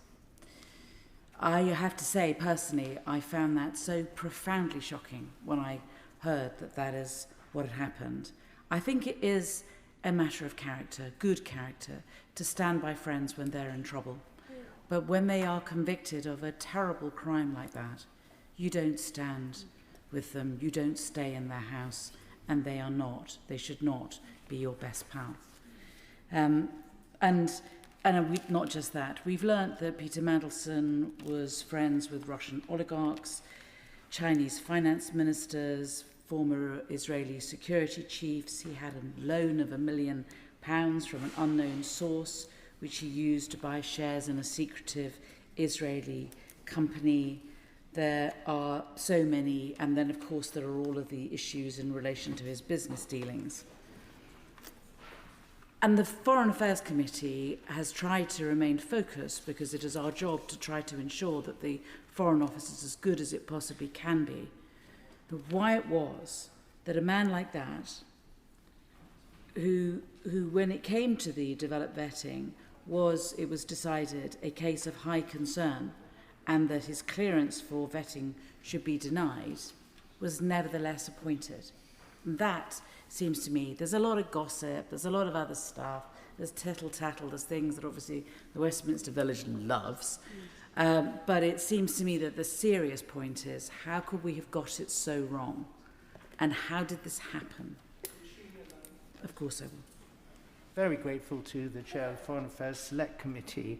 And she did say at the beginning of her speech most powerfully that what happened in relation to Epstein should alone have been a sufficient bar for anything to go further. But even if that hadn't happened, it was already in the due diligence document, purely on foreign policy grounds. The Prime Minister was told that Mandelson gave a speech in the University of Hong Kong where he claimed that the rule of law and independence of the judiciary remain intact there.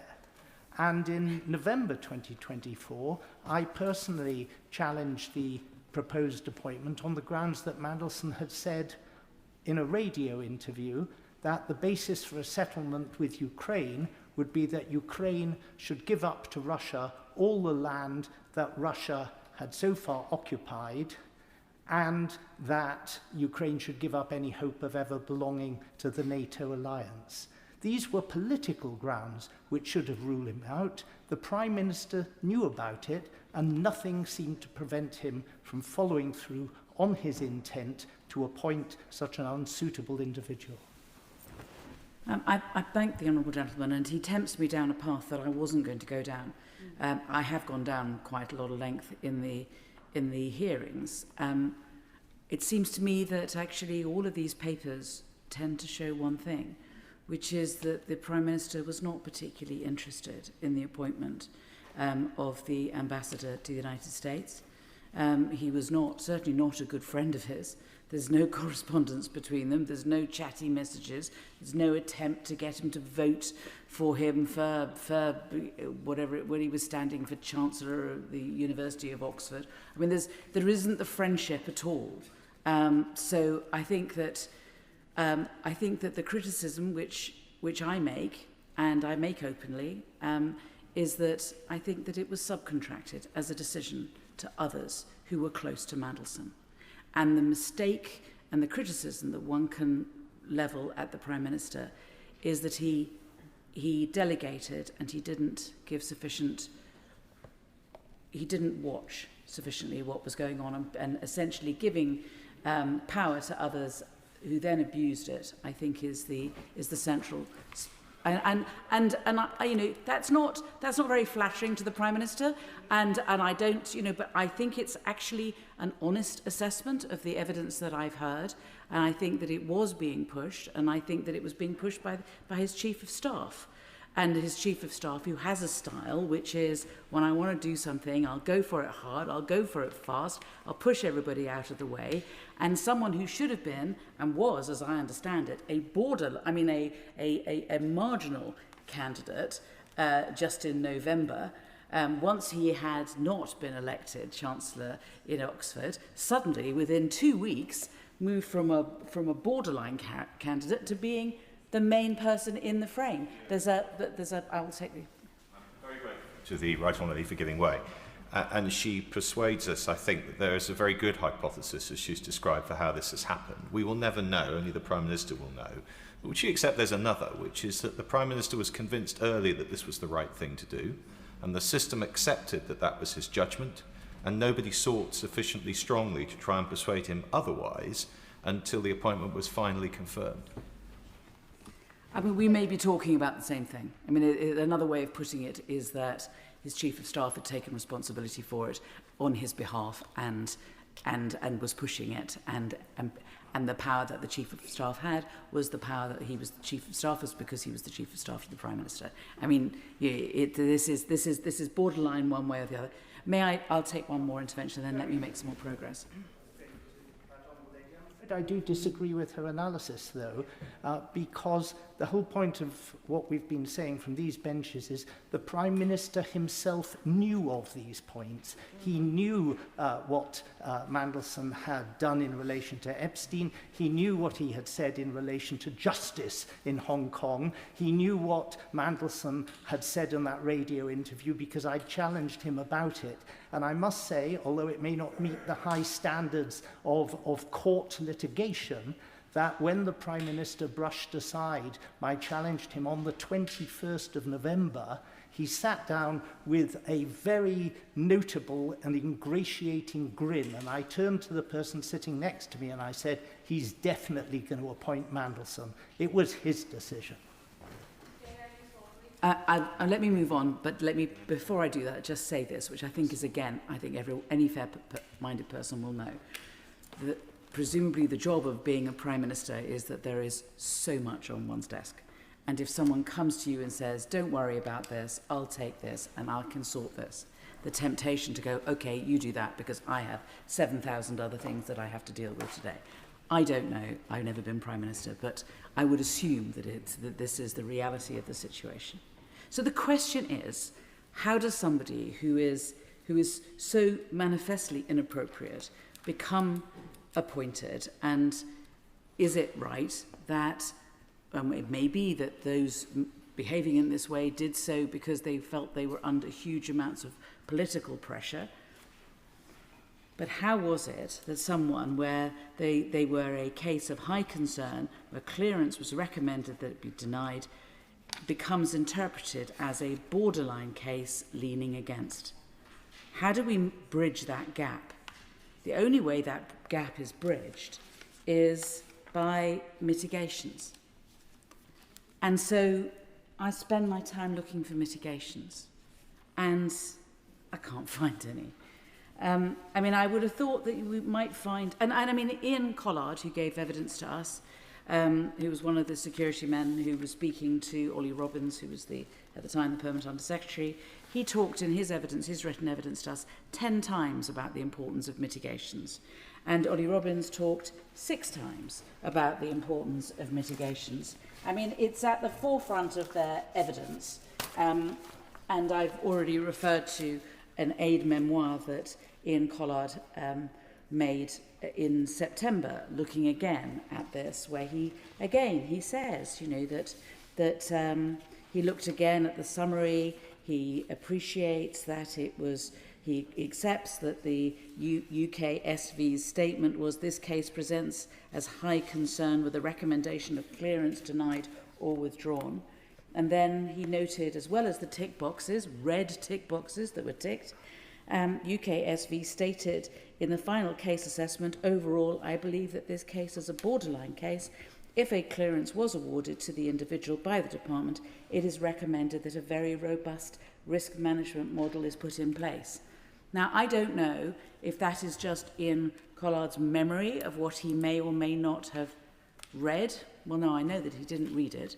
He says he didn't read it at that stage. So I don't understand where this comes from and how it can be. You can have one thing within this UK SV vetting paper saying don't give him the job, and then believing that it's a very borderline case with robust risk management. I suspect this latter bit is an interpretation, a way in which it was hoped that it could be slid over the difficulties that he was essentially being refused vetting into he could be given the job so long as there were robust mitigations.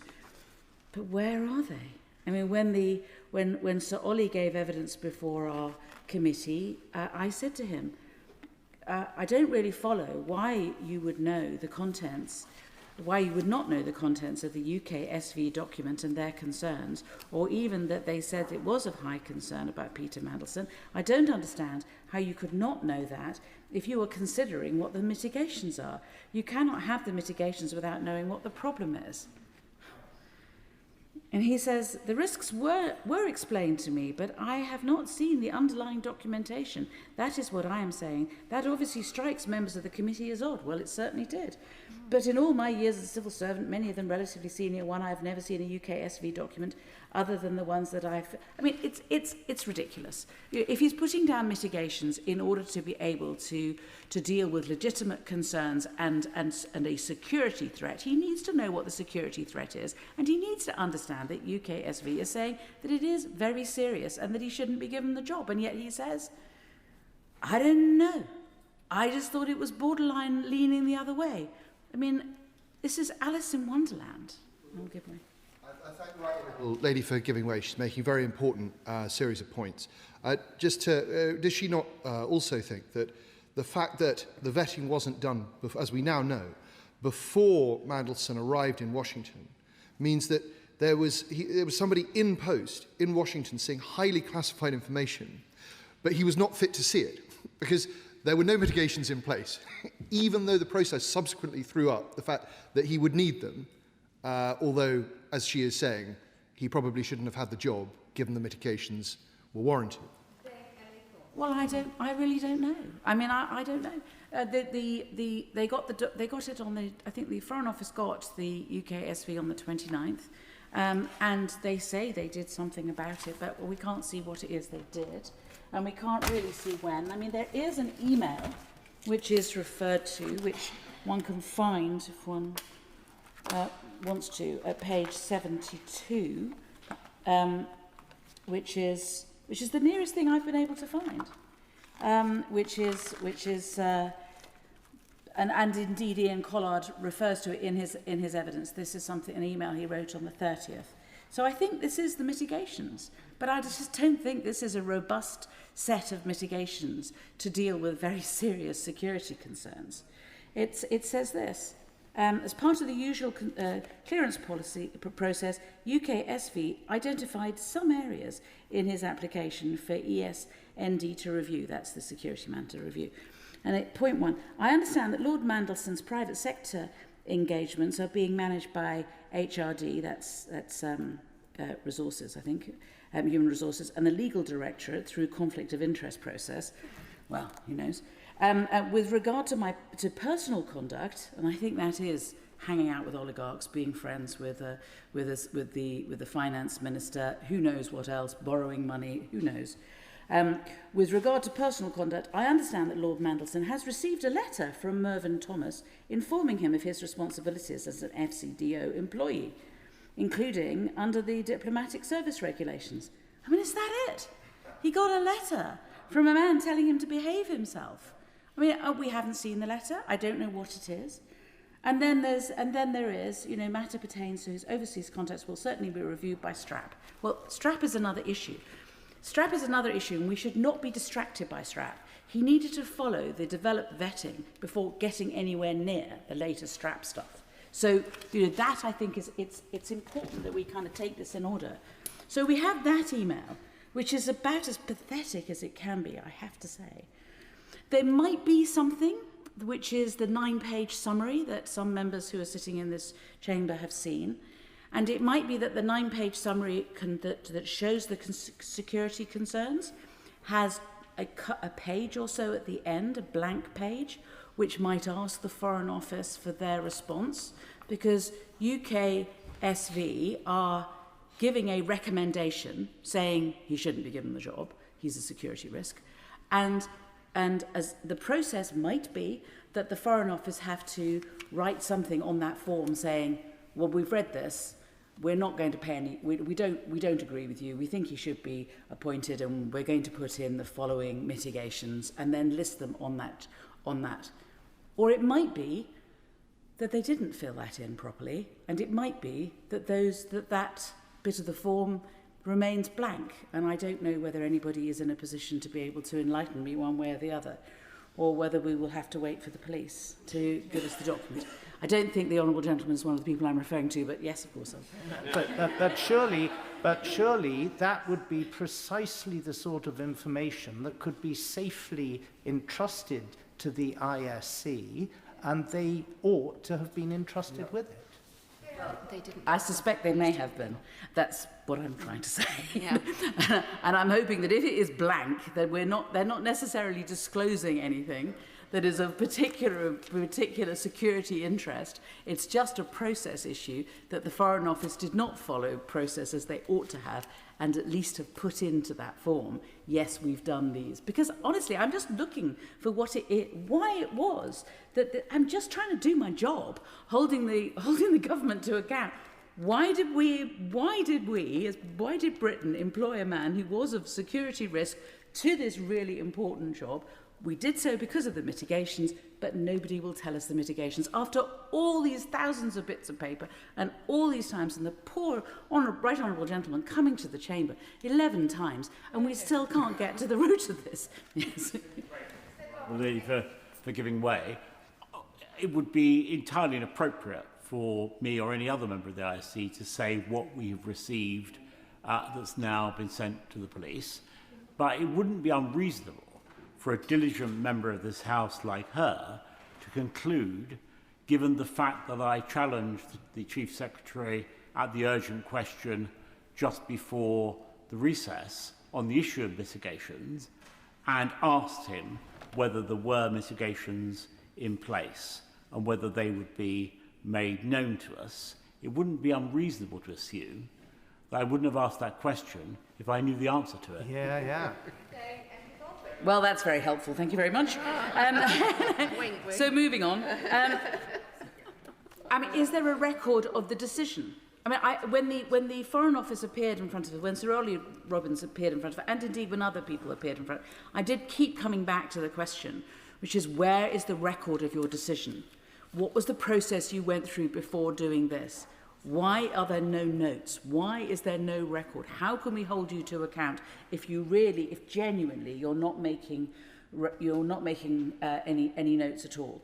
And when the decision is made to give Peter Mandelson the job, subject to mitigations, where is the decision? Where is the record of the decision? Do the police have it? Is it in the papers and I've missed it? I don't think so. Was there never a record written of the decision? And surely somebody would have made a record of the action taken, or is that the email? Is that it? Is that the action that they took? Or is there something else? And surely there was a written letter to Peter Mandelson saying, you have the job, but only if you do X, Y, and Z. This cannot be dealt with by way of a WhatsApp message or a phone call. This is very serious. This is the security of our nation, and it should be in a letter. And I certainly hope that the reason that I haven't seen it is because it does exist, but the police have it. But I don't know one way or the other. This is not, I mean, I know that other people will be dealing with this later, and I want to kind of draw my remarks to a close.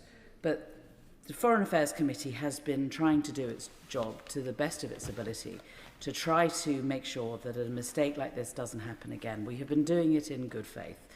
It has been difficult. We have been mandarined. We have been given partial answers. We have been given nonsense by people believing that it's not for us to know. Well, it is for us to know. And it's for us to know because we are trying to make our government better.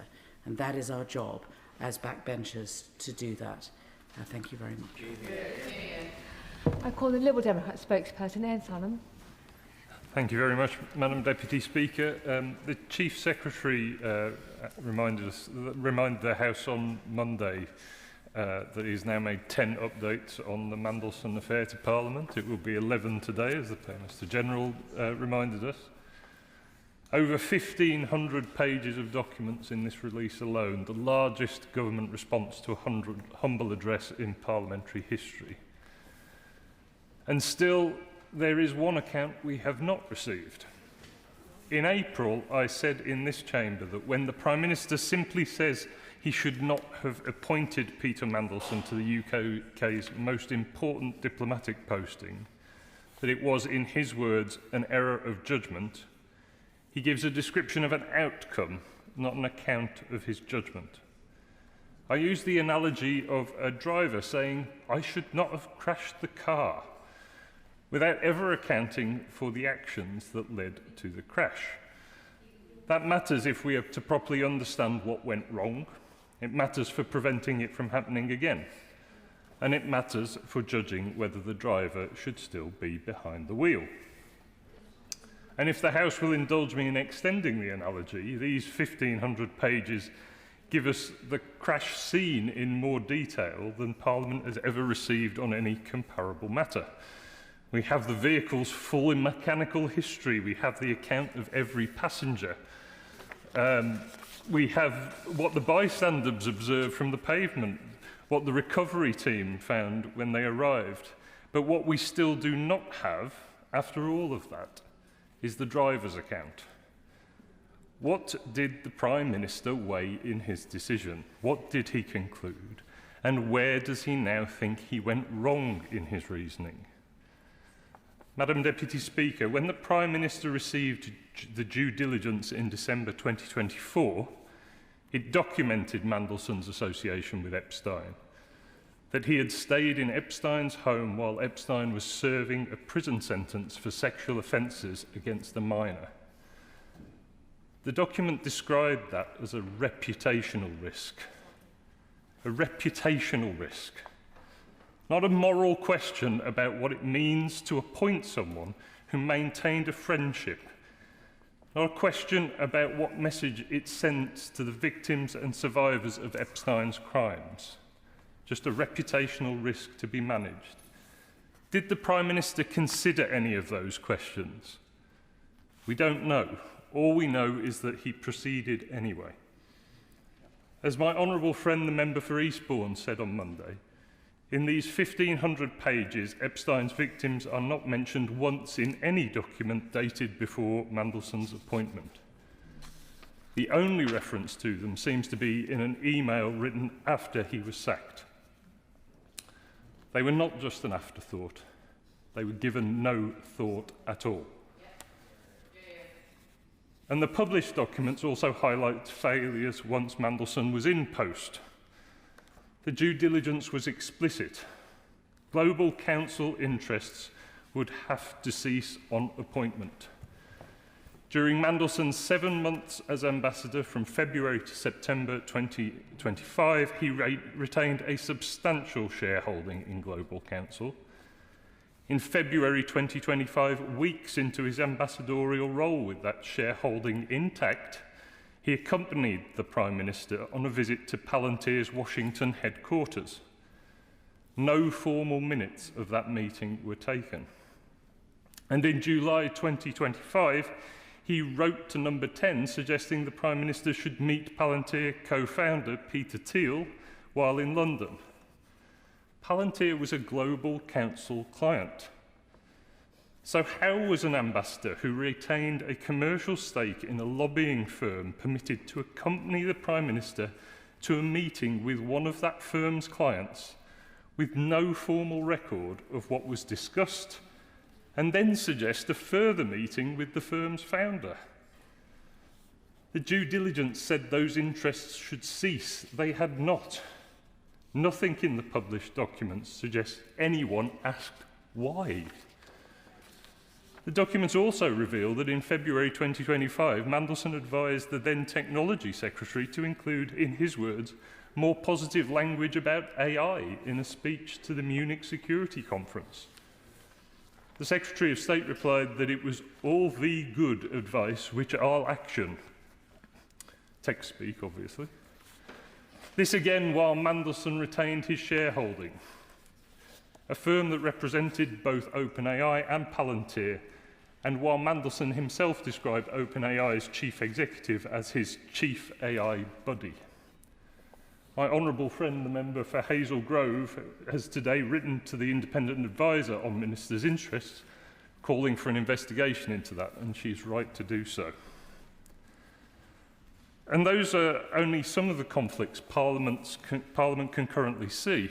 As the Right Honourable Member for Islington South and Finsbury, the Chair of the Foreign Affairs Committee, asked on Monday and again today whether there's any written evidence of mitigations being put in place for other conflicts identified in the due diligence, the connections to the sanctioned Russian oligarch Oleg Deripaska, to Lan Foan, China's Minister of Finance, to Tamir Heyman, a former head of Israeli military intelligence, and a £1 million loan to invest in an Israeli startup.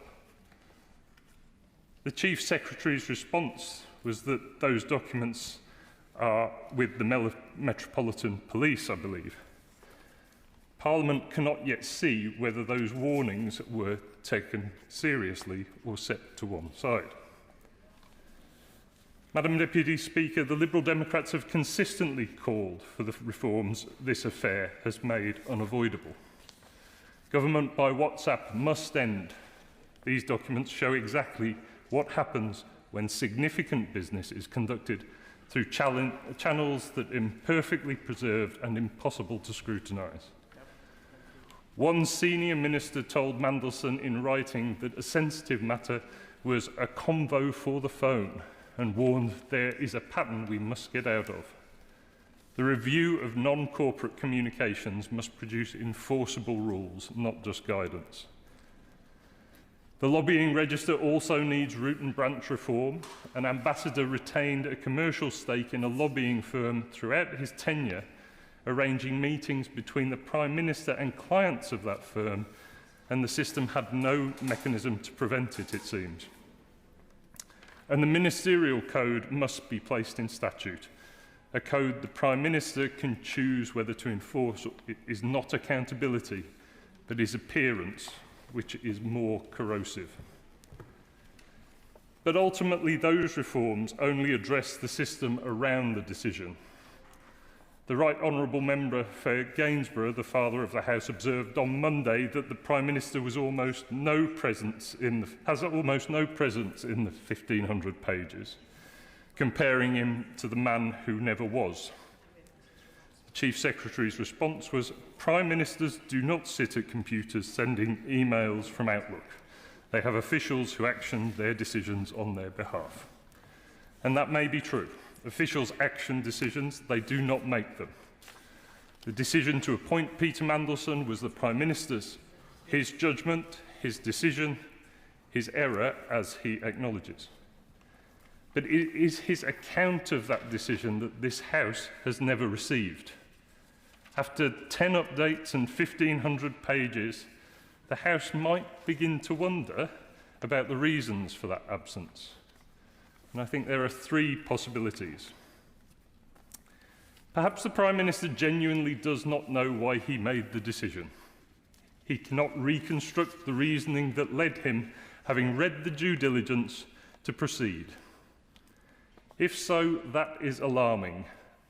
A judgment of this sensitivity involving national security, a convicted sex offenders associate, and known commercial conflicts of interests should not be one whose reasoning evaporates without a trace. Or maybe the Prime Minister knows why he proceeded, but believes an honest answer to this House would be embarrassing.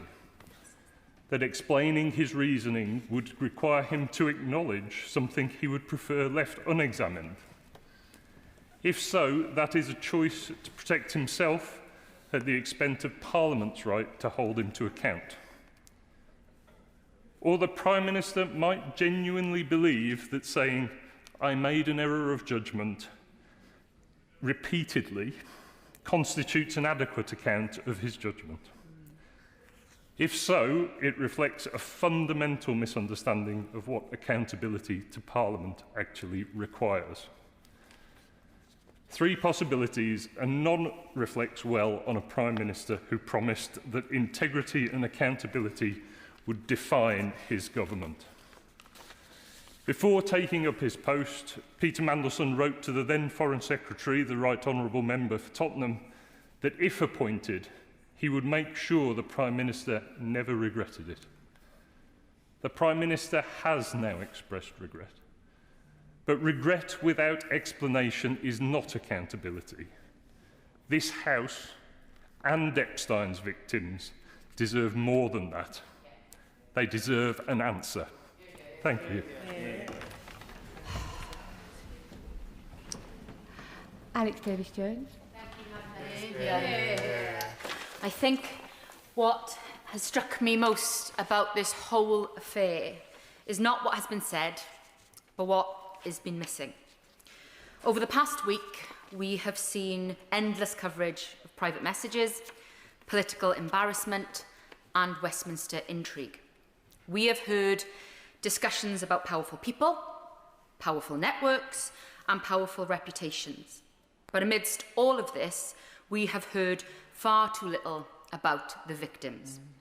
For all the headlines that have been generated by this story, the people whose lives were devastated by Jeffrey Epstein's abuse have too often been reduced to a footnote. And that should concern every single one of us. Perhaps the most revealing aspect of these disclosures is not simply who ministers were meeting, but who they were not. While significant effort appears to have gone into cultivating relationships with influential figures in the tech world, victims were left feeling unheard and overlooked. That is the wrong way round. I sought to use my position in government to advocate for victims. But when you are forced to fight tooth and nail simply to have those voices heard, something is not working as it should.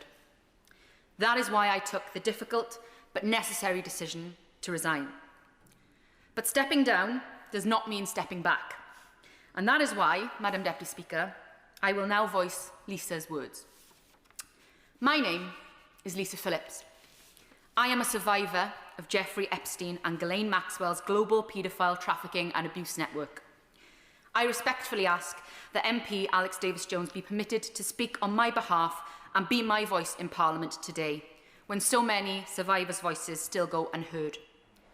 I met Prince Andrew on Epstein Island on the night I was sexually assaulted by Jeffrey Epstein. Like many of my survivor sisters, I was trafficked and abused over a number of years. I am seeking answers, not only about Jeffrey Epstein and Ghislaine Maxwell, but also about the powerful men who enabled, protected, or benefited from this abuse and trafficking. This debate is about accountability. Jeffrey Epstein's powerful network made many victims and survivors feel unable to come forward. When powerful people protect or turn a blind eye to abuse, justice becomes harder to achieve. That must change. Many UK survivors came forward to the Metropolitan Police, yet they too were left without the answers and accountability they deserved. As a survivor, I struggle to understand why Prime Minister Keir Starmer appointed Peter Mandelson when his association with Jeffrey Epstein had long been publicly known. For survivors, this raises serious questions about whether the lessons of the Epstein scandal have truly been learned. I have repeatedly requested the opportunity to meet with the Prime Minister, but those requests have all been ignored. Must I now wait for the next Prime Minister to acknowledge me and my survivor sisters? With respect, Prime Minister, your apology alone means little without meaningful action. So I ask you directly, Prime Minister, do you and the government you lead support a full public inquiry into Jeffrey Epstein, Ghislaine Maxwell, and those who enabled, protected and participated in or benefited from their crimes, including those on British soil? The simple answer, yes or no. Regards, Lisa Phillips. The least Lisa deserves, and the many other British brave survivors, is an answer. Yet they are being met with silence. Lisa's testimony reminds us all that this debate cannot be confined to any one individual, though. It is about a culture where power protects power, a culture where influence and connections can matter more than accountability. The disclosures made available to this House paint a troubling picture. A picture of senior figures discussing how to build relationships with powerful tech billionaires and Silicon Valley elites. A picture of a government seemingly preoccupied with winning over the likes of Elon Musk and maintaining close relationships with figures such as Sam Altman. And I think this raises an important question. What was the priority? Because at precisely the same time as these ministers were discussing how to secure the approval of tech oligarchs, ministers such as myself and my friend, the Honourable Member for Birmingham Yardley, along with campaigners, safeguarding experts and survivors, were all calling for stronger action on online harm. We were calling for action on violent pornography, action on misogynistic content, action to better protect children online. Yet too often, our voices were ignored, sidelined or dismissed. And as someone who has spent much of their career campaigning to tackle violence against women and girls, I and my honourable friend found that deeply frustrating, to say the least. Because the role of government should not be to seek approval from the world's most powerful technology companies. It should be to stand up for the people we are sent here to serve. And when people look at these disclosures, they see a government that appeared more interested in cultivating those relationships, as I've said, with the tech elites, than listening to the warnings about the harms being experienced by women, girls and young people every single day. That matters. Because the public increasingly feel that there is one set of rules for the powerful and another for everyone else. They see the same names, the same networks, the same circle of influence, the same men, and they see powerful institutions closing ranks when difficult questions are asked. That perception damages trust. But what concerns me almost as much as the disclosures themselves is how, in fact, they came into the public domain in the first place. Not because the government chose transparency, not because ministers proactively provided answers, but because Parliament forced the issue. Because members in this place demanded scrutiny. Because this House insisted on accountability. And that takes us to a much bigger question. Why is transparency so often dragged out of institutions rather than freely given? Why do victims, campaigners and Parliament so often have to fight for information that should be freely available from the outset? And perhaps the most striking contradiction of all concerns transparency itself. Because while this government has spoken passionately about the importance of openness, accountability and a duty of candour, these disclosures raise serious questions about whether those principles were being lived as well as preached. The public are entitled to ask how confidence and transparency can be maintained when disappearing messages were being used at the highest level of government. They are entitled to ask why survivors have appeared to struggle to secure the same level of access and attention that was afforded to some of the most powerful figures in global technology. And they are entitled to ask whether the voices that mattered most were truly being heard.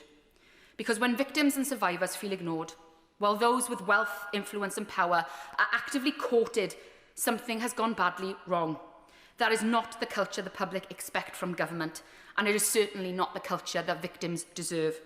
And that is why this debate, this whole issue, should strengthen our resolve to deliver a genuine duty of candour. Not a slogan, not a soundbite, not something invoked only when convenient, but a genuine legal and moral obligation on those exercising power to tell the truth, to preserve information, to be transparent, and to place accountability ahead of any self-protection. Because too often in this country, transparency is not volunteered. It is extracted, painfully. It comes only after leaks, only after investigations, only after victims, families, campaigners and parliamentarians sometimes spend decades fighting for information that should have been available from the outset. The disclosures before us today did not emerge because government chose openness. They emerged because Parliament forced scrutiny through the SO24 process. That should concern every member of this House. Because if transparency depends on being forced, then we do not yet have a culture of candour. And until we confront that honestly, we will continue to fail the very people that this House serves to exist. Not with words, but with action. Not with promises, but with accountability. Sir Jeremy Wright. Thank you very much, Madam Deputy Speaker. It is a genuine privilege to follow the Honourable Lady for Pontypridd. I have to say that knowledgeable and passionate ministers are a huge asset to any government, and she is a significant loss to this one.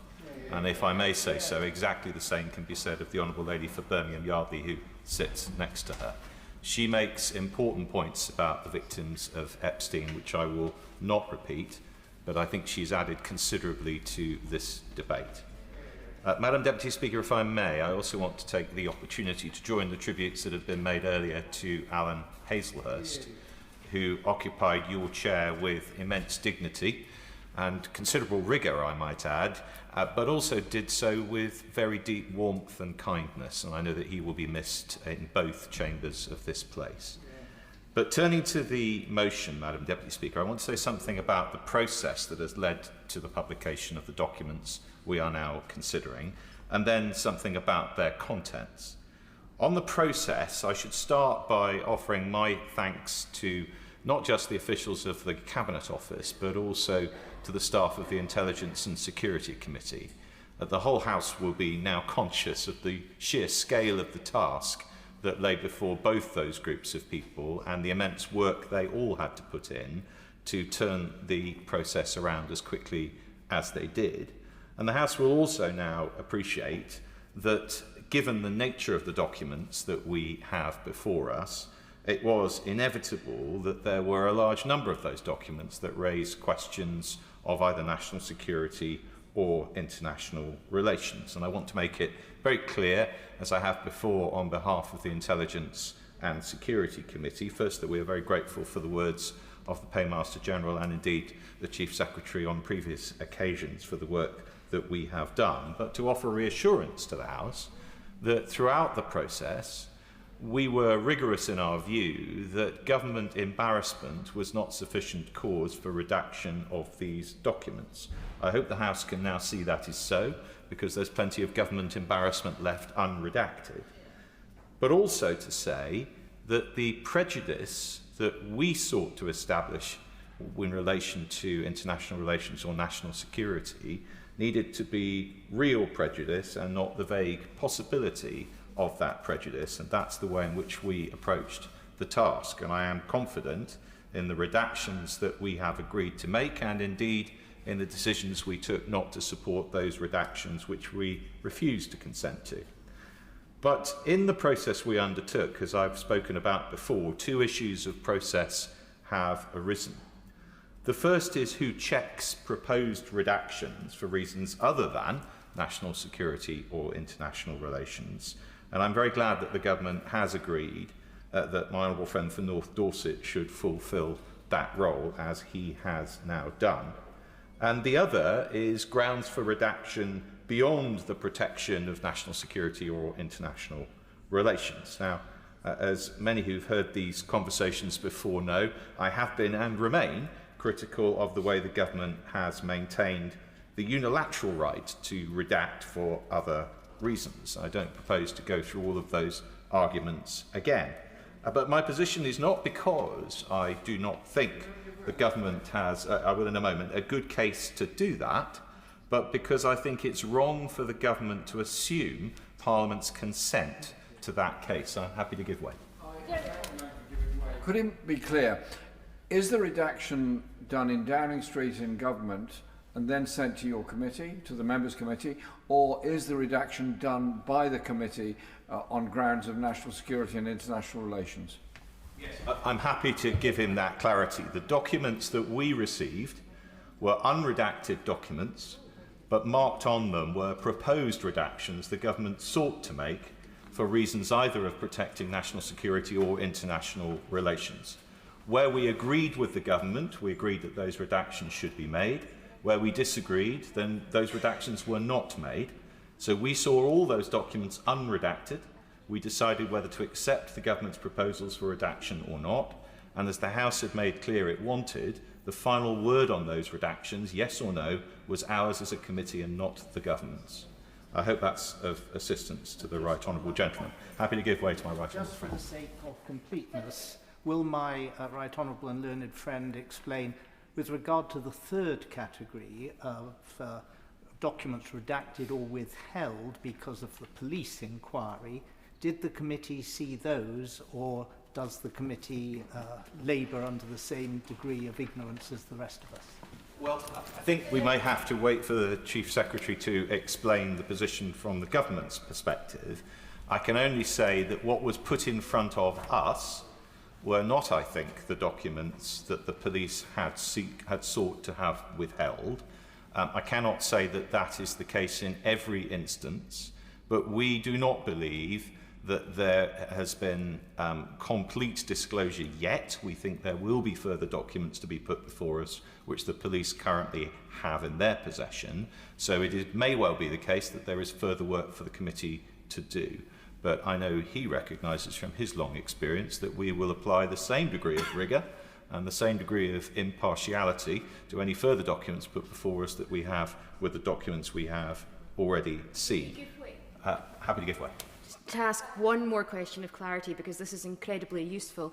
In terms of the redactions that are made because it's personal information, for example, did the committee see the unredacted version of those documents, or had they been redacted by the time they got to the ISC? Yes, I'm grateful to the Honourable Lady. The answer to that is that we will only have seen the documents on which there are proposed redactions for the purposes either of national security or international relations. However, in relation to other redactions proposed on the same documents, we may well have seen those proposed redactions too. So the reason, as she knows, that I've raised in the past concern about the breadth of those proposed redactions for other reasons is because the committee has seen some of those proposed redactions, but of course we had no way of knowing what proportion of such proposed redactions we had seen, because if a document doesn't contain within it redactions the government proposed for either international relations or national security reasons, the document wouldn't have come before us at all. Now, Madam Deputy Speaker, once more. Just one last question then. The Paymaster General said that those marked with the 3 stars are the ones that were redacted with agreement with the committee. Can you confirm that that is correct, that other redactions are marked differently and the 3 stars relate to the ISC? Yes, I can confirm that. And this, of course, is an important point because the Intelligence and Security Committee wanted to be extremely clear that we only took responsibility for the redactions that we had considered and we had agreed. And the government, to be fair to it, has always accepted that those redactions that the government has made, without the involvement of my committee, would appear on the documents differently, and they do. And the House will be able to see exactly the difference when the documents are considered. Now, Madam Deputy Speaker, I need to make it clear, I am not an enthusiast for the use of humble addresses to demand disclosure of documents at all, whichever party may choose to use them. And I will in a moment, but just to expand on this point, simply because I think it is inappropriate to involve the monarch in a political argument. But if we are to have them, or indeed any other motions which demand the disclosure of material, then I think we should be clear about the grounds in which or on which the government is entitled to redact that material. But I give way. Way. I've had the privilege of meeting some of the women who survived Epstein's abuse, and I want to pay tribute to them and to those who are no longer with us. Does he agree that as we rightly discuss the processes that took place, we also have to highlight the sheer bravery of those women, and that should be front and centre in this debate, and that this appalling episode of overlooking the victims and still appointing Mandelson, despite his links to Epstein, must lead to a fundamental change in political culture? Well, I do agree with the point she makes, and I think that argument was put very forcefully and very eloquently by the Honourable Lady for Pontypridd, which she may have heard a moment or so ago. But, Madam Deputy Speaker, I wanted to return to the issue of grounds on which the government is entitled to redact material under this or similar motions. And it seems to me not only that Parliament should have clarity about the grounds on which government seeks to redact such material, but also that the proper time to have that clarity is when such a motion is first agreed, not as documents begin to be disclosed in response to it. So I want to make a suggestion, and I hope the government will see this as a helpful suggestion. It is genuinely meant as such. I suggest that this House agrees standard rules by which a government may redact and the reasons for it, and does so for use in all similar situations in the future, so that we have that clarity. The government has relied on a variety of legislative and common practice routes to support its right to redact, or even in some cases to withhold documents altogether, in relation to this humble address. And I think that process would benefit from consolidation of those reasons into a single document, which the House can then endorse and save this argument being rerun in the future, or at least limit it to a discussion of any specific grounds for redaction the government seeks to rely on beyond the list of agreed reasons to do so.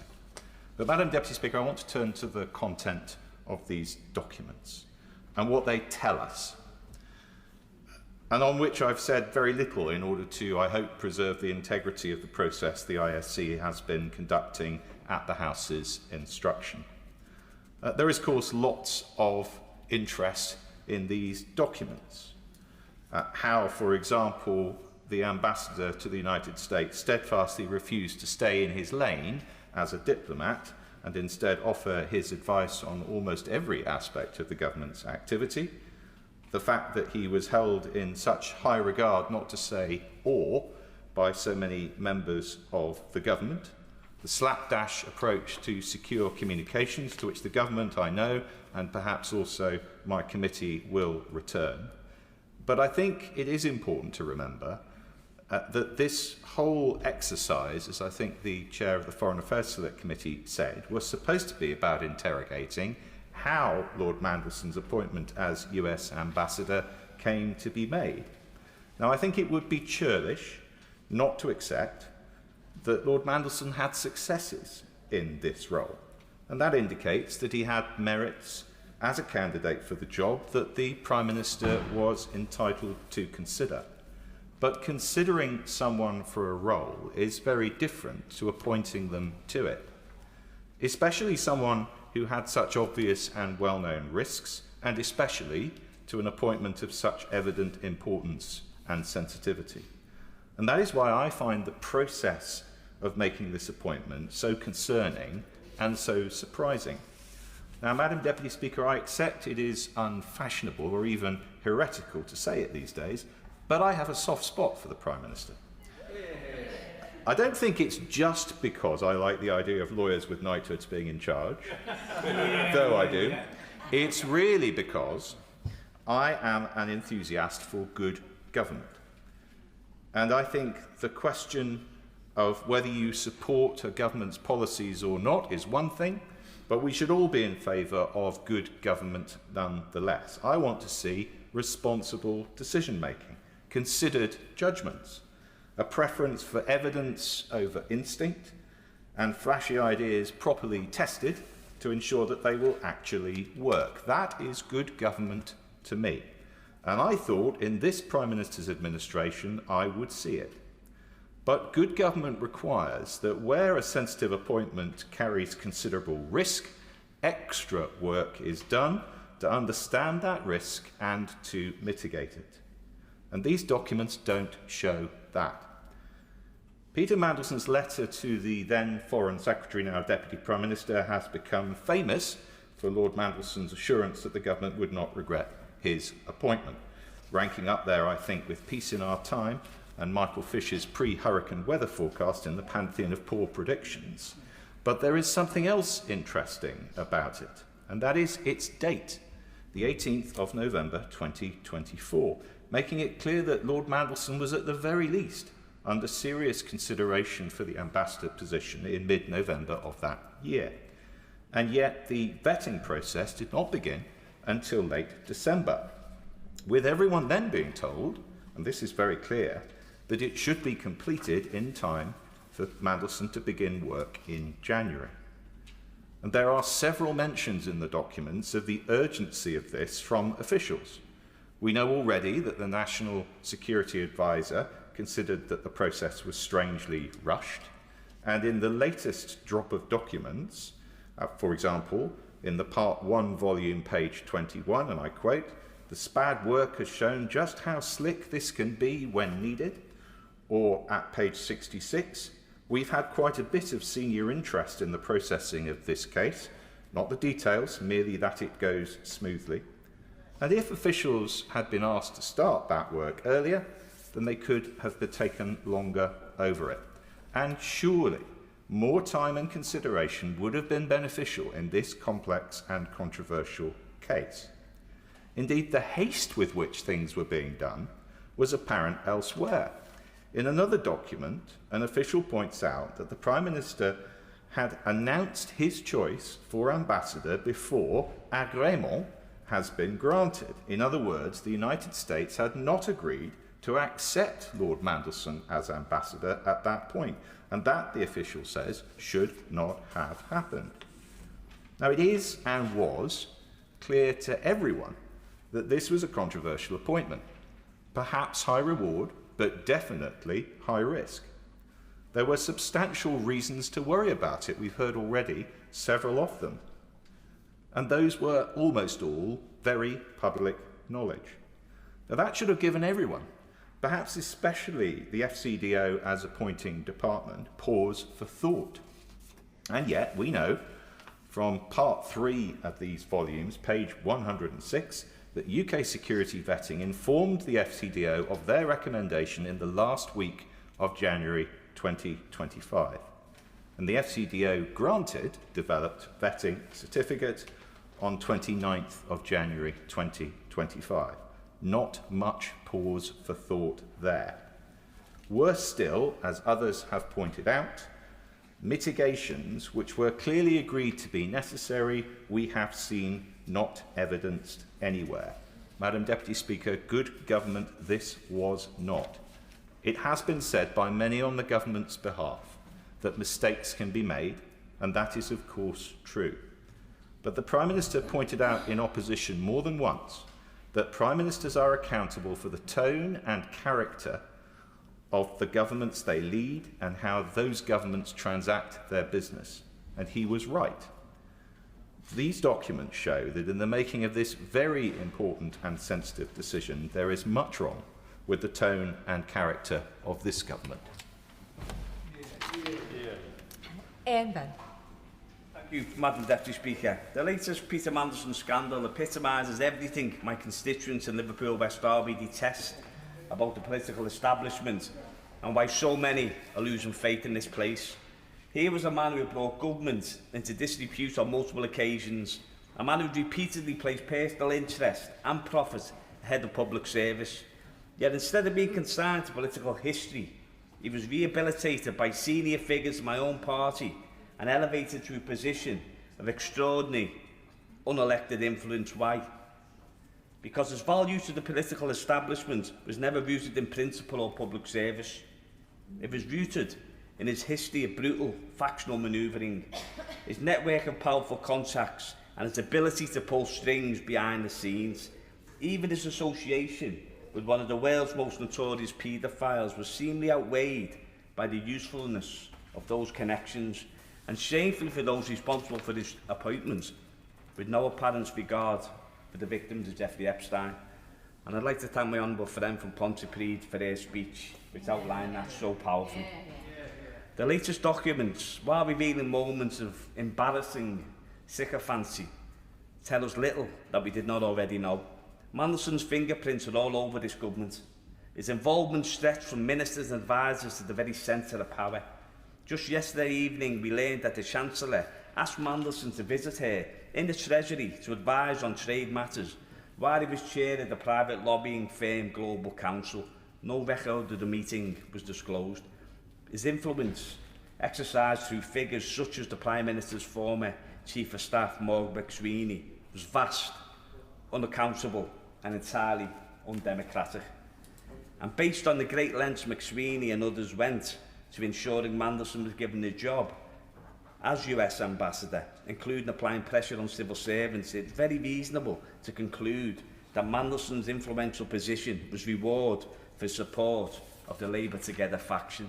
The damage this organisation has done to my party and this government cannot be ignored. So I once again reiterate to my right honourable friend for a full, transparent and independent inquiry into Labour Together and all those involved in the organisation. Madam Deputy Speaker, the question many of my constituents are asking is, how can an unelected figure whose public record is so controversial wield such influence over the decisions of governments while facing so little scrutiny or accountability? That lack of accountability also helps explain why the latest disclosures were not far more uncomfortable for Mandelson and those around him. As we know, despite requests to do so, he refused to hand over his personal phone as part of the evidence-gathering process. This speaks of a wider problem of culture in Westminster and Whitehall, and is exactly why we need the duty of candour that a Hillsborough law would introduce. There can be no more exemptions from transparency for the powerful. There can be no special rules for those at the top. Public confidence depends upon accountability applied equally to everyone. I, like many others, await government's actions on the progress of this crucial piece of legislation, and I hope my right honourable friend can shed some light on its stalled progress when he winds up the debate. The ongoing police investigation means Mandelson may yet face further scrutiny. However, the absence of so much correspondence, together with the significant redactions in material already published, means the true extent of his influence over government decision-making may never be fully known. My particular concern, Madam Deputy Speaker, centres on the relationship between this government and the US technology firm Palantir, a former client of Global Counsel. The documents reveal Mandelson arranged meetings with Peter Thiel, Palantir's founder and a historic supporter of Donald Trump, and with Lewis Mosley, the company's UK head. These meetings followed the Prime Minister's visit to Palantir's Washington headquarters in February, a meeting reportedly brokered by Mandelson, for which there were no official minutes or transcript produced. Following this, later on in the year in September, during the state visit of Donald Trump, there was a pledge by Palantir to expand its work with the Ministry of Defence to a value of $750 million over 5 years. I, and many others in this place and beyond, do not believe a company associated with the military operations in Gaza and the facilitation of aggressive immigration enforcement in the United States should be entrusted with expanded influence over any public services in this country.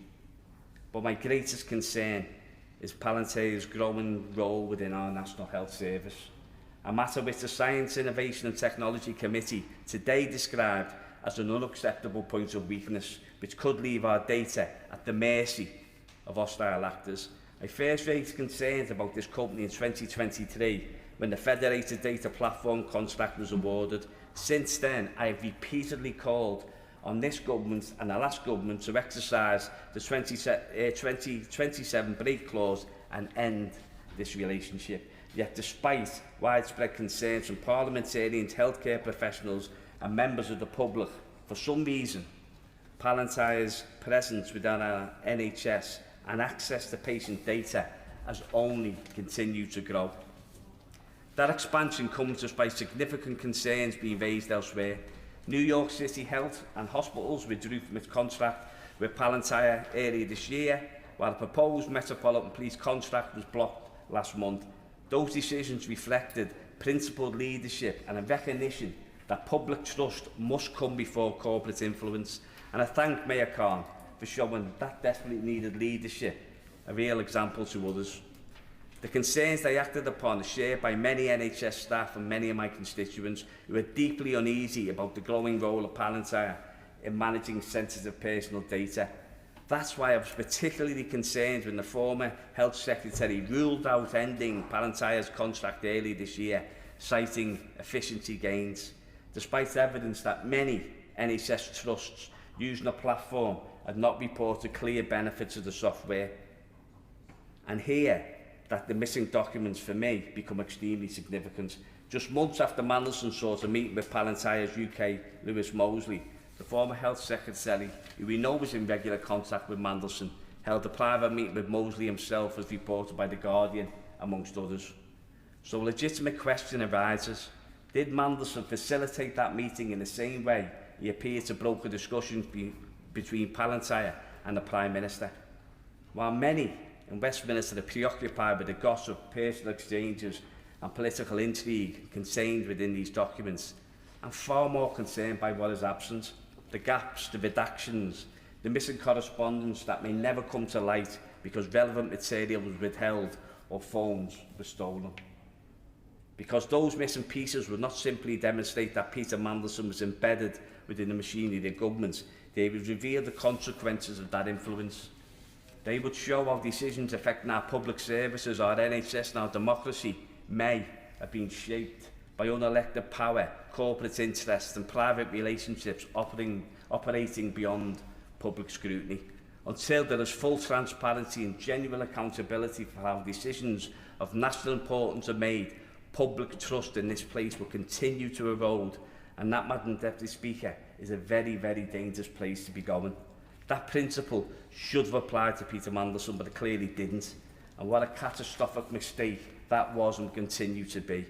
But moving forward, it must also apply to all those currently exercising power within this government and anybody seeking to lead this government in the years ahead. Sir John Hayes. Thank you, Madam Deputy Speaker. This House stands tall when people across it find common cause in speaking for the people. Our authority is derived from just that. There is immense wisdom present in the House today, and probably even greater wisdom that's not present. But that's not the essence of the root of our authority. Our authority is derived by our election. And when the House finds its feet in the way that it did, personified by the speech of the Honourable Lady from Pontypridd, I think the message that's broadcast from this place more broadly is that MPs don't merely dance to a tune composed and conducted by the Treasury bench, or indeed the opposition front bench, but are capable of making judgments of the kind that she epitomised when she made her contribution earlier. Now, I've been part of this process. I won't say sweated blood, but certainly spent a great deal of time, like my right honourable friend, over the past weeks. I've seen more of my fellow members of the ISC than I have my own family, and we have trawled through immense numbers of documents. And following that process, I want to make 5 points.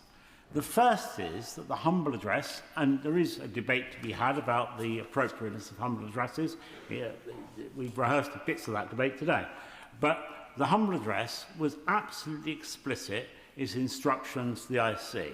It empowered the ISC in a unique way, actually, which is why I don't accept the argument that's been used earlier about the withdrawal of documents, the argument around precedence, because this particular humble address, as my friend Claire, empowered the ISC in a way that is unprecedented to examine those documents concerning international relations and national security pertaining to the appointment of Peter Mandelson as the ambassador in America. It did so on the 4th of February in expansive terms. There is a case to be made that the humble address was too permissive, but that's not for us to debate now. That was the debate that took place then. For example, it talks about all electronic communications, as my right honourable friend described, and yet we see nothing of videos, of recorded messages, of all kinds of electronic communications, which clearly might be salient to our consideration about whether Peter Mandelson should have been appointed at all, and why he was appointed. And so the humble address gave the ISC that instruction. It's important to just make crystal clear that the ISC is a committee of Parliament with unique legal powers, with special legal powers. And those legal powers extend beyond any other committee of the House and enable that committee to look at the most sensitive matters of all. Strap documents, for example. As sensitive, I'd argue, in many cases more sensitive than anything that we might have been offered as a result of the humble address providing that instruction to us. And yet the government took the decision not to make available to the Intelligence and Security Committee the vetting file associated with Peter Mandelson. The argument used is that if it did so, it would have a chilling effect on the whole vetting process.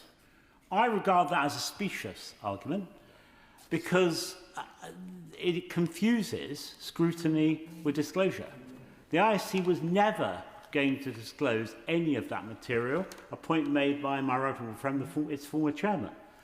And so it was a matter for the government to have faith in the ISC, as clearly the House had faith, or at least for the government to reflect the faith of the House in providing all the relevant material to the ISC. But let's leave that to one side. The Minister may want to come back to this again, because my right honourable friend who sits on the ISC with me, indeed is the Vice Chairman of that committee, came to the House in the form of an urgent question and explicitly requested that the government return to the subject of the humble address to see if they wish to amend it to legitimise their decision not to provide that information. The government chose not to do that. They chose not to ask the House for consent. I think that is a highly questionable decision, and I think frankly, I think the government will come to regret not coming back to the House to obtain that consent. But let's move on, because my second point is that it is now known, and I won't say too much about this, but it is now known, it's in the public domain, that the ISC did receive a summary document. And indeed, some of that summary document has found its way into the public realm by means of a national newspaper, the Manchester Guardian, which clearly had access to information. And we've heard earlier that there may be an inquiry into how that information found its way into the press. But at a point, we were told that that information, or even in redacted form, would not be available in this tranche of information because it was required by the police.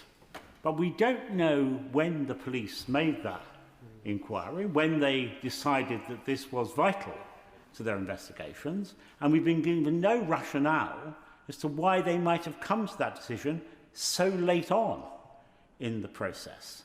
For had they made the decision earlier, we would both saved a lot of time, and the expectation that we might have seen more about vetting would not have been fixed in the minds of members of this House. So I do think it's important the Chief Secretary is crystal clear about when that request from the Metropolitan Police was made, and it would be helpful if he could give us some indication of why. Clearly, he couldn't compromise the investigation or any subsequent legal action, but giving the House some indication of when and why the police changed their tune, as it were, in respect of the vetting file, or the summary of the vetting file, would be highly desirable. My third point, I said there were 5, and I know you're counting, Madam Deputy Speaker, and you'll be chastising me if I don't stick to my chronology precisely. My third point concerns mitigation, because as the Chairman of the Foreign Affairs Select Committee said, there is some confusion about the character of mitigation. Certainly we know nothing's been provided in respect of mitigation. Nothing about the reaction to the flags about his associations with senior figures in foreign states or his personal circumstances. And yet, Sir Oliver Robbins gave evidence for Foreign Select Committee, and the chairman of it has made this clear in April, in which he said clearance could be approved, quote, if risks identified of the highest concern through vetting could be managed and or mitigated. And such mitigations were meant to have been noted in an email from Ian Collard, the Foreign Office Head of Security, noting the decision to grant Mandelson clearance. According to Oliver Robbins, that email recorded, quote, the ways in which we would manage his clearance and, quote, the mitigations. Sir Oliver Robbins' claim was supported by the top official in charge of gathering the humble address material, Kat Little. She told MPs that she had seen an email which, quote, sets out the decision to grant DV and some mitigations.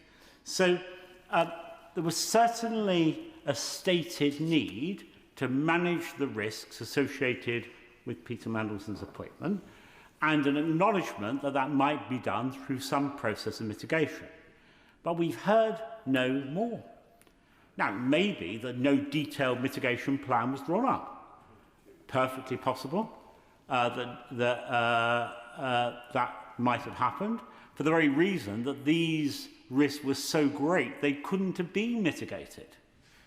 But even if that were the case, surely there would have been box notes, there would have been communications, there would have been emails making all that clear between the Foreign Office and the Cabinet Office, between UK vetting and the Cabinet Office, between ministers and officials, and yet we've seen nothing. So I will happily give way to my honourable friend. My right honourable friend for giving way. Would he agree with me that in addition to the concern he's expressed that there is no evidence of mitigations having been put in place, there's an additional concern which there wasn't much time to do those mitigations between the point at which UKSV recommendations were received and a decision by the Foreign Office was made to grant vetting?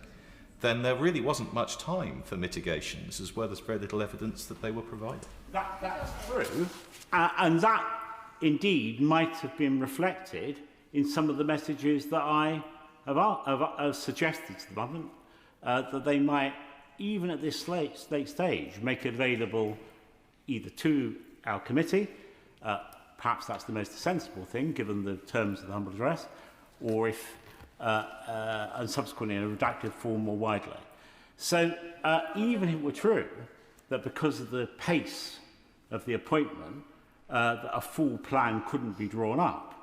I find it inconceivable, I go as far as to say unbelievable, there were no communications of any kind associated with the measures referred to by Sir Ollie Robbins and by Ian Collard. I give way to the... Right Honourable Gentleman, I hope this is helpful.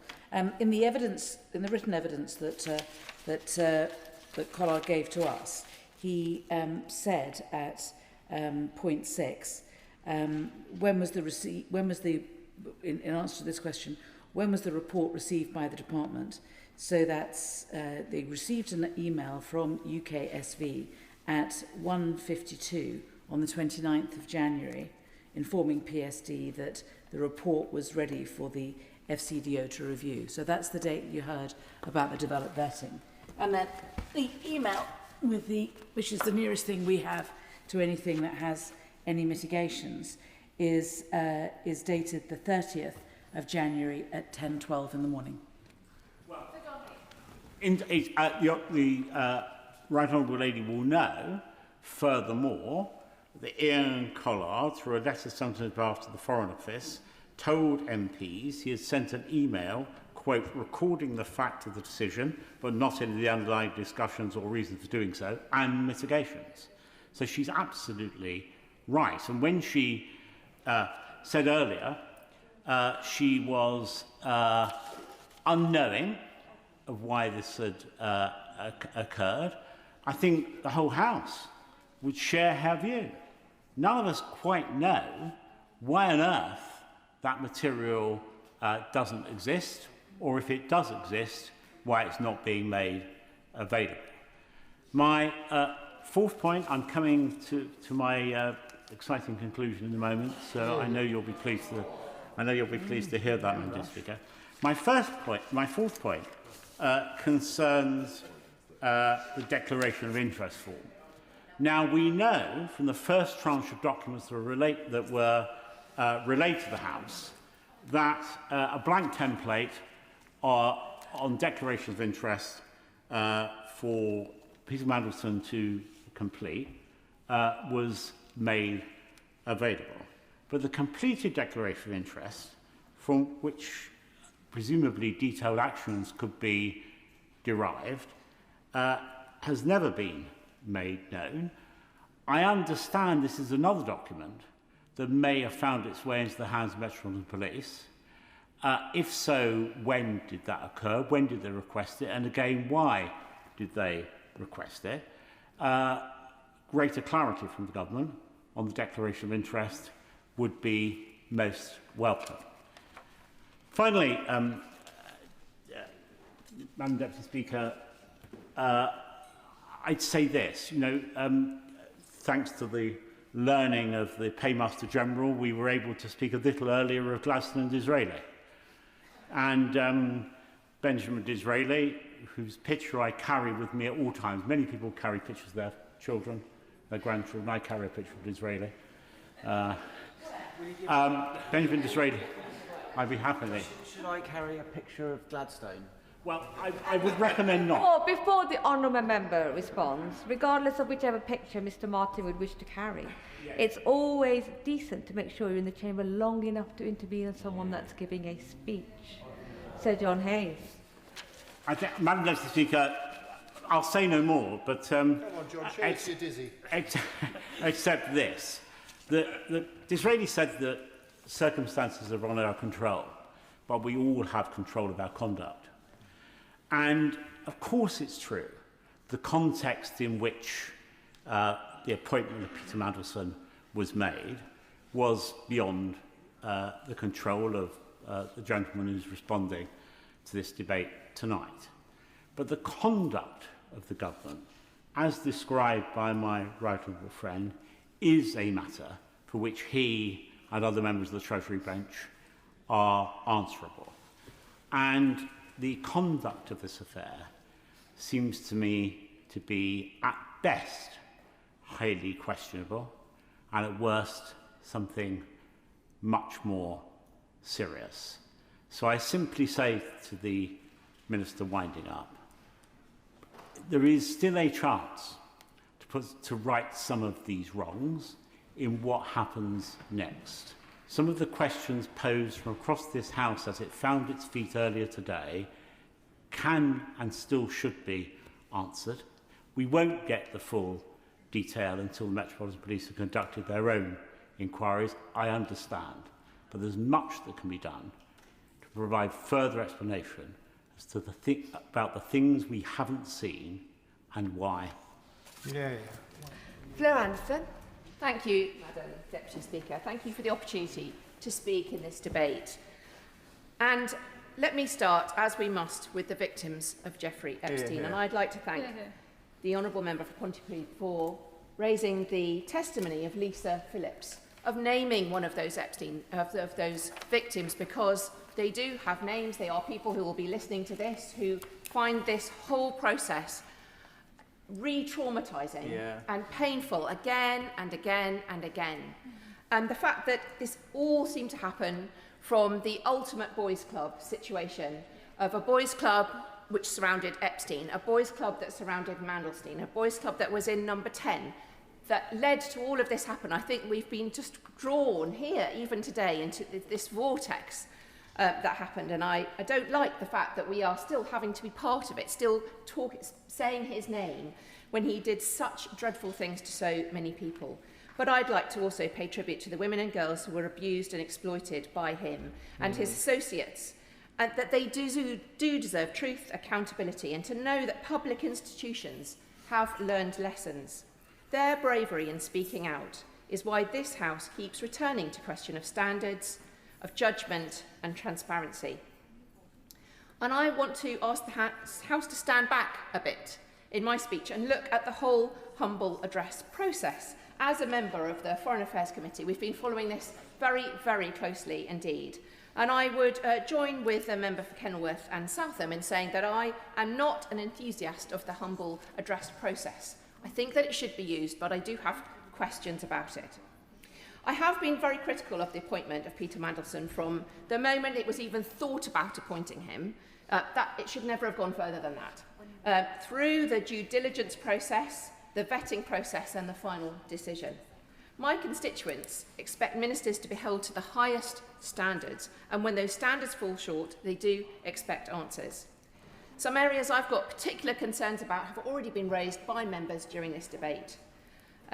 There need to be changes to the appointment system. This process tested that system to the limit, and it was an extreme circumstance with a new government, with a very high-profile position, done under very quick circumstances, and a very rare political appointment to an ambassador role. But that is where the system needs to be looked at when it's tested to the utmost.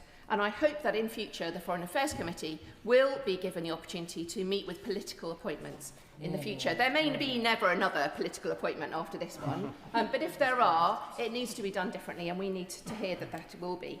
I also have real questions about the due diligence process. I've been asking officials about whether this is a fail or a pass process. And due diligence is just a part of the process. It's not something that can be failed.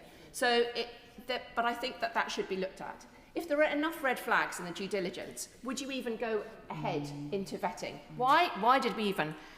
There were a couple of red flags: Epstein, Russia, China, and these are pretty big red flags to me. And I think that part of the process should be looked at as well. But just moving on to the humble address process itself, it's an important tool for the opposition for transparency. It's an appeal to the King over the heads of government. One time used for ceremonial messages, now being more commonly used as a tool in this case. In February this year, the humble address was used for the publication of papers relating to Andrew Mountbatten Windsor. When in opposition, the Labour Party unsuccessfully requested humble addresses on Rwanda plan cost and asylum system and the safety of school buildings, for example, and successfully asked for humble addresses on Brexit in 2018 and successfully in 2022, Madam Deputy Speaker, on the Lebanon humble address.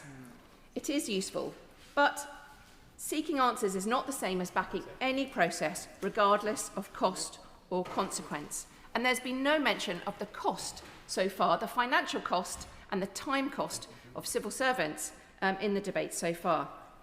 Because I would argue that the humble address we have seen, this humble address, has not been a good process. It's been disproportionate.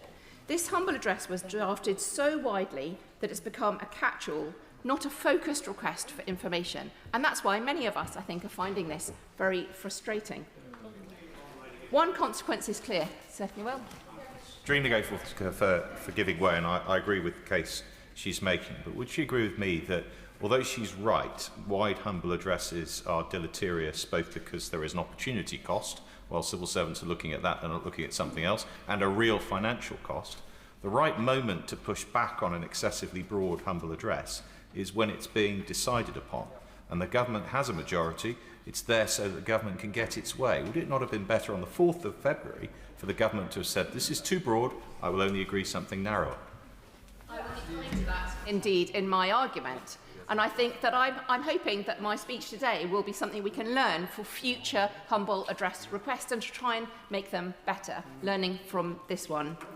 The consequence so far, I will, yes.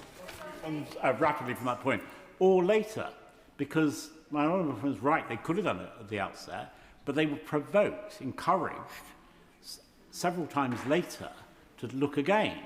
So that it would have been wise even later on to have amended it in exactly the way that my honourable friend and she have suggested. I think this humble address has been worked on by ministers, by civil servants very diligently, very independently and scrupulously. But that has led to some huge costs, which I'm going to outline, and maybe those are the lessons that should be learnt for future humble addresses. Because, as the Minister said earlier in the week, £1 million has been spent by the Cabinet Office alone.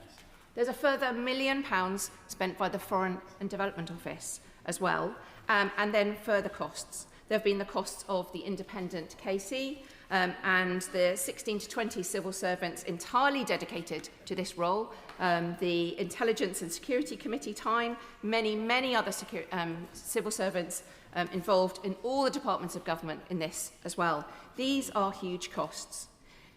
My constituents in Putney want the government money to be spent on making their lives better. So we should always question, is this inquiry making their lives better? And we need to make sure when we use parliamentary powers, we have a duty to use public money responsibly and proportionately. I want full transparency, but full transparency must be smart, targeted and proportionate. A humble address should be a power of last resort, not a blunt instrument. Because it was drafted on the hoof, without limits, it is taking up huge resource and time, and in doing so, risks making future scrutiny harder, not easier. Most humble addresses, Madam Deputy Speaker, ask for papers relating to X decision. This one asked for all papers relating to the appointment, including but not confined to 9 wide-ranging categories, spanning pre-appointment to post-departure, plus all electronic comms and minutes. The breadth of this is why the government said that given the breadth of this motion, this process will clearly take some time. And obviously it will be taking even more time because of the police investigation. And why it has cost £2 million and rising. I reiterate the need to be able to use this as an opposition tool. Maybe one day we'll be in opposition on this side. We want to be able to use this. I absolutely agree with that. But I do think there should be some guardrails put in place. And I ask that the Procedure Committee, alongside the Public Administration and Constitutional Affairs Committee, reviews how humble addresses are used. Give way on that point? I will. I thank my humble friend for giving way.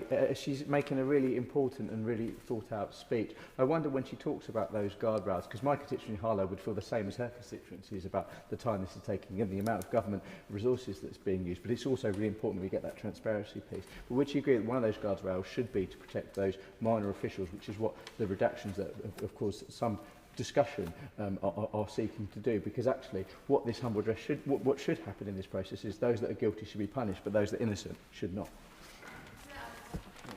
And my honourable friend raises another good point, and has also been raised earlier, is about the rules around redactions to make sure that they are consistent between inquiries. There are many things we can learn from this, and we should build them in the future. But I would make 3 points, only 3. First, we need scope and limits Motions should set out the subject, the time period and the type of documents sought, much more rigorously than this humble address did. Second, we need a proportionality check. When we voted on this, were not given financial information.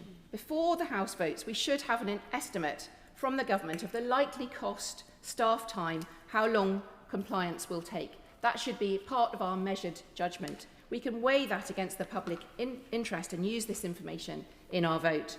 And third, we should use the right tool for the job.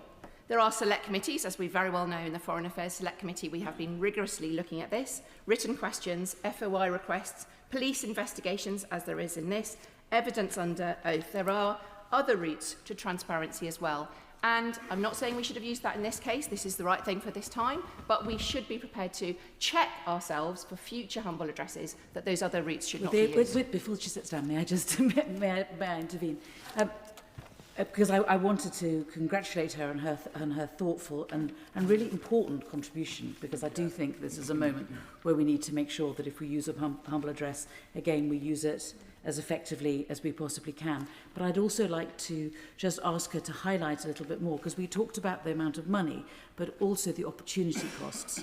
And we heard, did we not, from the Foreign Office and from the Cabinet Office about the amount of time that civil servants were spending on this. And one particular gentleman who'd come back from Iran and was an expert on that, but was spending his time on this, as opposed to being able to give the right sort of assistance to the Foreign Office when it comes to the really important issue of what we should be doing with regard to Iran. I absolutely agree with my honourable friend, the chair of the Foreign Affairs Select Committee, because this is foreign affairs money that's being spent. Now, what else could it be spent on? It could be spent on aid, humanitarian aid. It could be spent on ensuring that our systems and processes are supporting those worldwide to make sure we're all safer. The Intelligence and Security Committee has been looking at this a lot, but there are many other intelligence and security issues we're facing in the world. There are huge amounts of very, very senior civil servant time spent on this as well. And they themselves have been reflecting on this process. And I think what I'm sharing is some of the frustrations that they are feeling as well, because they're the ones who've had to look through an enormous amount of papers that are well outside the very focused questions we're having. Why was Peter Mandelson ever employed in the first place? We should absolutely be looking at that with a laser-like intensity. But the wide-ranging other bits of paper, of course, you never know what you don't know until you've looked at it all. I absolutely accept that. But I think civil servants, the ones sort of in the middle of the process, have seen that this could be a far better process altogether. Certainly. I'm grateful for my honourable friend for giving way. She's making a very important contribution about the effort, time and the amount of documentation involved in this. She's also talking about the amount of money and the cost that this has endured. And she's talked about a number of things that could have paid for. Does she agree that one of those things could potentially have been an inquiry into this, which is what the victims and survivors are calling for, and also the reams of information that could then be included in that have been necessarily not included in this humble address, given that it was not necessarily relevant to the appointment of Mandelson as the ambassador to the US? I absolutely agree. And during my honourable friend's speech, when she talked about the inquiry, I thought exactly that. Shouldn't an inquiry and all this money be also making sure that we look at the victims, the justice that's needed? In my own constituency, I'm working with women who are the victims of the PIP breast scandal incident. 47,000 women are affected by that. They have never had any amount of parliamentary money spent on any inquiry into them. They would be looking at what we're doing here and want us to just look at the proportionality of it. And I always like to raise their case as well, Madam Deputy Speaker, so I hope you'll allow me that. But I think it's those kind of comparisons we have to have in our mind all the time, and as constituency MPs, we do. Yep. Madam Deputy Speaker, moving on from my 3 points about humble address, which I hope the Procedure Committee will be taking up, I also want to briefly address the issue about the full internal vetting document being published. I understand why colleagues opposite want this to be published, and I share their frustration about how the appointment was handled.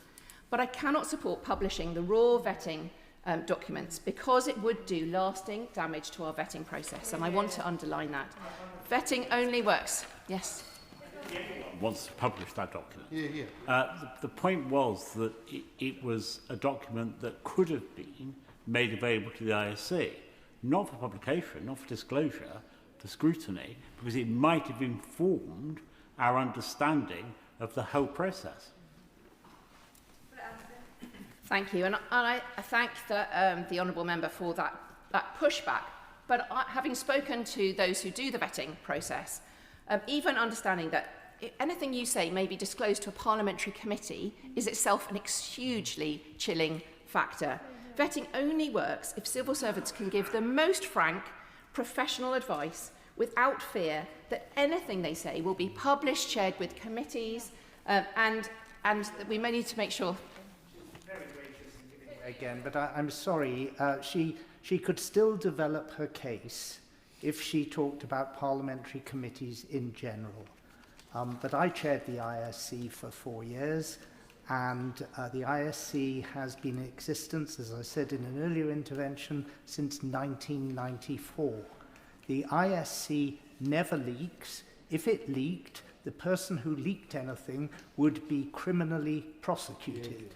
And there is no question that if these vetting documents were shown to the ISC, of it having a chilling effect on anything, because the ISC is hermetically sealed, it doesn't leak about far more important things than the miserable private life of Peter Mandelson.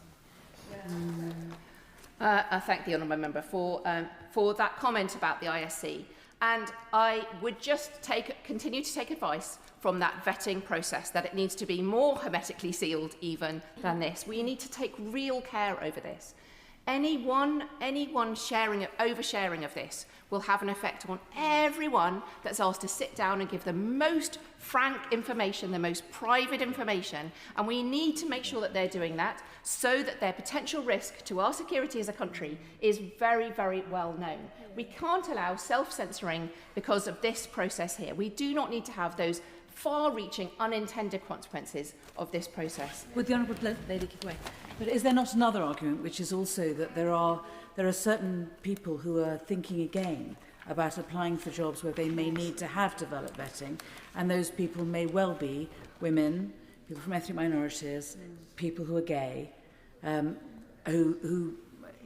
whom any disclosure of this would be so profoundly embarrassing they just would rather just not get the job.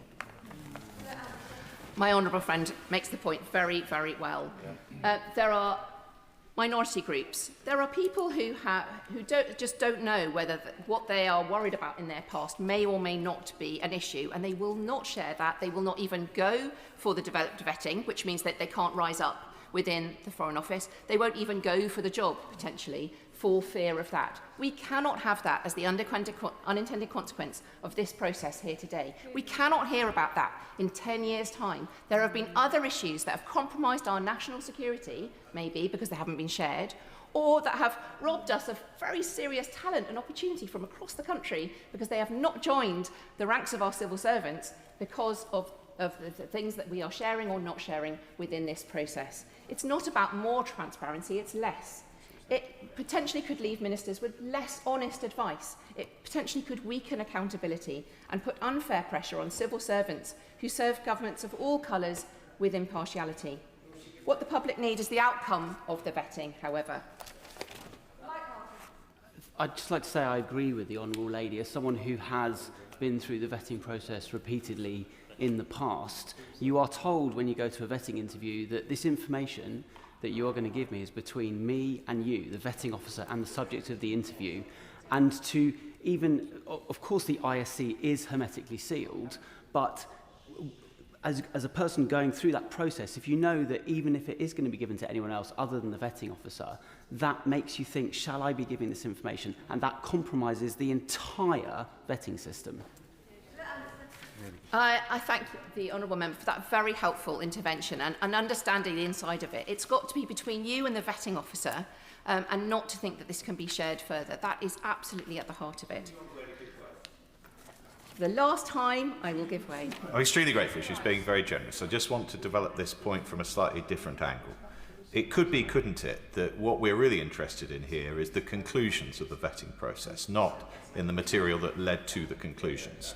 So it is entirely possible that we can give all the reassurances the Honourable Gentleman makes, the Honourable Lady has made clear are important to those who contribute to the vetting process, but also make sure that in the interests of disclosure on occasions such as this House can be clear about the conclusions of the vetting process, but not be told the information, the raw information on which those conclusions were based. I thank the honourable member, and I honestly have enjoyed these interventions because I think there's a spirit of dialogue in the House today that I really, really appreciate as we're tackling very difficult issues and we want to get it right. So I agree. What the public need is the outcome of the vetting. Who was consulted, what risks were identified, what decisions were taken, whether proper process was followed, what on earth these mitigations were. The Cabinet Secretary or relevant Permanent Secretary can be called to a Select Committee to answer those questions directly, as we have done in the Foreign Affairs Committee. This is scrutiny, but publishing the raw document is counterproductive. So to conclude, Madam Deputy Speaker, I remain appalled by and very critical of the Mandelson appointment. My constituents deserve full answers, and I await the documents when they are released by the Metropolitan Police after their investigation. But we need to review this process that has cost so much financially and in opportunity cost, and put some guardrails around the use of these for any future humble address requests, so that it stays focused on the issues that are meant to be investigated. We must make sure that when we demand accountability, we do it in a way that's effective, responsible and sustainable. Thank you. Kirsty Blackman. Thank you, Madam Deputy Speaker. This has been interesting, wide-ranging and at times painful to listen to debate because we are talking about a really terrible decision that was made by the Prime Minister. We're talking and hearing about the re-traumatising of victims who are having to keep hearing about this without seeing justice. If we were talking about a way to get justice, then that would be a different proposition. The member from Pontypridd has made an excellent speech, and I agree she has consistently been a champion for safety for women, particularly online, but it has constantly raised those issues. We've seen throughout the debate today from other members, not from the member from Pontypridd, a significant number of dead cats being thrown around or waved around. Or in fact, if you spend a lot of time going through these documents, perhaps red boxes that have been waved around, red boxes with President of the United States written on them, because it seems there's an awful lot of time dedicated to getting a red box for the President of the United States. An awful lot of civil servant time that could have perhaps been better spent being more transparent, for example, instead of chasing the specific maker of red boxes and getting them to print things on a red box. There have been other dead cats or red boxes around the mitigations, for example. I do think it's important that there should have been mitigations. I think that's the point that was made when the Prime Minister was first given a document on whether or not Peter Mandelson should be appointed. It said the advice that was given was that mitigations would need to be put in place. But the problem wasn't that mitigations weren't put in place. I'm not saying that mitigations were put in place. I'm not saying that we know which mitigations were put in place or that we don't know which mitigations were put in place. The problem was that the Prime Minister made that decision in the first place. The information that was given to the Prime Minister, the bit of paper that was given to the Prime Minister that talked about the reputational risk of appointing somebody who was friends with Jeffrey Epstein. It's not a reputational risk. It's a risk. It's a risk that will risk re-traumatising victims. It's a risk that will ensure that ensured that somebody who had close links with various companies and with Russia, for example, was given a position of power. Now, the Prime Minister knew that these were problems, and it was incredibly cute of the chair of the Foreign Affairs Committee to try and talk about the fact that the Prime Minister really wasn't responsible for this. He delegated it to other people. The Prime Minister made the decision. The Prime Minister has held his hands up and said he made the decision. We can't say, nobody in this House can say that the fault is because the mitigations weren't put in place. The fault is with the Prime Minister for making a decision to make a political appointment and choosing somebody who he knew, who he was told was friends with Jeffrey Epstein. I entirely agree with what the Honourable Lady is saying. And does she agree with me, given that we have now established clearly that those blank boxes which the Prime Minister could have made a comment on when he was given the crucial information and the options leading up to the appointment of Mandelson, those blank boxes were intentionally blank when they are there precisely for the Prime Minister to record his response and indeed his decision. The fact that they were not redacted, the fact that they were genuinely blank suggests to me, and I can't think of any other explanation for this, that the reason the Prime Minister didn't want to fill them in was that he knew there was something shameful about the appointment that he was about to approve, and he didn't want it on the record. It was also the case that it was very clear the Prime Minister had made up his own mind. It almost did not matter what people said. You know, there was the awareness that there had been an article published saying that Peter Mandelson had stayed in Jeffrey Epstein's house while Jeffrey Epstein was in prison. I mean, it doesn't get much worse than that. The Prime Minister had made the decision. And actually, we can see from a whole lot of this documentation, and I'll just touch briefly on the fact that I do appreciate that redactions have been made. I appreciate the reasons for how redactions have been made. I appreciate this was a massive amount of work pulled together by a significant number of people dealing with things in all different formats. But there's a significant lack of consistency in this document that makes it really, really difficult to work out what's going on. There are, for example, spaces in this document. If you were to look at the Part 3, page 199, John Garvey apparently sends a blank message, to which the Peter Mandelson replies, quite. So I don't know how you can reply quite to a blank message. It doesn't have stars, it doesn't say it's been redacted, it doesn't explain what this message was. At other points in the document, it does say what messages were, it does say what the redaction was, it does say that a certain picture was something, and I do, as I said, appreciate the amount of work that was put in to pull this together, but we're not getting the full picture. We're not seeing everything because of the fact that the document has been put together, in some cases, in a not very helpful way.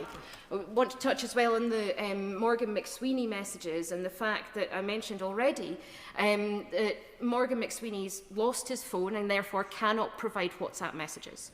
However, on page 173, he's provided group WhatsApp messages. He has provided those messages, specifically says Morgan McSweeney provided them to the Cabinet Office. It would be really nice, as a member for Birmingham Yardley said, if there was an explanation of why the information that isn't there. The member for Birmingham Yardley gave back a nil return. She was asked for her messages with Peter Mandelson. She replied to say there was no messages with Peter Mandelson.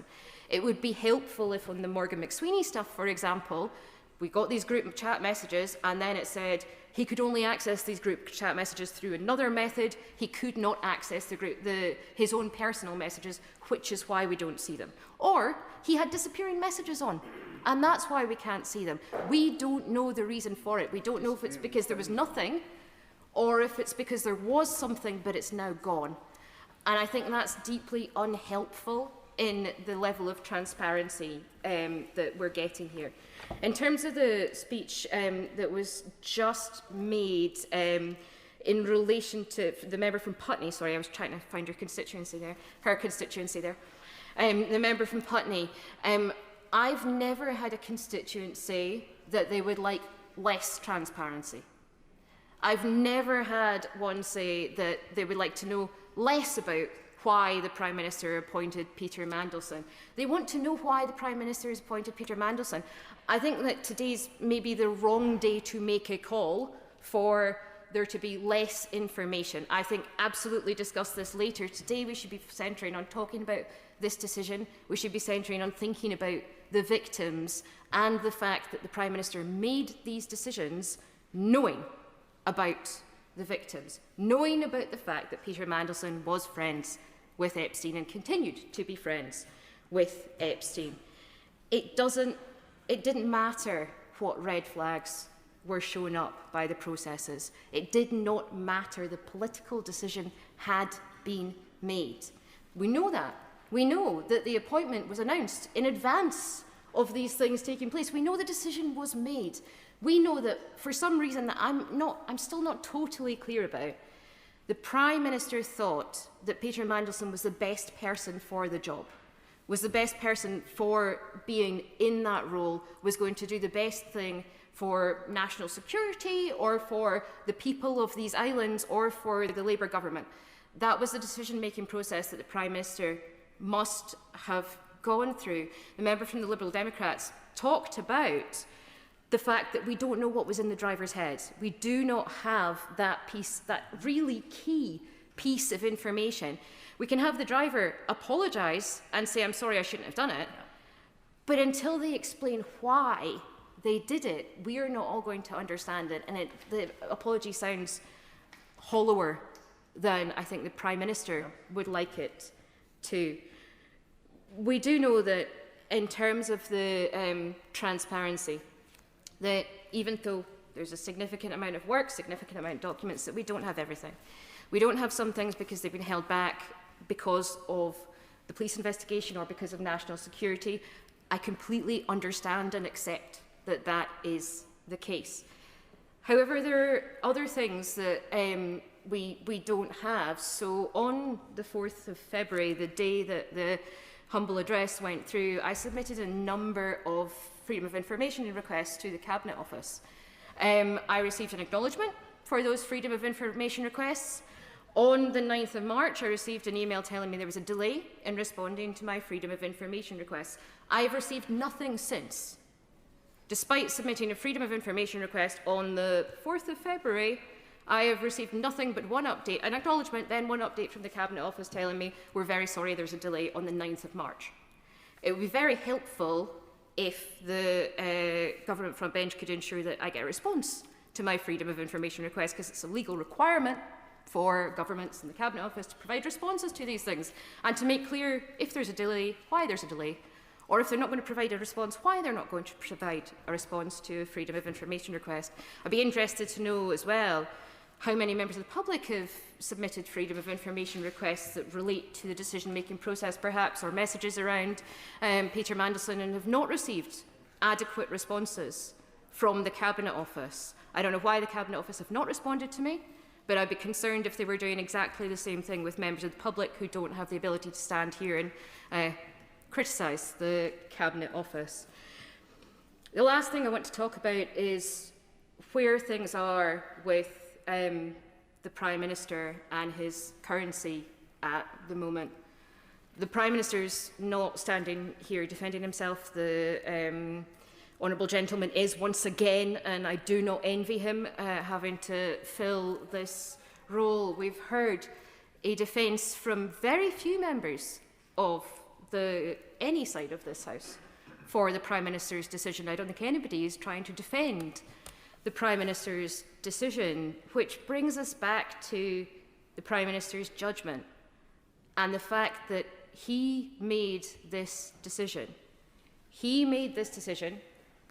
It wasn't, as has been tried to say, some civil servants or special advisors that made the decision. It was a Prime Minister who made the decision. However much his arm may have been twisted, perhaps, as was suggested by the member, the chair of the Foreign Affairs Committee, it was down to others who really pushed this, who really did the decision-making here.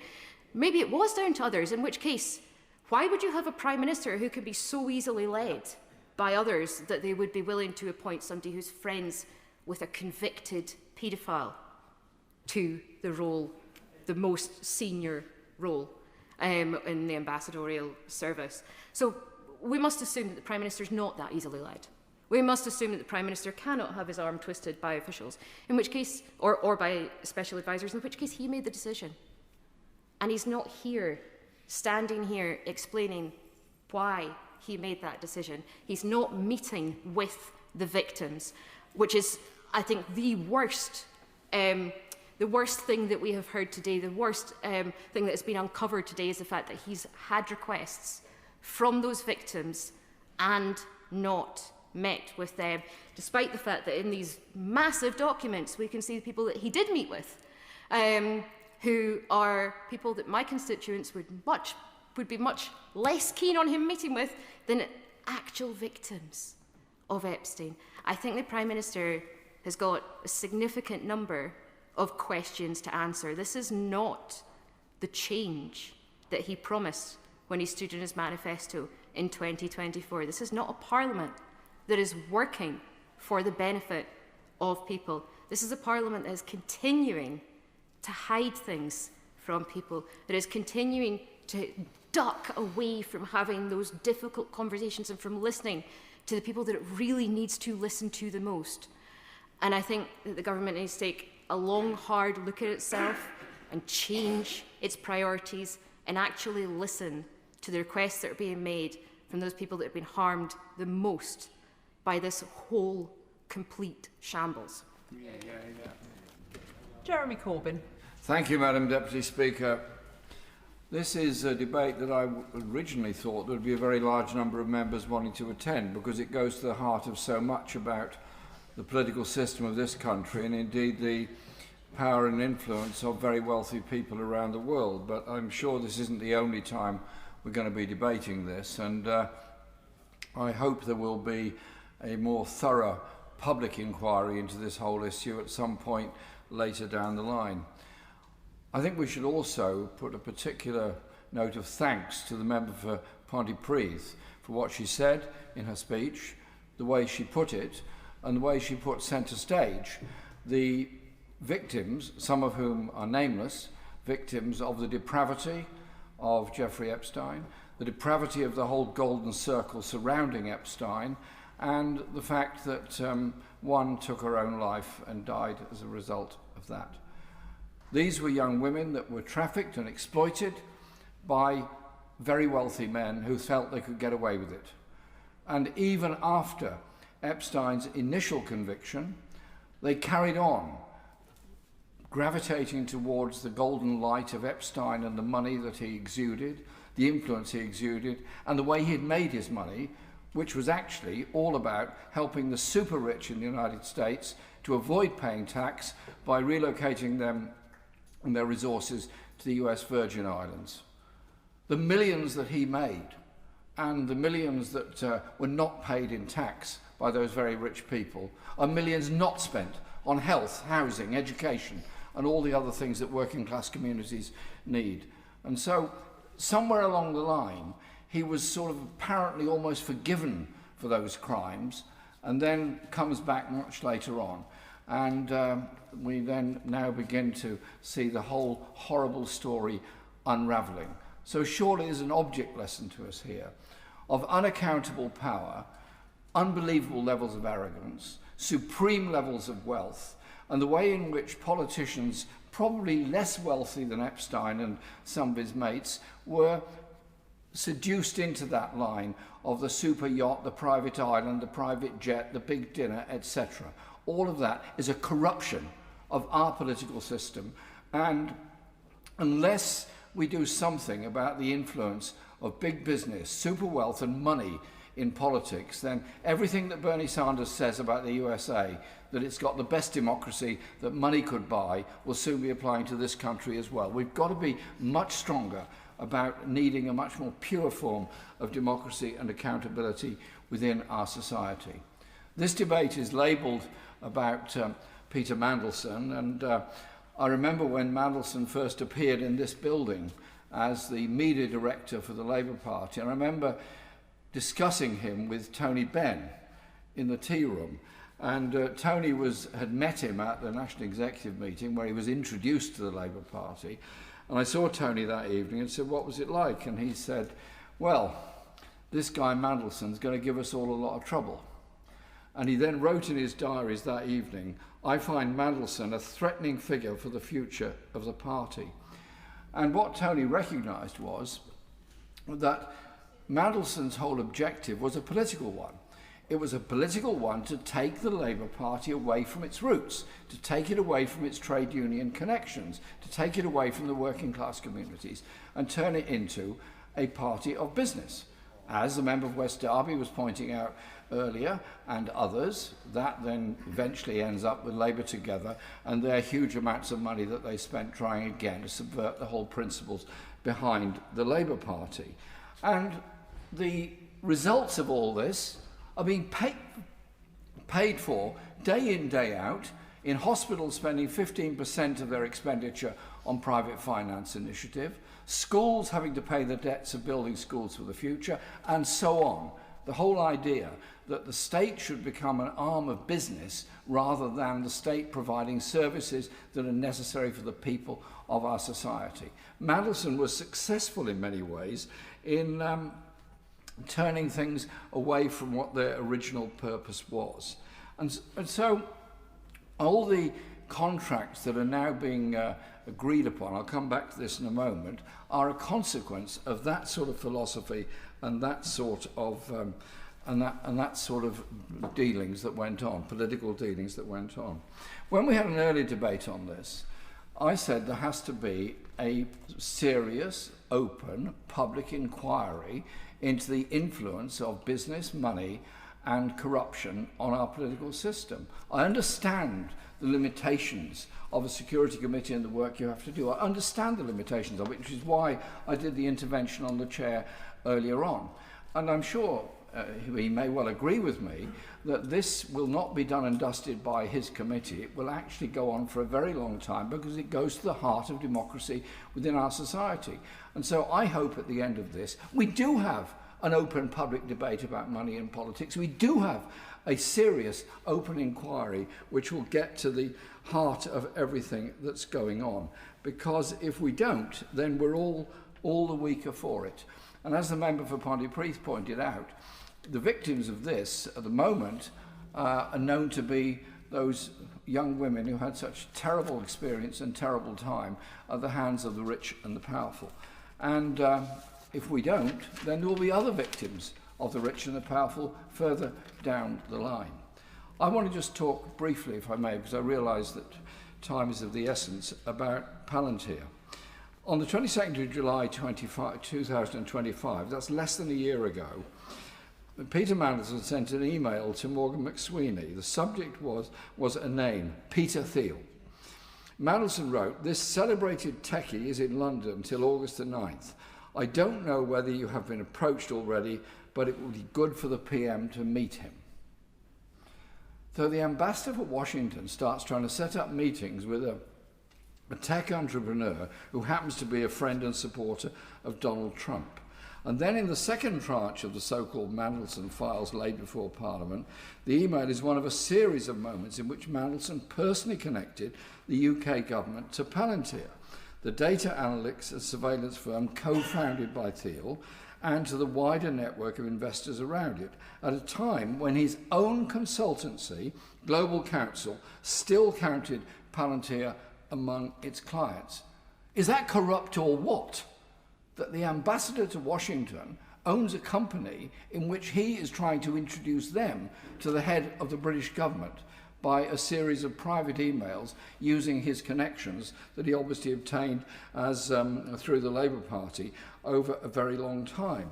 And in 2024, he did not divest his significant financial stake, despite official advice that he should do so, before taking up the appointment, and I quote, "The retained role and interest of Global Counsel would have to cease if appointed His Majesty's ambassador." It didn't. He carried on with that, as we well know, because we also know that the firm was met by the Prime Minister with Peter Mandelson in Washington. And that is this mysterious meeting that apparently nobody was at, but it happened. There's no record of it, but everybody was there. There was no discussion went on because nothing was reported, yet we all know it took place because they were filmed going into it. And that was only a fortnight after he'd gone into the job. And days later, on the 5th of March 2025, a partner in the Silicon Valley venture firm 137 Adventures, an investor in both Palantir and the defense company Anduril, emailed an invitation for Mandelson to attend the Hill and Valley Forum, the Washington gathering that brings together Defence Technology Executives and Congress. The sender's name was redacted, but the file notes Mandelson will be attending with Louis, who we understand to be Louis Mosley, the head of Palantir's UK business. So this very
and that was David Martinez, in case anyone needs to know.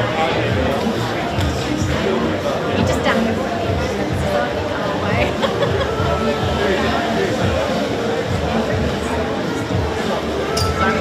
It's just me.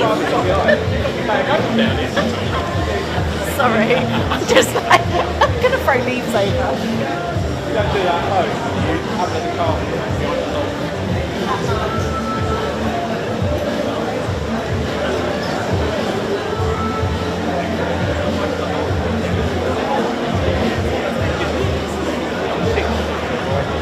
Six from right, six from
fame.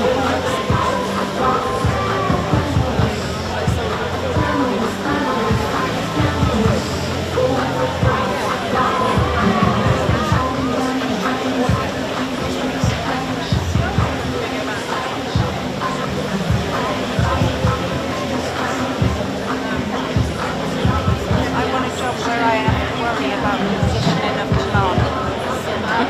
I've spent half an hour going, does that look right there?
I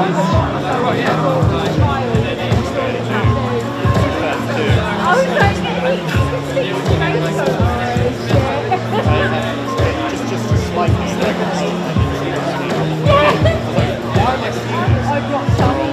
I was so mad I blocked out. I was like,